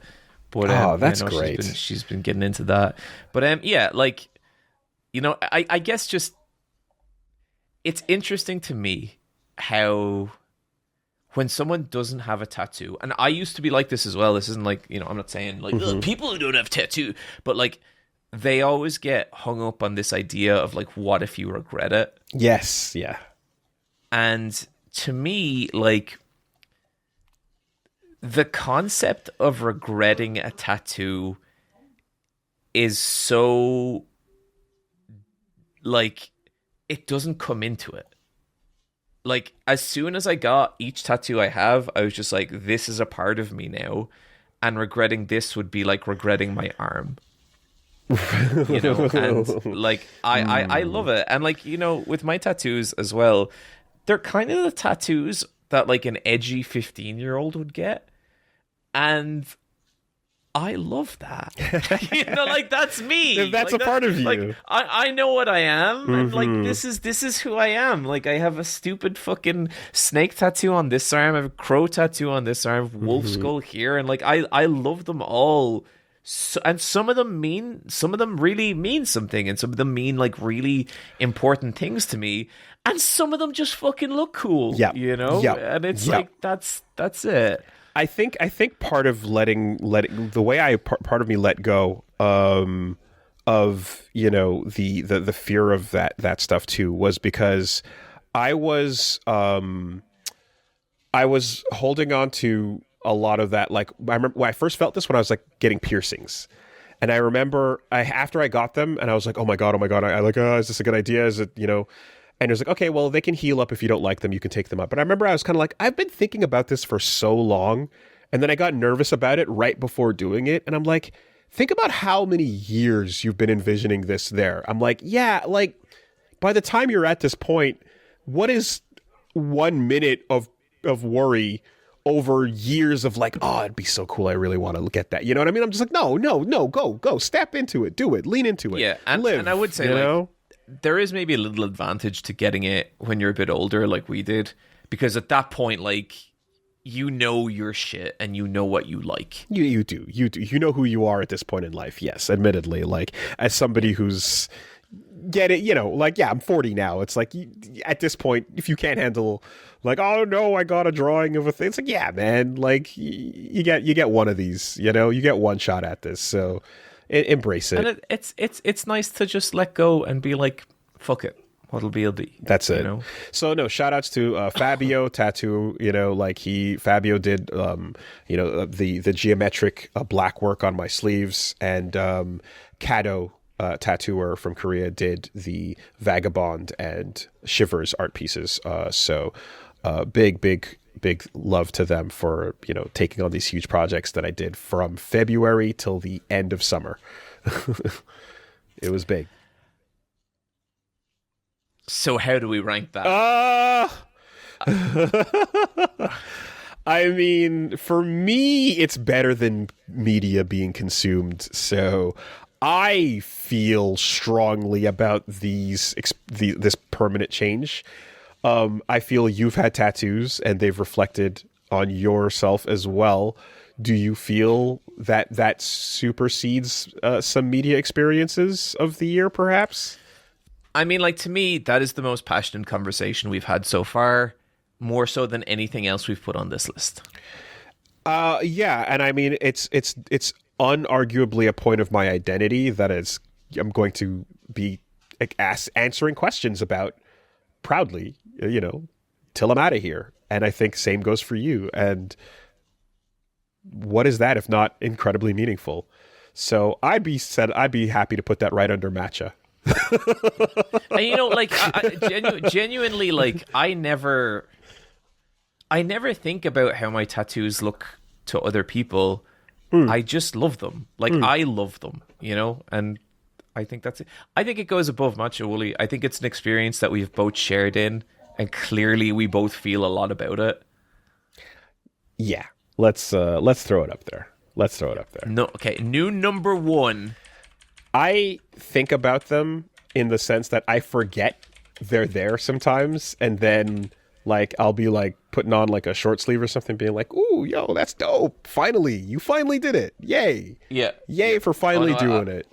I see my little crow and my little snake multiple times a day, and I'm like, "Hey guys, what's going on in there?" And before I forget, I got a little Kirby on my leg too. I've seen that one as well. Yeah. I'm matching with Rach, so. Yeah, I got a little Junji Ito. I got a little Makaman.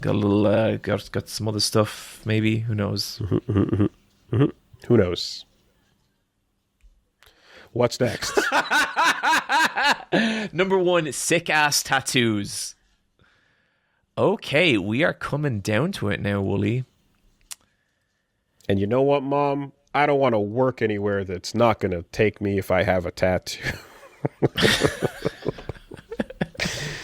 Oh, God.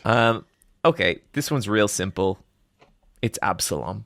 Yeah, for sure. I expected that. I expected that. ABSOLUM rules. ABSOLUM is a phenomenal video game. If you're not familiar, it is a fantasy belt-scrolling beat-em-up with a rogue-like format.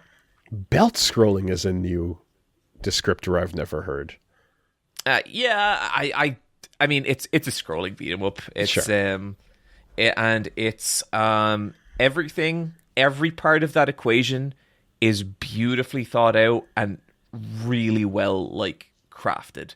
It's a phenomenal video game in terms of its game design, in terms of how it leads you around this massive map where every area ends in a split fork, and you go up north to get this character, and that means you can now access this point down south, which gives you the skeleton key over here, and there's just always a reason to dive back in.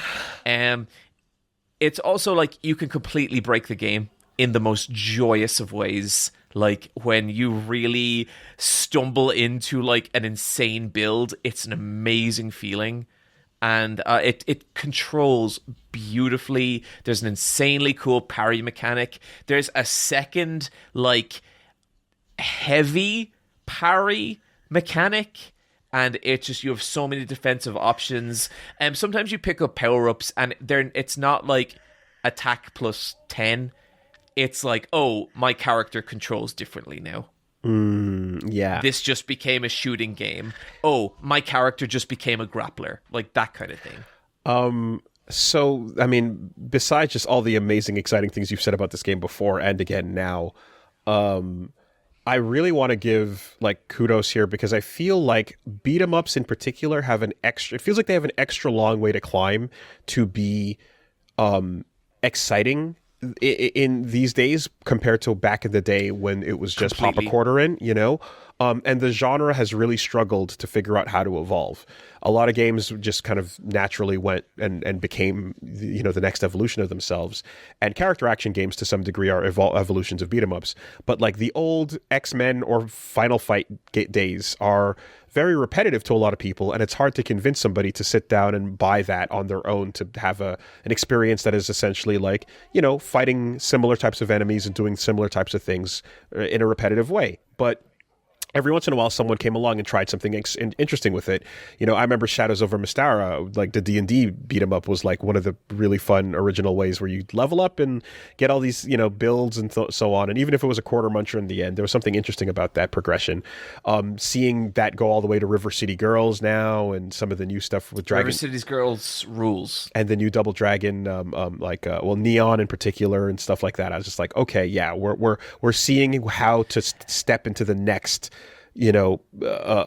journey of what beat 'em ups can be. And so everything I'm hearing about ABSOLUM.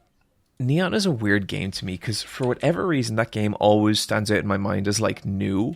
And I think it's maybe 10 years old. Xbox 360, bro. Like, oh my god, that's way forward, like a billion years ago. Yeah. So it came out in 2012, 13 years ago. Jesus, it was great. Awesome game. So I always want to give that. And I think what I will say is you just named a lot of games I love, but I would also say all the games you've named, they're really great takes on what beat 'em ups were. I think they all struggled with the problem of like, what is the future of beat 'em ups? Like, how do you do this?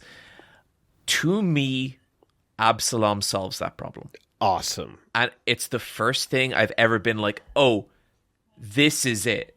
This is the future. This is how we bring this genre back. Yeah. And like, I've been like disappointed because I really love beat 'em ups, and like Streets of Rage Remix is one of the greatest games of all time. That's a Streets of Rage fan mod that combines Streets of Rage 1, 2, and 3. Streets of Rage 2, also fucking amazing. Turtles in Time, phenomenal. Final Fight, like some of the best games ever. I really do believe that. I like Streets of Rage 4. Streets of Rage 4 rules. Yeah, it was and great. Up until now, the closest that anything has ever come to solving the beat 'em up problem for me.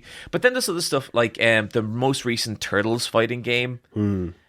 Like, I hate saying it, I know people love this game. That game's a bit of a shinobi to me, where it looks beautiful and feels good. The game design is not there. Yeah. So I feel there's a lot of games too that so there's a game that my favorite old beat 'em up was Sengoku 3. And it was one where you could cancel out of any animation to juggle things into further amazing combos. And it was so much flexibility and fun. And beat 'em ups that didn't understand that you should allow canceling was like, okay, immediately this feels bad to me. Like it just, you should be embracing the ability to juggle and have fun with this stuff. I also want to give a huge a shout out to Hello Leo, who is a member of the Intermission Lounge, who's a dev on ABSOLUM, who like reached out to be like, shit. yo, what's up? Thanks. And had some kind words and has been listening for a long time and fucks with our shit. Well, we fuck with his shit. That's super dope. So that is awesome as hell. I'm not surprised to see this on the list. Yeah, and like everything I just said, also one of the most beautiful games that came out this year. Stunning animation, stunning like color choices. It is such a gorgeous look. Yeah, I could not say enough good shit about ABSOLUM. As for where we rank it, now that we know that one of the makers of it is literally listening to us, okay.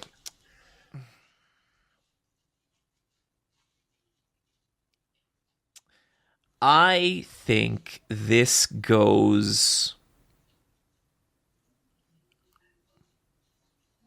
Fuck. What are you thinking, Woolie? It's tricky. You didn't play this, did you? I didn't play it yet. But everything I hear sounds phenomenal. It's tricky, but it sounds like it could go just beneath like Silksong and 2XKO. I could see it landing in a high quality, I don't think it beats If Not Winter for me. Okay. So perhaps above Marvel vs. Capcom Fan Mod Revolution?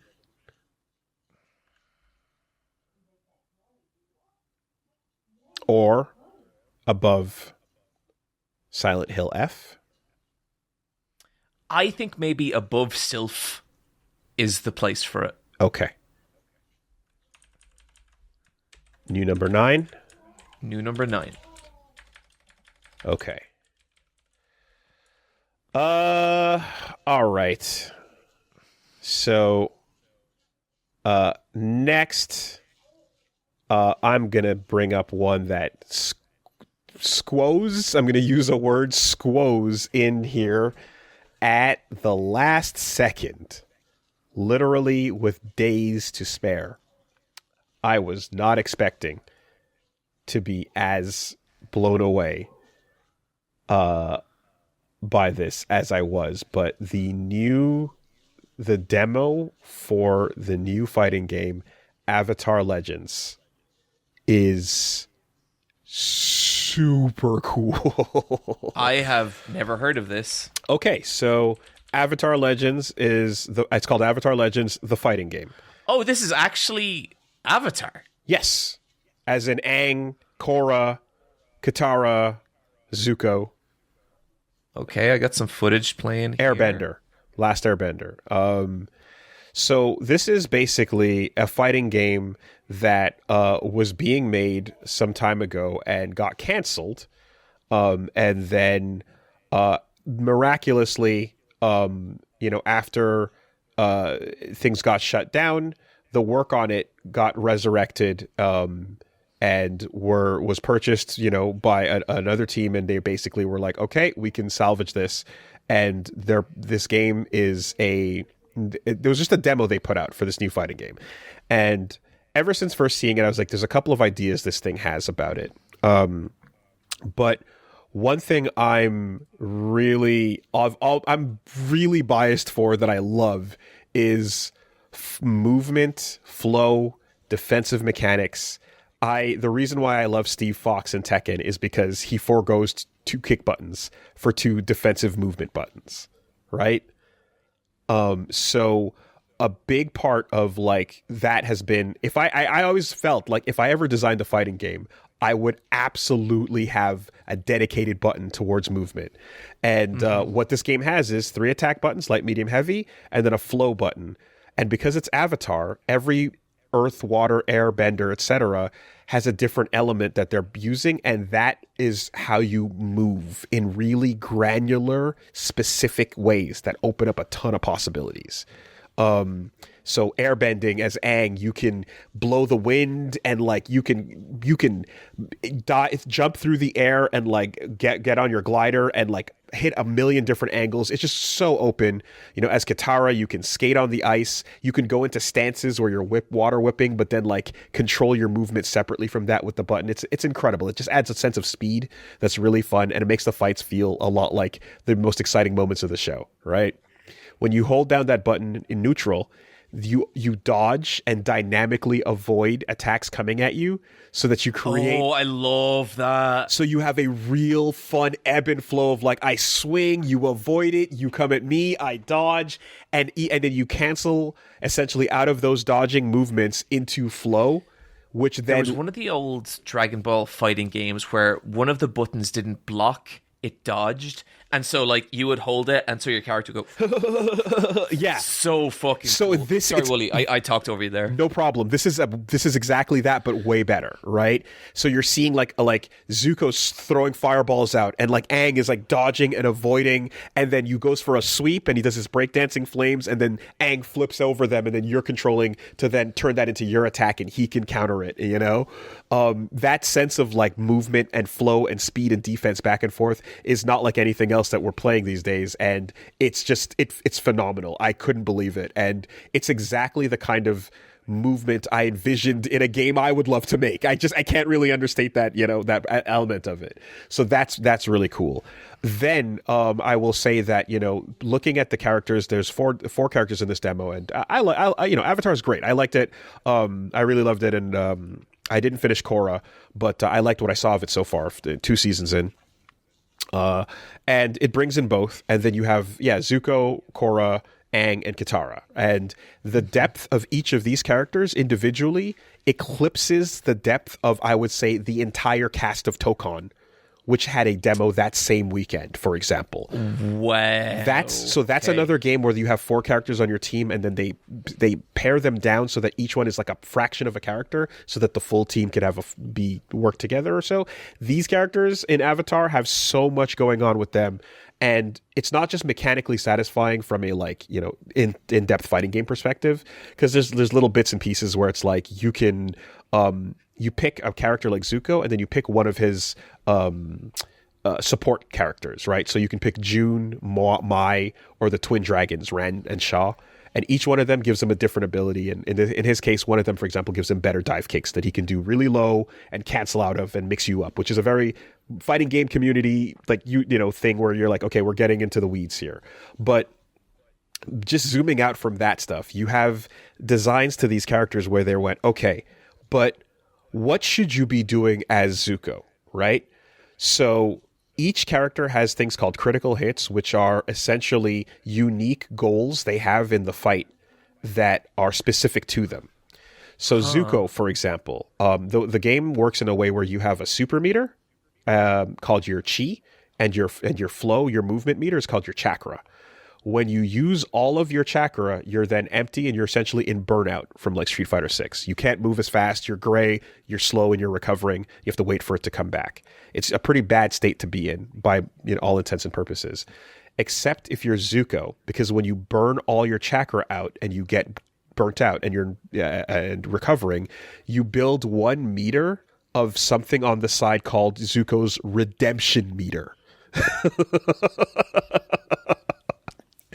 That is so sick. And so you burn hot and fast and then exhaust yourself and get to level 1 redemption.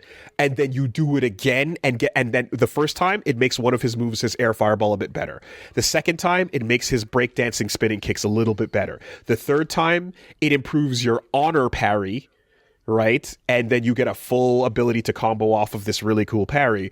And then at the final level of redemption, you get a big bunch of meter and you restore your honor. And like, it's just like, oh, his kit is based on him redeeming himself, and you have to... He has to go through all the shit to get to his... And you have to do it multiple times. You have to burn all your abilities out and fuck up and then recover and then crawl back to redemption. That is genuinely incredible. I was like, oh my god, their plot is what's happening with the character as you play them. I have been throwing around this idea for a fighting game video for literally forever, and I just felt a little piece of it slip into place with that information. It's so cool. Korra, you know Korra, and she's brash and loud and fast, and she's coming at you, and boy is she stubborn, right? So Korra, her first thing is land the first hit of the fight without blocking. Okay. So you have to land the first hit, and you have to do so without having defended at all, because Korra doesn't, she's single-minded going in, and once you land that, you get a big reward and you get a big opportunity to combo the character, right? Another one she has is use her run, like her dash in with like, her element bending. She runs at you and do the equivalent of like a Shoryuken, like a big high risk uppercut, and land it. It's insanely risky, but she would take these kinds of risks for the reward. And if you land That's it, so cool. You get a big reward as well. Be aggressive and be like unrelenting and take risks as Korra, and you get rewarded for it, because that's what Korra's actual style of personality is, And then Aang has passive stuff where it's about being defensive. It's about dodging. It's about not necessarily landing that hit, Use the flow to avoid incoming attacks for the first 3, I think, times, and then you get an improvement. On a style level as well, those support characters I mentioned, like you can have like Appa, big Appa, wow, yeah, right, yeah, hanging out in the back, or you can pick Naga, which is Korra's like little wolf dog, kind of thing. And when you pick that one, on her win pose, Naga jumps out and she's like, hey, there you are. And it's only if you pick that style, you have a unique interaction with them, you know? I was just so blown away by that stuff. I was like, this is incredible. And the art style looks exactly like the shows did. So it's not a big, shiny 3D, like over the top thing. Which, no, it doesn't look crazy, but it does look faithful. But it looks faithful. And that's 2D sprites looking faithful to that show is all I want out of this, you know? One of the win poses, the Zuko, is him going, oof, that's rough. You know, like, that's rough, buddy. You know, you got that. That's the meme. Right? Oh, the costumes you can pick are all, you can put people in their different airbender outfits. And I was like, what? In a 4-character demo, I was blown away by that stuff. I had such a great time. And basically, when I went to training mode and used Katara, I had ideas for things, and I was like, there's no way they'd let me. And each time I had a thought, it worked. Such a good feeling. And then it rewarded me for doing it. I felt so good about that. So this game coming out of nowhere. The Avatar Legends fighting game was phenomenally cool for those reasons I just described. And okay, well, when you told me that this was a demo for an Avatar fighting game, I was like, this has an uphill struggle. Yeah, but you have sold it. Each of those things are things I have not seen other games do. And I'm so impressed with just that taste of it. So where does this go? To me, I really, really liked it. It is ultimately just a preview. And it was I think, people are going to get a chance to it because it was just for one weekend. They're going to get a chance a bit later on. I would put it in the space around 2XKO, above Marvel. I feel it's like there's ideas here that are doing things that are not just cool from a fighting game perspective, but from a lore perspective and from a being faithful to the franchise. And also that movement thing is just so fun and awesome. I want so many more games to commit to that, and nobody does, and they did here. So I enjoy that feeling and that speed and that pace of play. The promise of what it could be is potentially higher than 2XKO for me. You know? But this is a one-sided explanation of a demo for a game that is not out yet. So put the weights on. Given all that weight, now I do think you sold it really well. I think I'm cool with it going below WISP. Okay. That's fair. It's just, it was shockingly interesting. Now, if you were talking about a finished game, that could go higher. We'll see. But the promise is really, really wow, you know? And Avatar's cool, and this is hey, we're putting both series together. So, who knows what kind of cool shit's going to come from this. But I can tell you that, the promise of what that is exciting to think about when you think of the characters you do like, there's a couple of moments of Korra earthbending where she jumps off the ground, which, comes up underneath her. And each stage she's in, it uses the actual texture off that ground in 2D. So cool. In the ice world, it's coming off of the ice. I can only imagine what they do at, Tough. That's it.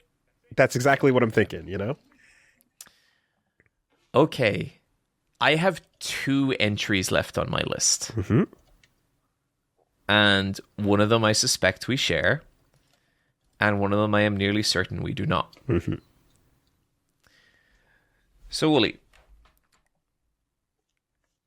as a wrestling fan, one of the most rewarding feelings is when you see a wrestler walk out through the curtain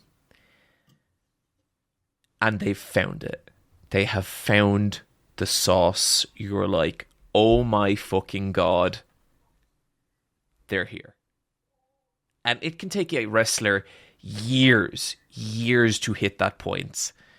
And this did not happen this year, but this was the year where I really feel like they made good on it, where we watched a wrestler turn into something new and shocking, and it has been a joy. I feel like the energy has been telegraphed, and I'm gonna guess it's the person I'm thinking of. I'm nearly certain you will get it wrong, but who are you thinking Is of? it Swerve Strickland? Oh, no, buddy. Swerve arrived years ago. Oh.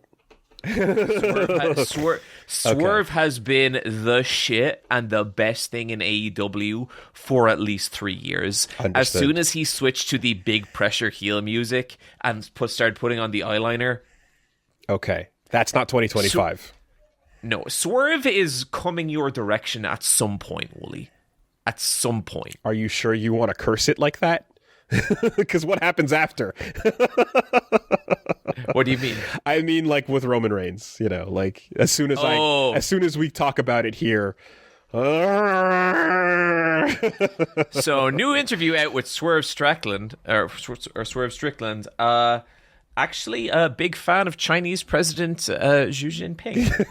Milkshake Swerve Strickland, milkshake duck. Oh no! Yeah, all right. No. This wrestler is Saya Kamitani. Ah, okay. And look, there's at least 4 people right now losing their fucking mind, okay? Saya Kamitani was one of the people competing in my favorite match of, I believe, 2024 against Mina Shirakawa. Woolie, your eyes are popping out of your head. I'm looking at this entrance attire. Okay, Woolie, so stop. Okay, no, this will take a moment we will get to that entrance. Okay. Saya used to be the Golden Phoenix, and her whole gimmick was that she was a pop idol. She wanted to be a pop idol when she was young. She actually got selected for the popular band AKB48. It is AKB48. Whoa, really? God damn, yeah, Yes. that's them. AKB48. Mm-hmm. She was never a featured member, but she was part of the band. There's 48 of them. Yeah, and then she got let go before she ever became a featured member. Okay. She then became basically part of this like Joshi wrestling pop star stable, and she was selected by Tam Nakano. And Tam Nakano is like this legendary at this point Joshi wrestler, just absolutely amazing. And her and Saya had this like very kind of mentor-student relationship. In 2024, she had my match of the year against Mina Shirakawa, and I loved the story of this match so much. In real life, they had a previous match, and Saya fucked up her Phoenix Splash, which is an incredibly difficult move. It's a top rope move, which involves like spinning in multiple angles. You know, one of them. Mm-hmm. And she landed on Mina Shirakawa's face and broke her teeth in real life. Oh, wait. Broke whose teeth? Mina Shirakawa, her opponent's teeth. Broke her opponent's teeth. Okay. Yeah, and after this, in real life, fans started saying to her, because one of the things, the internet wrestling community will really get on the asses of wrestlers who injure other wrestlers. Okay. And so she kind of took like a lot of abuse for this. Later that year, she has a rematch with Mina Shirakawa. And the whole story of this match is that the only way Saya can beat Mina is with the Phoenix Splash. And she's too scared to use it. Damn. Like, yeah. Remember earlier when we talked about folding reality back into the wrestling? When reality creates the next narrative, 100%. Leading into it. Yeah. And then so like Saya goes through a bunch of shit and like way too much history for me to like get to. And honestly, right now I do not have the expertise on Stardom to really bring people through it. But she fails a lot. She cries a lot. She gets little wins. She never hits the big time. And then she joins a faction called Hate. And she transforms from this like pop idol wrestler into something completely different. Fox, I think we can play this. Do a little test. I think we can play this clip without getting our asses like shut down. You people need to see this entrance. Boy, has wrestling come to bite us in the ass before. But, yes, it has. Okay. Let's see what we can get away with.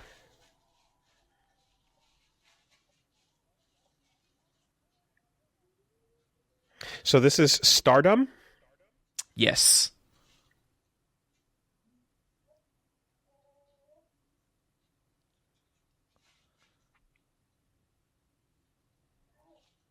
It's so sick. It's so fucking sick.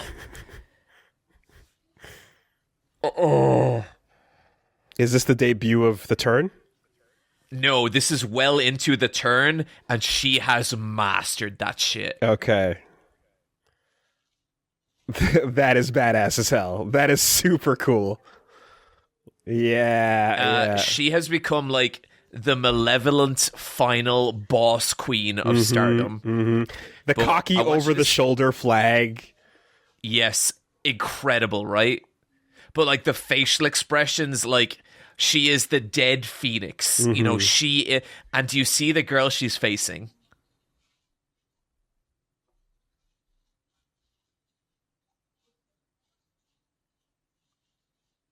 Oh, wow. Yeah, okay.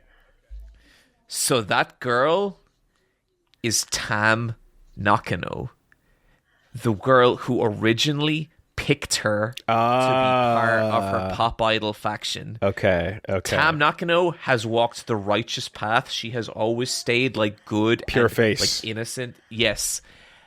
This match is a loser retires match. Oh, okay. I see. And the way I have always referred to this match is like, and like at this point, Tam Nakano is like a fucking legend, like a Joshi legend. And I call this match God versus her biggest hater. Shout outs to Dragon Force ass speed metal epic, just tone setting ring entrance music. I mean, that's incredible. Yeah. And, you know, there has been a lot of good shit out of wrestling this year, Woolie. Like, AEW have really got their shit together in a way that, like, I am invested again. A part of this year has been watching wrestling, something that I really deeply, profoundly love, go through some of the worst shit it's ever gone through. And WWE is in shambles right now. I have never had lower faith in the product, and I have never respected the company less. Creatively, socially, everything about it, I am so disappointed, which is, like, it sucks because, like, you know, WWE has always been owned by a shithead. Like, I know that, and I'm conscious of that. I have so much history with that company, and there are so many people within that company I love, and watching it go the direction it has been heartbreaking. It has been genuinely heartbreaking. And then I look across the ocean and I see Saya fucking Kamitani, and my love of wrestling is still right there. And like, I don't even need to say, Woolie, she is dynamite in the ring. Fucking killer. And I am so glad she exists, because she alone did a lot this year to preserve my love of this thing I have loved my whole life. That's awesome. So that's the thing, is I guess not knowing really what's out there as much, when I hear like something like WWE's just gone downhill and off the rails, I'm like, okay, well, I know there's AEW and there's the other smaller leagues, but I don't really know. And I mean, I was watching like Lucha Underground back in the day and stuff, but I don't know when these things are like, actually, there's this small place over here where shit has been popping off for some time and you just needed to know about it, you know, type of thing. And so spotlight on this stuff, because yeah, now more than ever is when people, I would imagine, are like, you know, in exodus from whatever WWE is doing and looking for quality. Yep. And you will find it in Stardom. You are seeing one of the most legendary heel runs in some time. And I mean, like, look at her, Woolie. She is that's super sick. My shit. That's super sick. So hard. Yeah. Like part of her thing is she's an edgelord. You know, like, she is a shit heel, evil bad guy, and I love her. Is Stardom or Joshi Wrestling, is it the style where you see that I've seen of the montages where people are doing insane, crazy breakneck maneuvers? Like, could be Stardom, could definitely be Stardom, but I would say the most brutal wrestling I have ever seen is women's Japanese wrestling. Yeah, that's why I'm wondering if this is. I just remember a couple of highlight videos I've seen posted, a while ago of just like, oh my god, that looks there's no way that's safe. Oh, their shit. I don't even know how they preserve it. Yeah. Okay. But yeah, no. So Saya Kamitani, love her. Adore her, Dead Phoenix Queen. She used to be called the Golden Phoenix. Yeah, and it's just Saya Kamitani, the Dead Phoenix arc specifically. Yes. How high up there is this reaching? Oh.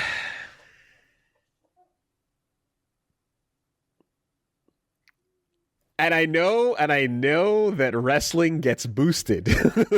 Wrestling is on PEDs. But that was rad as shit. And a good entrance will fucking you'll win me right over. I mean, I didn't know anything about Rainmaker until I saw New Dawn over Osaka, and I was like, excuse me? Yep. Yeah.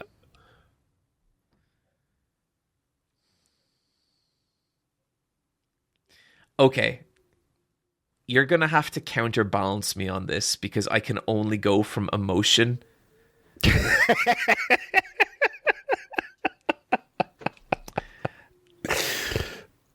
If this were my personal list, this is going under Superman. Okay.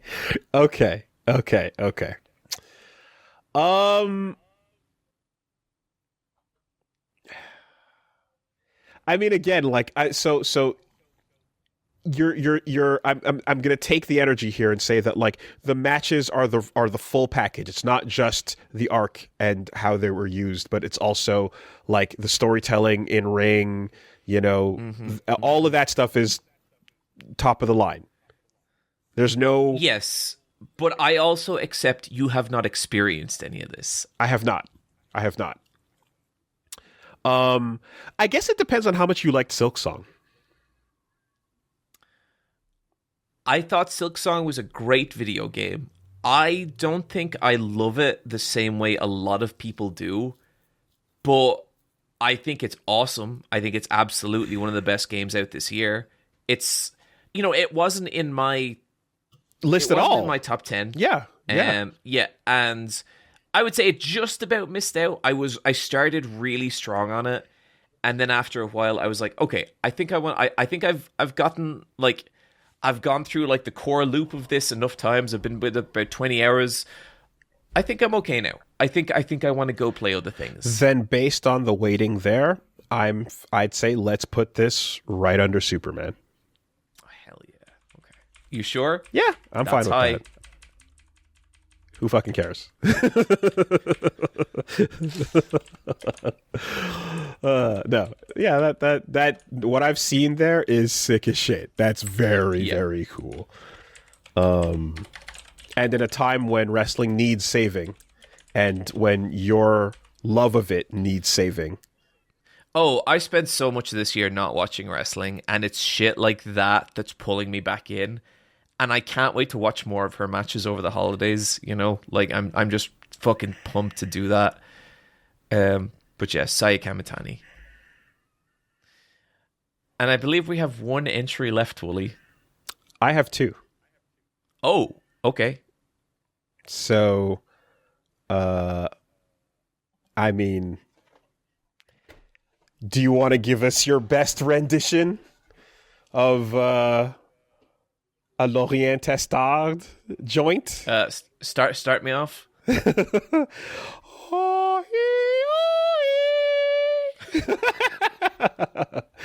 No.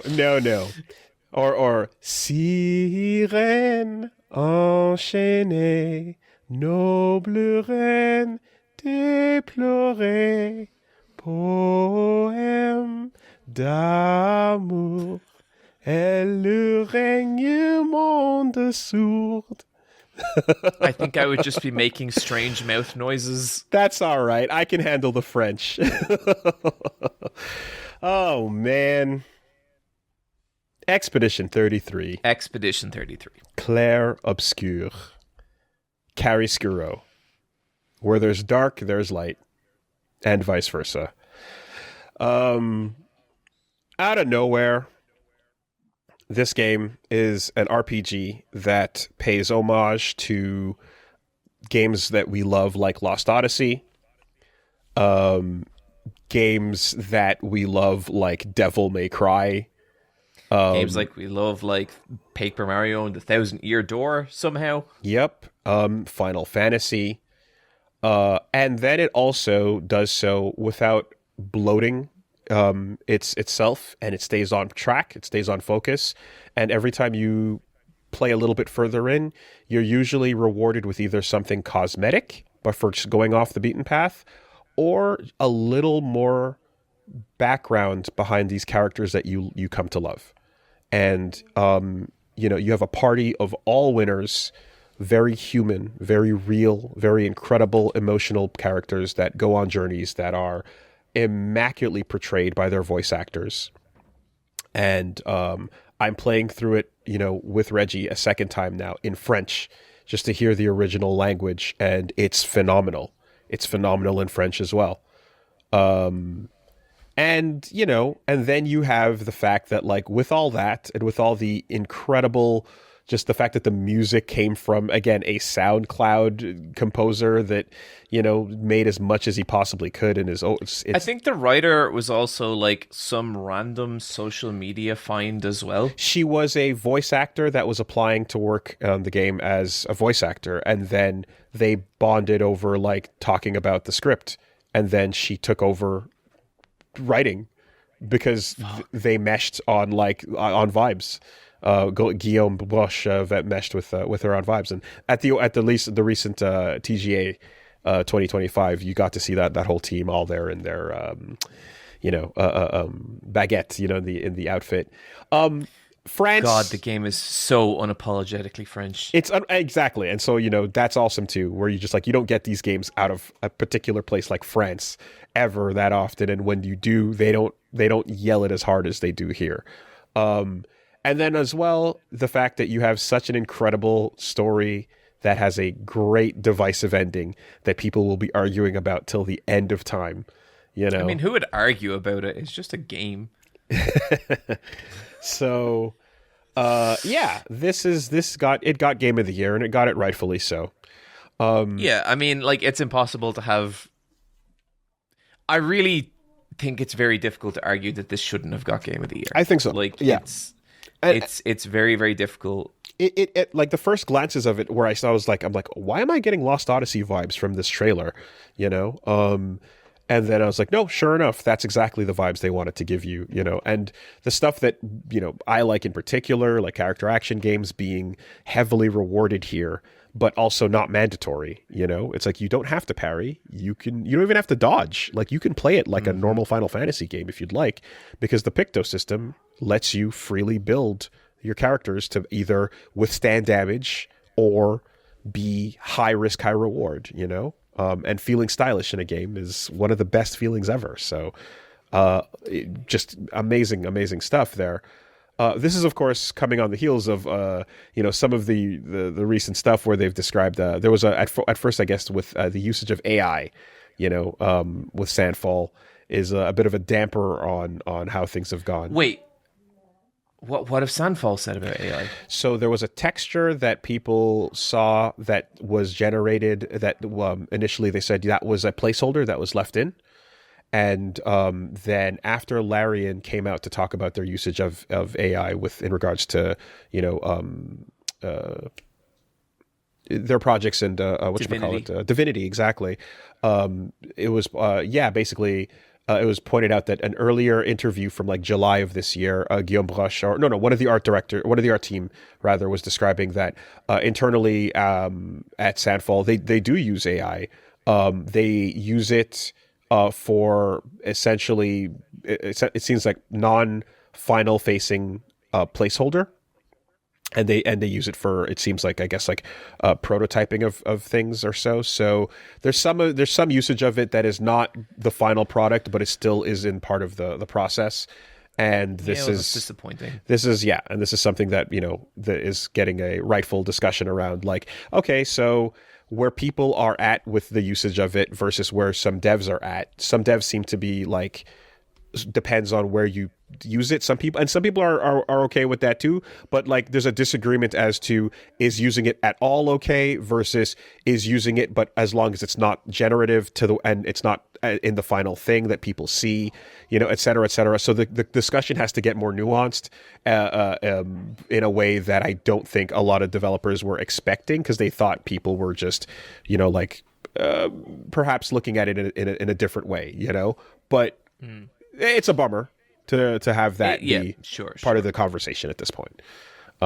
So this game was incredible, and it was the best game that came out this year. And this is an ongoing aspect of it. Sure. I think to do justice to this game in this moment is difficult, considering the conversations we've had about it on the Intermission Lounge. And I will say, if you want the full raw-ass discussion, if you want like 50 minutes of just lavishing praise on this game and then 10 minutes of ripping each other's throat out, that is the place to find it. What I will say is, like, I love RPGs. I have loved RPGs for a long, long time. I have also had that feeling of like, well, what is the future of RPGs? And Baldur's Gate came out, and I was like, I think it might be this. And then this came out and showed me an entirely different evolution, where it's like, okay, this is not this open-ended thing. This is not this narratively reactive thing. This is a tightly constructed, beautifully told story with incredible characters who are meant to come off a specific way, who you are meant to have a specific relationship with. And it's one of the best to ever do it. Like, it goes without a single question in my mind that this is like an all-time GOAT of RPGs, just an absolute standard bearer for the genre, and one that I think, like, I cannot wait to see the shit this influences. Yep, gonna be talking about this forever. It came along as a first try and hit that hard. I was gonna say, like, there's new DLC out now, and I don't know how that's going to affect our discussion. Maybe it will, maybe it won't. I'd be curious, But it does also add quality of life features, like the ability to do loadouts for Pictos and Lumina sets. So you can quickly group them together and apply them to other characters as well, which is nice to finally have. But yeah, all things considered, no, there's just it, and so again, the current sort of bummer aspect aside of it, I just also was looking at this as something that represented what I wanted team sizes to be. And especially considering how unsustainable a lot of this bloat and horrible game development practices have been recently, the idea of like letting a team that is like, creative, that's mid-sized, work on something, and not having the Ubisoft chains breathing down their necks, is a big part of like just freeing the opportunity for games like this to exist. And that's really cool. And I don't want to see a big Ubi map of side missions and quests that don't need to be there, or big microtransactions and like paid extra elements that don't need to be there. And it's nice that you don't see all of that in a game like this, because these people came from Ubisoft, and so they know how bogged down and shitty that can make an experience, and this is a much more pristine version of that. I don't know if the argument is now going to sort of transition into like the only way for these size of teams to make these types of games is to then rely on AI or not. But we'll have to see where the conversation goes. It's not something I want. That fucking sucks if that's what we're talking about. I want to not have people. It's not something I want either. It's also not something we're going to figure out right now. Nope. Hire people. That's it. Pick your lines and hire human beings, please. But I do think that this was the definite standout game experience that I had this year, and sounded like the same for you as well. I mean, this was like the dream game experience for me. Oh, I will. Yeah, I'll poke at this thing. Oh, it's my game of the year. Okay, cool. Well, that was rather quick. Yep. Okay. Yep. So Woolie, Where does it go? where does it go?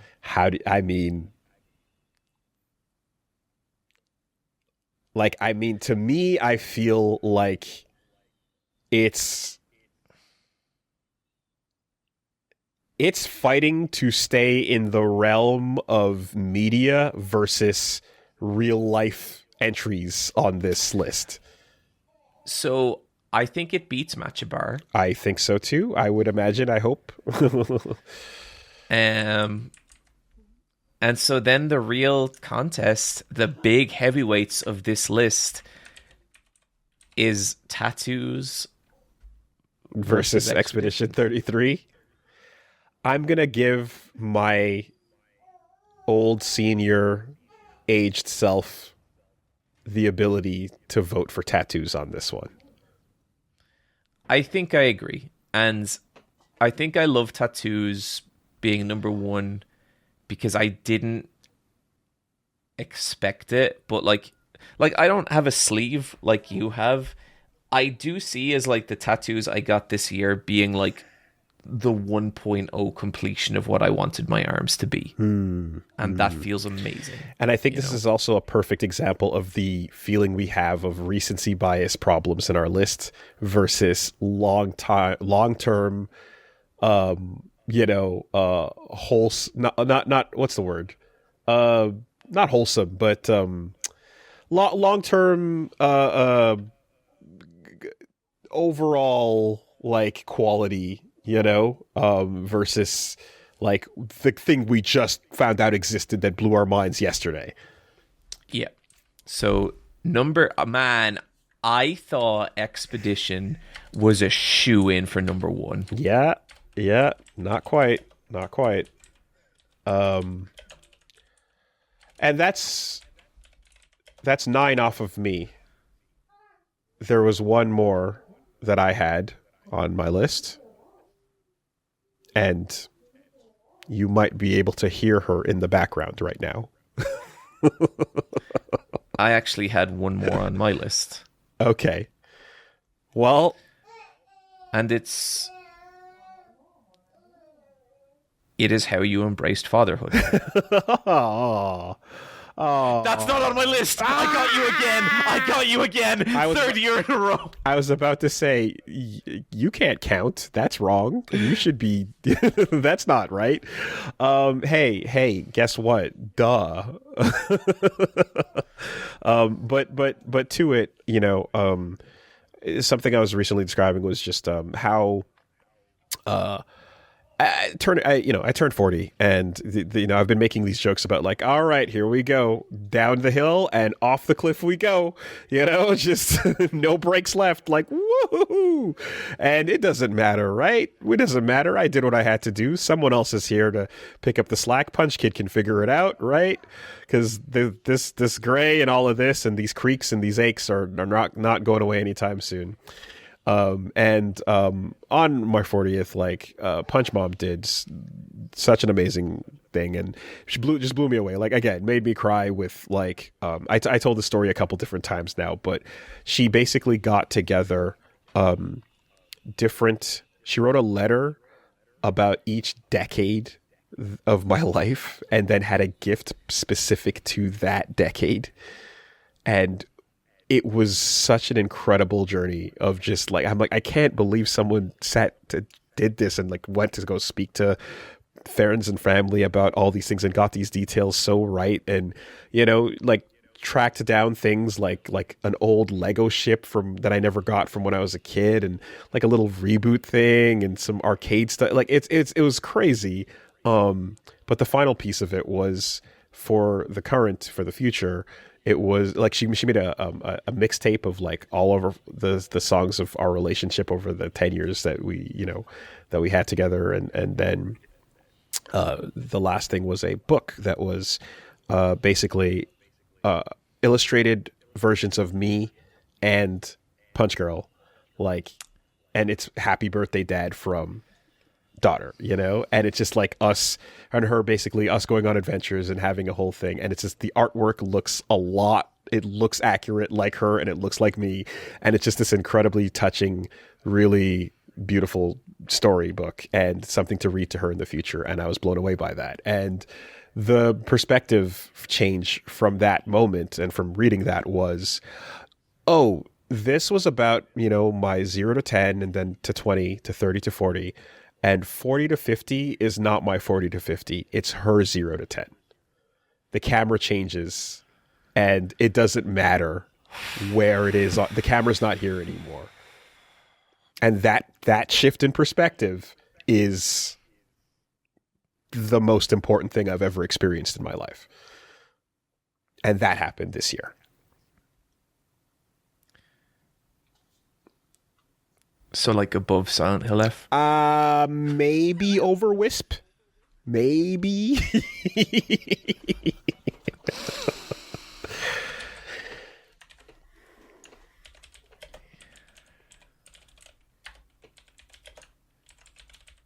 Yeah. The perspective twist shift, number one. You know, it's not supposed to get this real on the main. It's supposed to get this. We're supposed to save this for the intermission lounge. We usually save this for the lounge.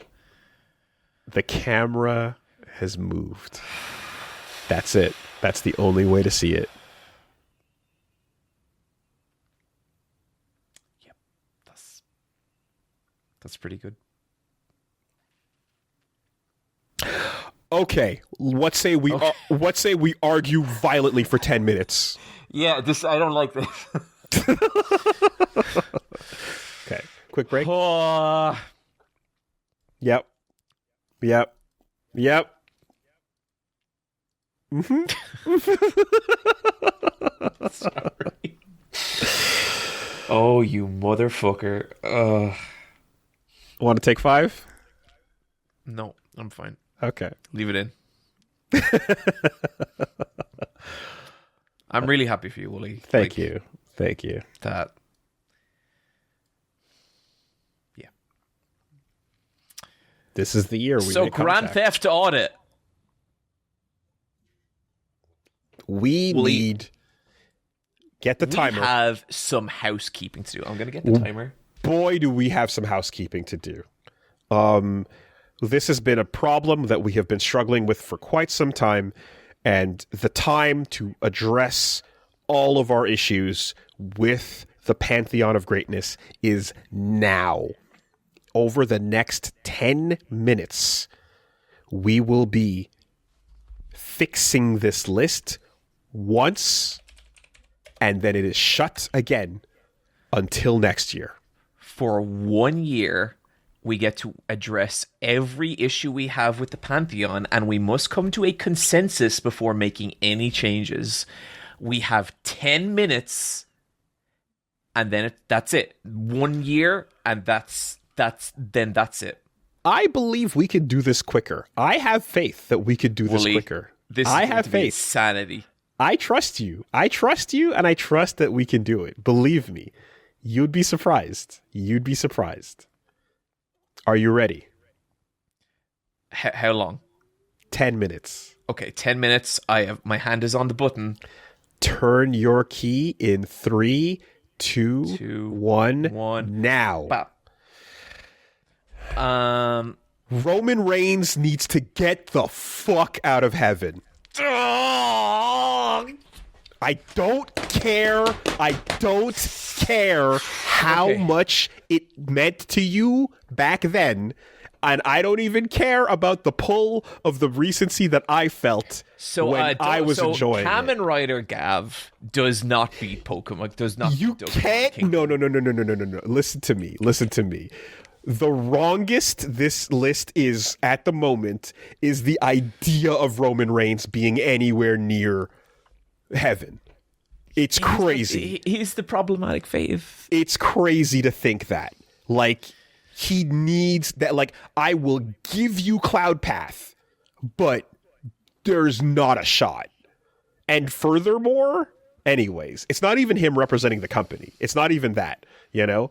It's just, and like we can rename Roman Reigns to the acknowledge me arc, the head of the table arc, or the one to the other. We can put brackets on that. When you think about it, Woolie, it's really a testament to the strength of wrestling as an art form as opposed to any. Oh my God. Person. Okay. Well, let's start here. How about this? Roman Reigns bracket the Shield. Okay, up to head of the table. Yes. Okay. Yes. All right. Okay. We're bracketing that, and with this bracket, we're going to click and drag this entry from 6 in between Vengeance Trilogy and starting boxing down. I can't believe you're doing this. I cannot believe you're doing this. You want to talk about Gav? We are going to put Roman Reigns. I want him out of heaven. I want him in the cloud path. It is upsetting that he's in the cloud path. Okay, where does he go? Okay. Above Invincible and below Kill 6 Billion Demons. Okay, fine. All right. Fine. Okay, all right. 7.5 minutes left. All right. The Vengeance Trilogy is way too high.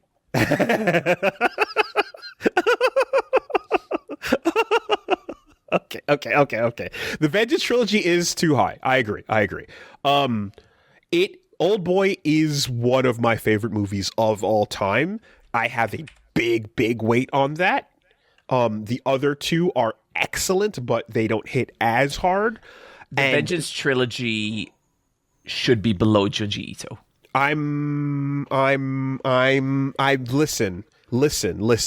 Listen. Hold on. Because Earthbound. I'm sorry, Woolie. I'm sorry. Which of us just took some fucking gunshots? Is it about the gunshots or is it about the truth? Okay? Because if we're just acknowledging truth here, you know as well as I do that was ridiculous. Now, I agree that trilogy should be dragged. As to how far down, I mean, Mother 3, sure, yes. Reboot, yes. Okay. Earthbound 1. Mm-hmm. Yep. But what about... But you said above Junji Ito? Below Junji Ito. Below Junji Ito?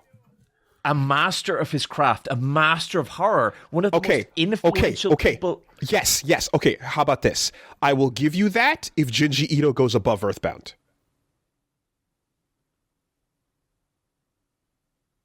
Okay. Deal. All right. Make a space. Insert row. All right. We're gonna move. So the Vengeance Trilogy is going from number 5 to number. Wait. Oh shit! Hold on. Oh god. Where? Okay. Uh-oh. 5.5 minutes left. Okay. Junji Ito moves up and goes underneath Reboot. Okay. Earthbound goes below Junji Ito. And Vengeance Trilogy goes... Wait. Fine. Yes.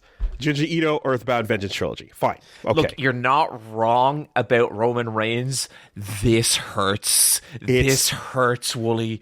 It's fine. Okay? We can take this. Okay. Caribbean food has gotten shafted way too long here. Hang on. Earlier in this podcast, you said my grandmother's food. Woolie, I never ate your grandmother's food. I don't know what it tastes like. I know. I understand that. And we're talking averages. And I'm sure that Ruby Tuesdays was a, pretty delicious, nice experience versus the, family memories I'm fighting against. But if I cut the family memories in half, we can still be a good bit above the field of competence, John. Okay, here's what I'll do. You can put Caribbean food as high as you want. It is super glued to the item above it. Twin Peaks. So go ahead, Woolie. Put it as high as you want. Oh, this is unfair because now it's not even about us and what we feel. It's about them and what they feel. And I know how people feel about Twin Peaks, and I know how influential it is. I couldn't give a look. Okay, look, you know, I always say this. Fuck the fans. I'm not talking about them. Okay. I'm not talking about them. I enjoyed it enough. I'm talking about me. I'm talking about me. You can move Caribbean food up as much as you want. Well, guess what? White people Caribbean food is Twin Peaks. Okay. Fine.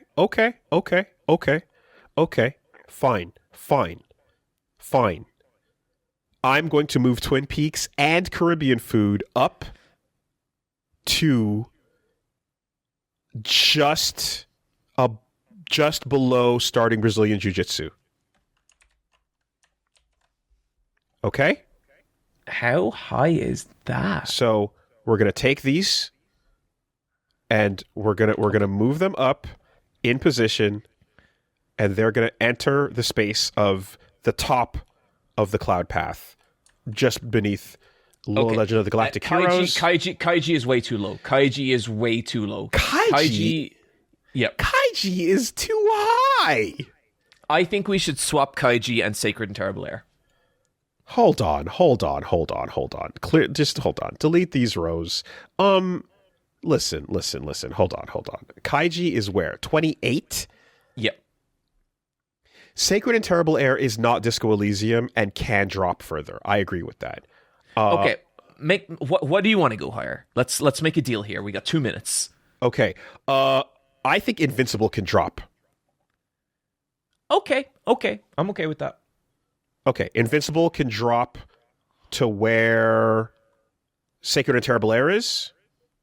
Okay. Deal. All right. And then Kaiji can go. Where do you want to put that? Above Sacred and Terrible Air? I'll think accept between that. BJJ and Invincible. I think that's a good place for it. Kaiji's better than Invincible seasons 1 to 3? No, it's not. Below. Yeah, okay. Thank you. Yes, okay. I'm fine with that. Well, we have 1 minute and 15 seconds. Does anything else down here? Darkest Dungeon 2's gotten shafted, but okay, Riverdale can go below Darkest Dungeon. No, Riverdale needs to go below Scavenger's Reign. Come on. Nope. Scavenger's Reign was so good. Make it interesting. Make me an offer. You've got less than a minute. Seasons 1 to 3? It's goofy shit. It was good. It was funny, but it was goofy shit. Scavenger's Reign is that's kind of a low-key masterpiece. I mean, that's not how you sounded at the time. It was fun. You were the one dragging it down, Woolie. We got 30 seconds. Okay. I think Hunter up. Scavenger's Reign above Darkest Dungeon 2 and Riverdale. Fine. 16 seconds. Uma Musume, yeah. Cyber 6 that hurts. Cyber 6 above solo. No, solo leveling can drop above. Yeah, Cyber 6 above solo leveling. Denied. Come on. And we're out of time. What the fuck? Come on. Why? Why would you deny that? Hold on. Why would you deny that? It's solo fucking leveling. Because I was not 12 years old when I watched Cyber 6. And when you watched solo leveling, you were how old? This old, baby! Your whole thing is that you are still 12 years old at heart. What are you talking about? Look, Cyber 6 was fun. It was interesting. I will never right. Okay, wait, I forgot. You hated the music. Yep. Yada, yada. Okay, whatever. Fine. That was fucking horrible. That was fine. Jesus. I hated that. Oh my God. Jesus Christ. I can't believe you stand by that. I thought we were meant to feel better about the list. I can't believe you stood by that. That's crazy. Stood by what? like Riverdale was funny. It was funny. Dude, Anyways. we had a great time talking about Riverdale. Anyways. Oh my god. Okay. Yep. This was the worst. I hated this. All right. I think I look. The housekeeping looks a little bit more on point. I have to say, it's not perfect, but I can't believe that was 10 minutes. That is nuts. But here we go. All right. Yeah. So let's do a little recap. Let's recap. At number 42. Number 42. The Silent Abyss is Reboot the Guardian Code. After that, we have the Valley of the Wretched, containing Silent Hill Ascension, Omicron, Missing a Fighting Game Tournament, and Sexy Hiking. Then we have the Field of Competence, Uma Musume, Pretty Derby. Next year, I am knocking that down further. Every Leprechaun movie, 1997's Shining miniseries, Cyber 6. After that, we have the Cloud Path. Field of Competence is also solo leveling. Cloud Path is Police, Not Sphere and Hunger, Darkest Dungeon 2, Riverdale Seasons 1 to 3, Scavenger's Reign, Hunter x Hunter, The Zoldyck Family and Tower of Heaven Arc, Jujutsu Kaisen Season 1, Hunter x Hunter should definitely be higher than that. Gunpla can fight. Anyway, whatever. Vinland Saga Season 1, Sacred and Terrible Air, Kaiji, Invincible Seasons 1 to 3, Starting Brazilian Jiu-Jitsu, and Caribbean Food. Then we have Outer Heaven. I think we're gonna have to subdivide Outer Heaven soon. It might have to, because Outer Heaven. Yeah, I don't disagree. Twin Peaks Season 1, I felt so good about that little move, attaching Twin Peaks to Caribbean Food. That's fucking disgusting. Legend of the Galactic Heroes up to episode 15. You're putting my culture on a fucking condition. Look, Twin Peaks is my culture. Maybe not Irish not culture, directly, but John culture. Oh god. All right. Kill 6 Billion Demons is number 15. Dokapon is number 14. We've got Kamen Rider Gav. Dokapon should have gone above that. Stop it. Sorry. It's once you start, it's hard. Okay, you need to stop. Uma Musume, Cinderella Grey, and New Era. I would say Gav kind of represents all of Kamen Rider for Toku fans in this list. Okay. It's not. It shouldn't be that way, but that's what it is.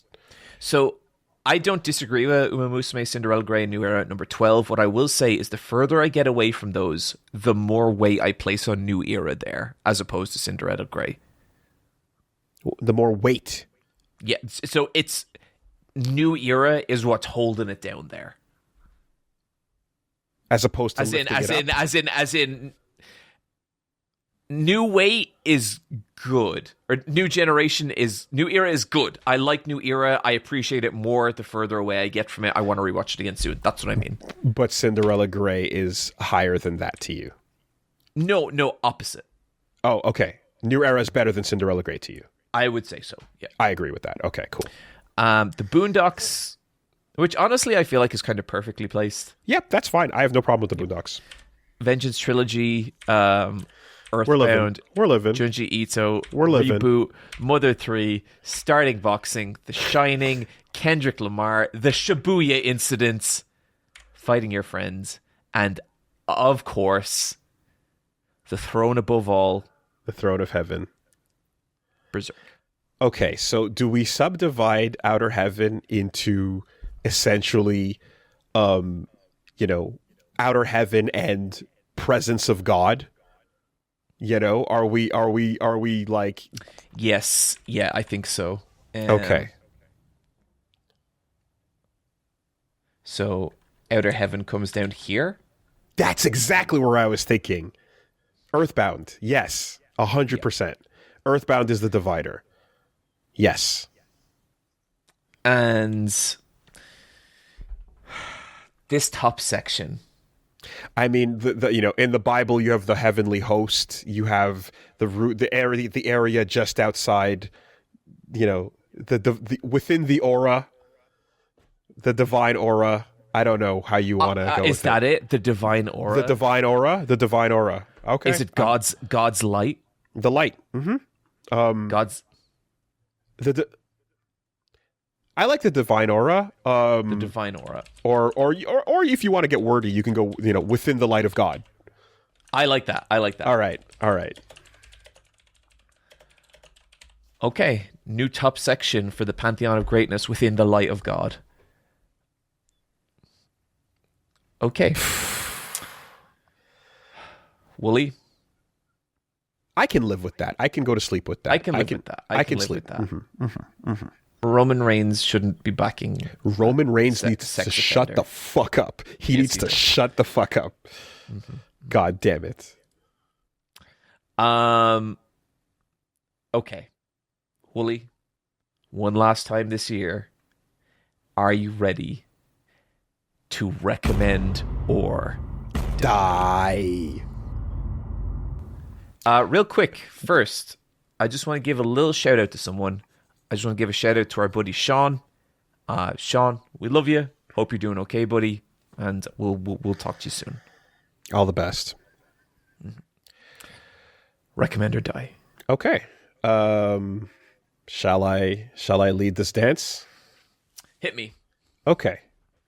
So we're getting into tricky territory here, and I was nearly dissuaded off of my course.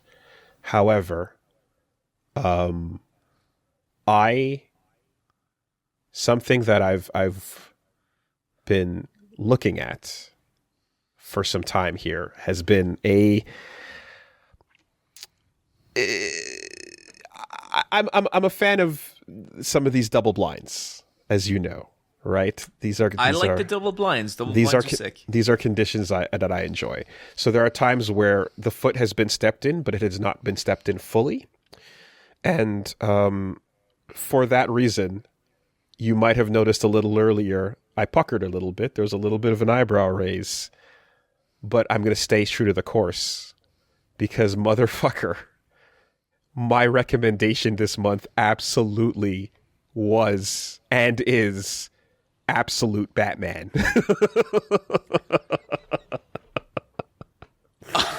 I've only read the first volume.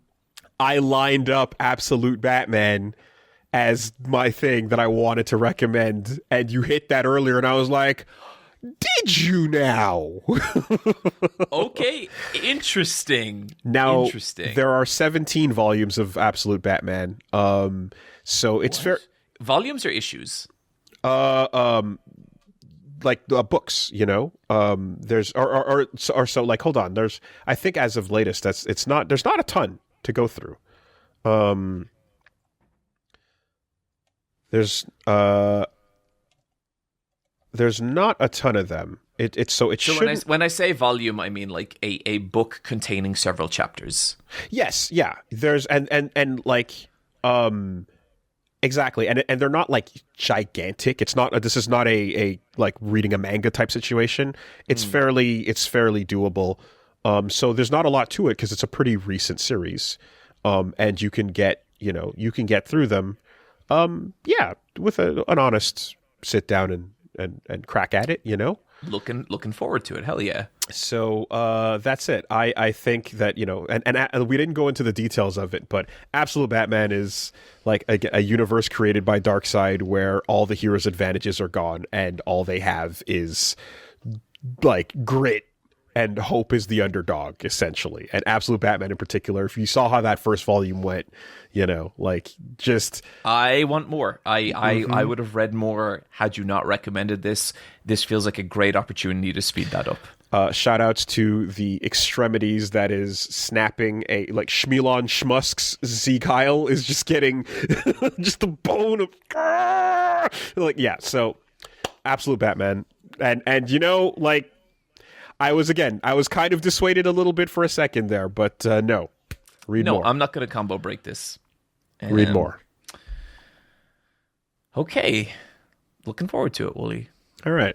And if you feel like it, you can read the DC All-In special, but you don't have to, because the thing that leads to the creation of this universe is like... So. I will, because like that doesn't sound like... This doesn't sound like a big time commitment. Okay, no, I'll read it. I'll read it. Okay.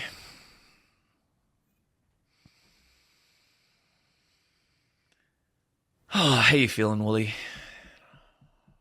Gotcha. Okay. I read the energy. Lay it on me. Let's go. I got places to be. Come on. Hit me. Sure thing. Knowing full well that I let these things happen. Go on. That's weird. There's nothing on this table. Yeah.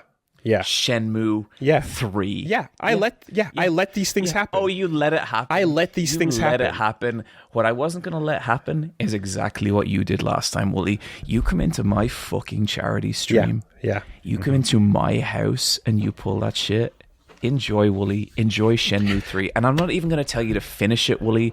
I'm just going to spend as long as you can with it. And so that you know what you fucking did to me. What if, out of spite, what if I spent time over the last couple days just to ruin this moment for you? What would you have done if I booted that game up and went a couple hours into it? What would you have done? Just humor me. Because, again, I had that moment, I had that opportunity, and then I didn't do it. But what would you have done? Honestly, I would probably just recommend you what I was going to recommend you before the charity stream. Okay. Because, you have to understand, these moments only happen because I allow them. You're aware of that, right? Like, I take a look at what's happening, and I go, you know what? Entertain me. Let's go. Like Coach Lou said, entertain me. Show me what you got. All right, if that's what you got, okay, fine. I could have snuffed this right out immediately. But we're letting it happen. Okay? Are we letting it happen, Woolie? Is that what you need to believe right now? Because that's okay. I'm fine letting you believe that. But what I knew is that the amount of time did not pass between the charity stream and now for you to get anywhere near close enough to have a combo breaker, because you have a child now, Woolie. That's your weakness. I've got you. You can't do this shit anymore. John, I got hours in on Unbeatable between last time and now, simply in exploration of what we were going to discuss today. I could have very well, if I chose to, the way you had that tantrum, the way that played out at the end, I could have chose to completely shut this down, but instead I'm allowing it for the bit. So let's run Said it. With all the energy of a child that just lost a playground fight explaining how they should have won. Go play your fucking video game. One day, maybe not today, but one day, you're going to learn that sometimes you need to keep that mouth shut. But maybe not today. Happy New Year. Happy New Year, everybody.